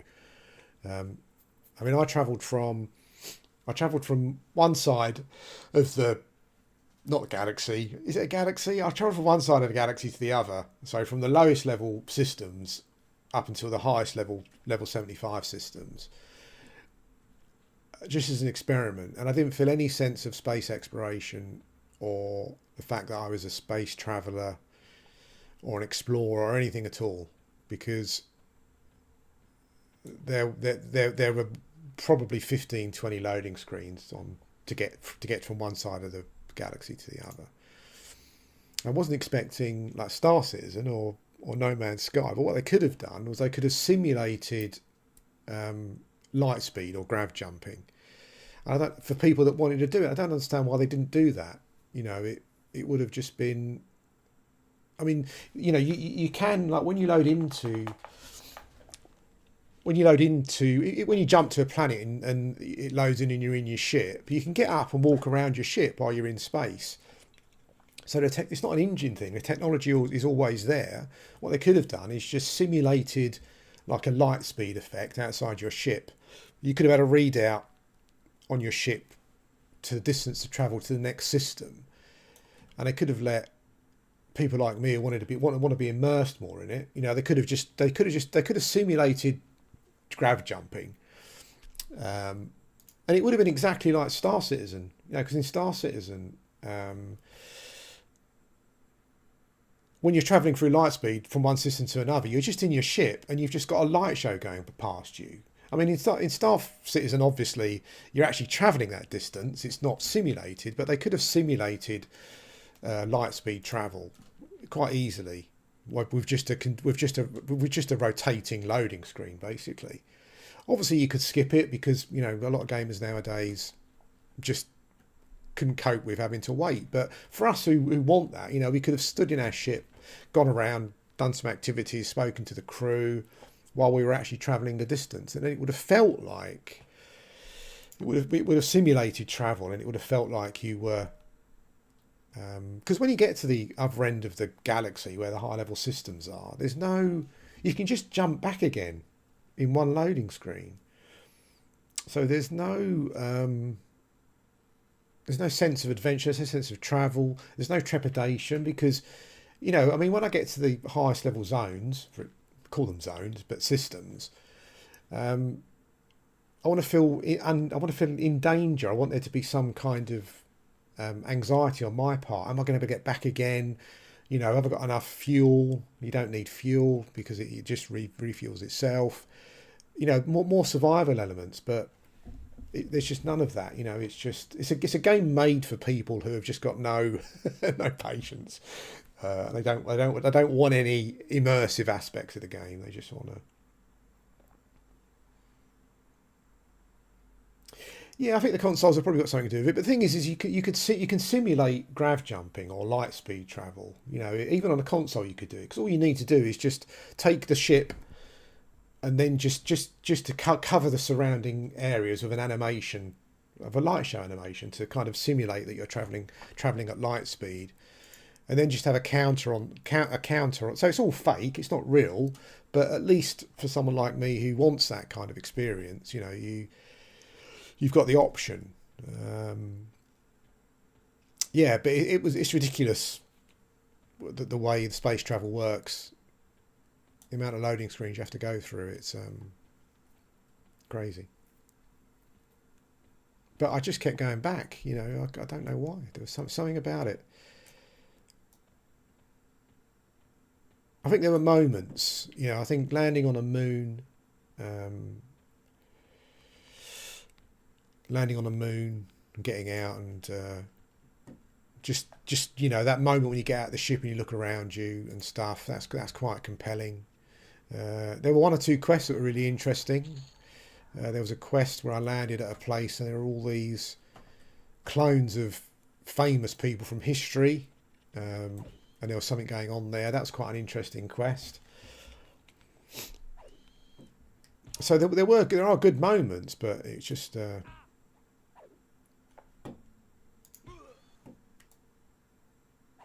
Todd was telling massive fibs about procedural generation as well. There isn't any procedurally generated content in the game. Eventually, I worked out that procedural generation means that when you land on a tile on a planet, you get a randomly assorted collection of cut and pasted content.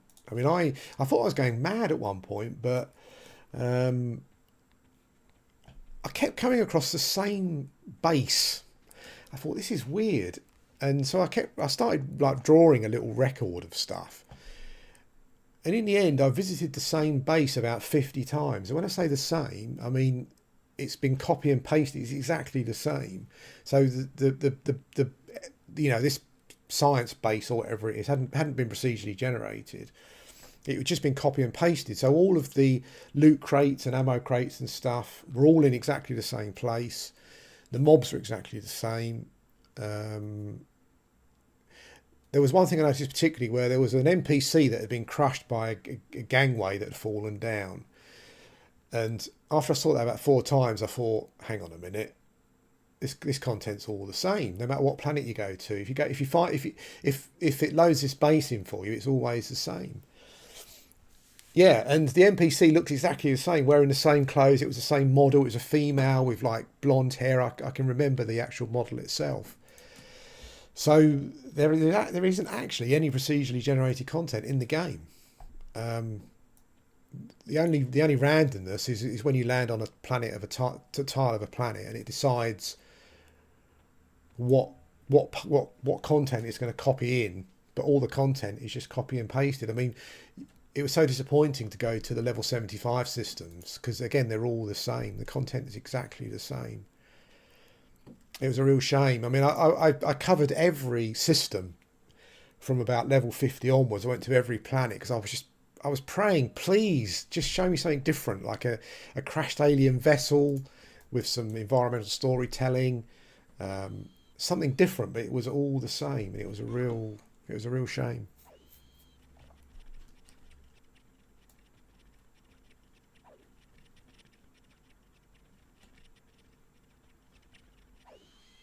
You know, but AAA games have got the same problem as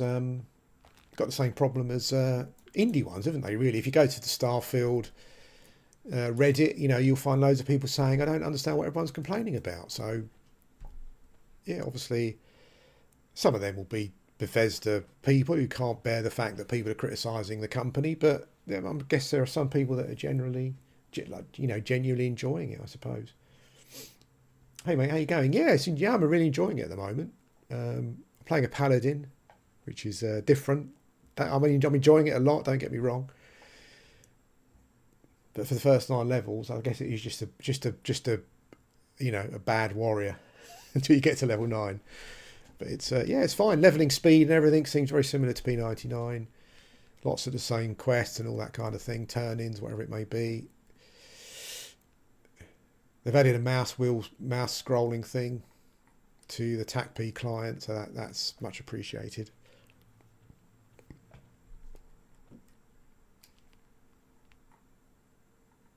What level am I?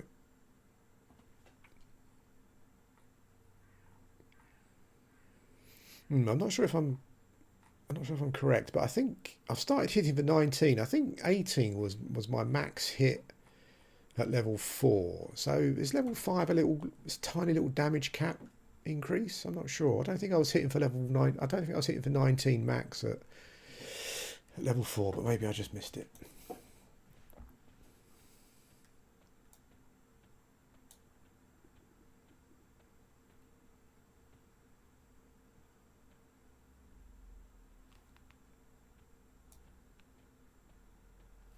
Yeah, that's the exact issue with Starfield is that because the content is copy and pasted, you're doing exactly the same things. I'm doing exactly the same things at level 100 as I was doing at level 1. Um, I'll tell you what. I don't want to. I know I spoiled it already. Um, I don't want to spoil it. But one of the most interesting things about Starfield, now bearing in mind that Starfield is supposed to have all of this content and whatnot, is New Game Plus. Because this is not a spoiler, maybe just a mild spoiler, but New Game Plus is tied into the main campaign in quite an interesting way. And when I first started going through it, I thought this is really interesting actually. I know it's not the first time that someone's done it. I think like Dark Souls tied New Game Plus into the overall arc of the game like years ago. Demon Souls I think did it actually first. But it's quite interesting, and that was the thing that made me that was the thing that kept me playing, because I thought, oh, this is quite interesting. And when you start a New Game Plus in Starfield, there are certain things that can be different. And I discovered a couple of different things myself. So, yeah, it's weird that little part of the game it's the most interesting. It almost felt like they tagged it on at the end. It is, mate. Yeah, and it's also easier to get going than P99, because you can download the TACP client and then just unzip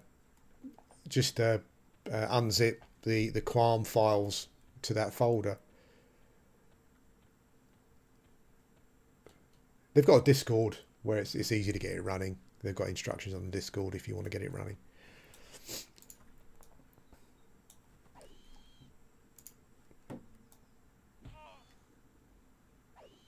Saying that, I mean, maybe P99 is easy to get going now. I don't know. I know that you needed when I did it, I burnt the titanium client to some discs.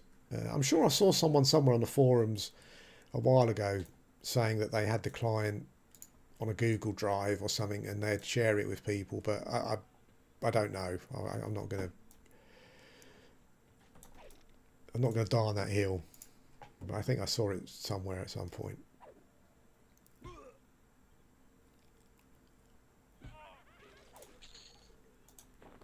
I mean, I transfer my my P99 client just between drives because you don't actually need to physically install it, so you get Windows registries and stuff. You know, I mean, I've got the P99 client on a just a RAM stick, and if I install a new hard drive, I get a new PC. I just move the folder over, and it just runs. So you don't need to actually physically install it each time.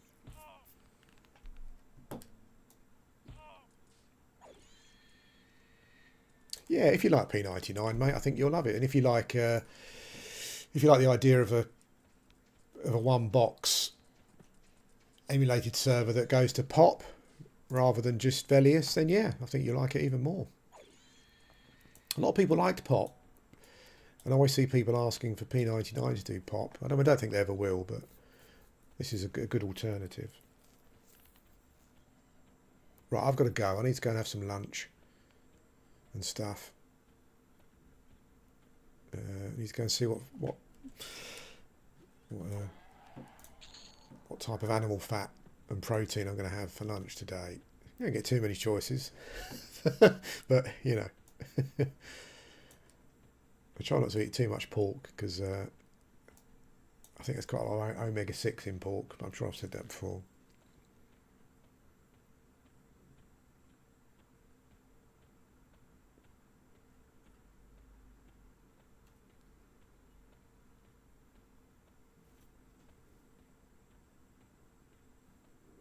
Might have a dig on the forums or do some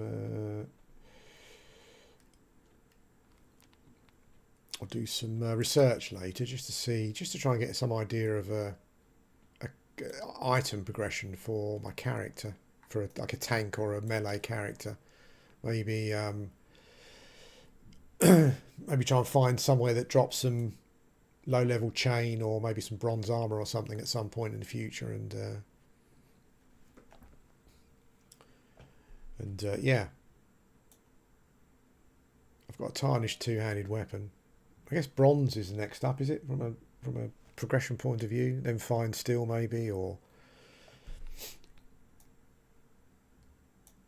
but that's a long way off. I guess you probably get. I mean, fine steel generally drop off of high level guards, isn't it?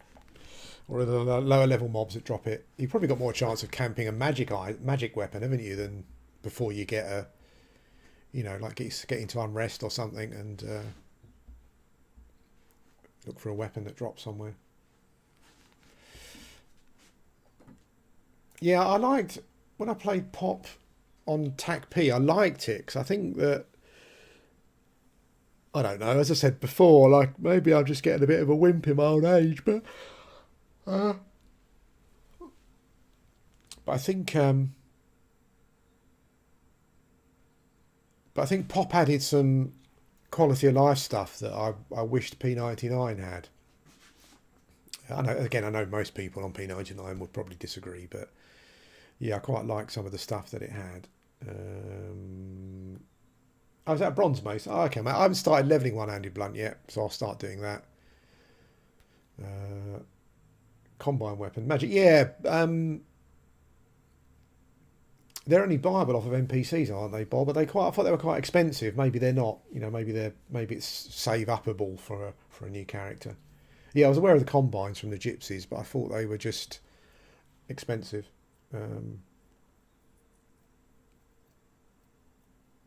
Yeah, I might need a magic weapon actually sooner rather than later if I'm going to go and kill wisps and stuff. I need to do some research. I'm sure there are some magic weapons that drop from, you know, like Befallen or whatever, one of the early level dungeons. Pretty sure.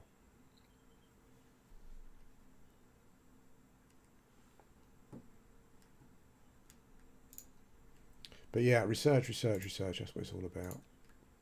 I like the wiki. I like the P99 wiki because I think it's. Um, I think it covers most of the stuff that's on Quarm as well, give or take. So.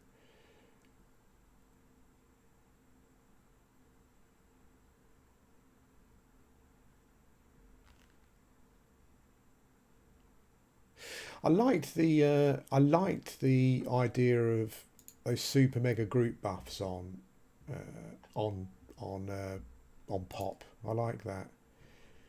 Uh, yeah, I like that a lot. I like that a lot. Um, yeah, I liked like some. I like the AAs. You know, I think the AAs make some classes more viable. Um, yeah, I like that. I like the AAs and stuff. Um, for picking a character on here, what it might actually be doing, because as I said before, I might play a shaman and try and keep up with it to you know, just because I've always wanted to have a proper 1 to 60 kind of shaman video progression series.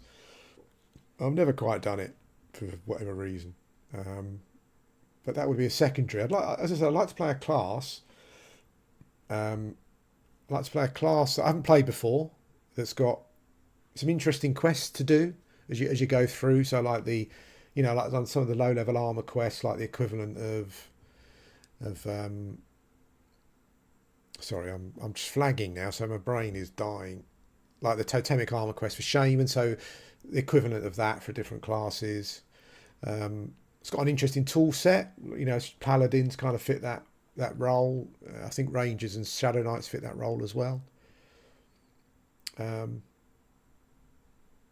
yeah, but it might be interesting um, to look at those classes and see what pop gives them, and see what class gets them. I don't know if anyone's aware of it, but uh, see what catches. Yeah, so see what class actually goes from being zero to hero, kind of in pop. Maybe Rangers. I mean, I love Rangers. I know they get people laugh at Rangers. They're a bit of a meme, but I kind of think to myself, you know, the Rangers in pop really, yeah, maybe they become pretty good. Maybe I don't know. I'd have to look into it. I'd have to go onto the TACP wiki and see what Rangers get in pop and stuff. Hey mate, how you doing? Oh, glad you can catch the stream. That's cool. It's amazing how I have no idea. I'm looking over here, but my camera's over there. I'm sorry, it's terrible streaming etiquette. Because I'm looking at the screen. I just put my camera over here. Um, I'm always amazed at and humbled that people just like listening to me talking a load of smeg. Really, so it's crazy but cool at the same time. Particularly Everquest. Like people just love watching Everquest, don't they? And I'm not even very good at it.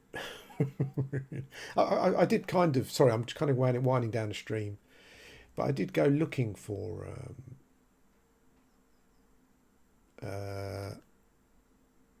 I did go looking for like Everquest content, like P99 content on YouTube yesterday, and yeah, there's not a huge amount going on, is there? There isn't. Um, there are some new people doing videos, but they don't seem to be getting the reach. Not the sort of reach that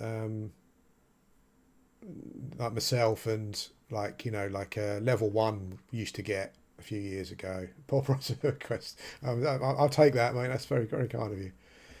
Yeah, they don't seem to be getting the reach. I don't know if I don't know. Maybe people just like to listen to a different thing from the normal videos.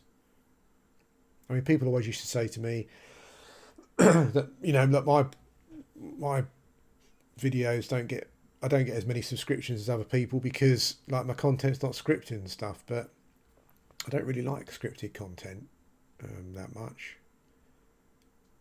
So always, I understand that's what people like, but it always seems pointless to me to do scripted content if you don't like it. You know, I mean, I can sit down and I could sit down and write a script, but if I don't like watching that content, then I don't know. Oh, nice one, mate. Yeah, there's some. I've got some shaman stuff up there. Some early level shaman stuff that I think helps, particularly if you're an ogre. But I always wanted that 1 to 60 kind of complete series. Maybe a new server is a good way of doing it. Yesterday I was thinking to myself, right, tomorrow, Bob, get on Quarm, get leveling. This is the only because Secrets has relaxed the input required to get legacy items. This is the only chance you're going to get a mana stone or whatever it may be. But then this morning I logged in, and then I'm like, oh, but you know what class do I want to get? If I want to go to Nagina and camp J boots before they go out, what class do I want to do it with? And you just get into this all Titus cycle. Yeah, I always wanted to do like a Diary of an Ogre Shaman thing. It would have been nice to do it so that there was a bit more video editing going on, and it was a bit more. I put more input into it in that regard, but yeah, I don't know. Maybe I'll try and give it a go. Right, so I'm going to be playing more seriously, so I'm not just saying it, because I don't really have any other games to play at the moment. I've got to finish off a few bits in Cyberpunk, as I said, but I haven't enjoyed this playthrough as much as I have before, and I haven't enjoyed the expansion as much as I thought I was going to either. I'm not quite sure why. Maybe it's just a general gaming thing at the moment. But yeah, I do.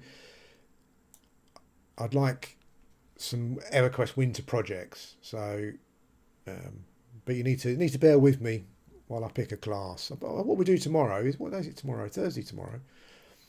So I'll probably stream again tomorrow the same, but I think we'll start a Ranger tomorrow, and then we'll see how we go. So I think it's going to be, it'll probably be all of them eventually, but I think it's going to make sense for me to stick to one at first and not get too sidetracked if that's possible.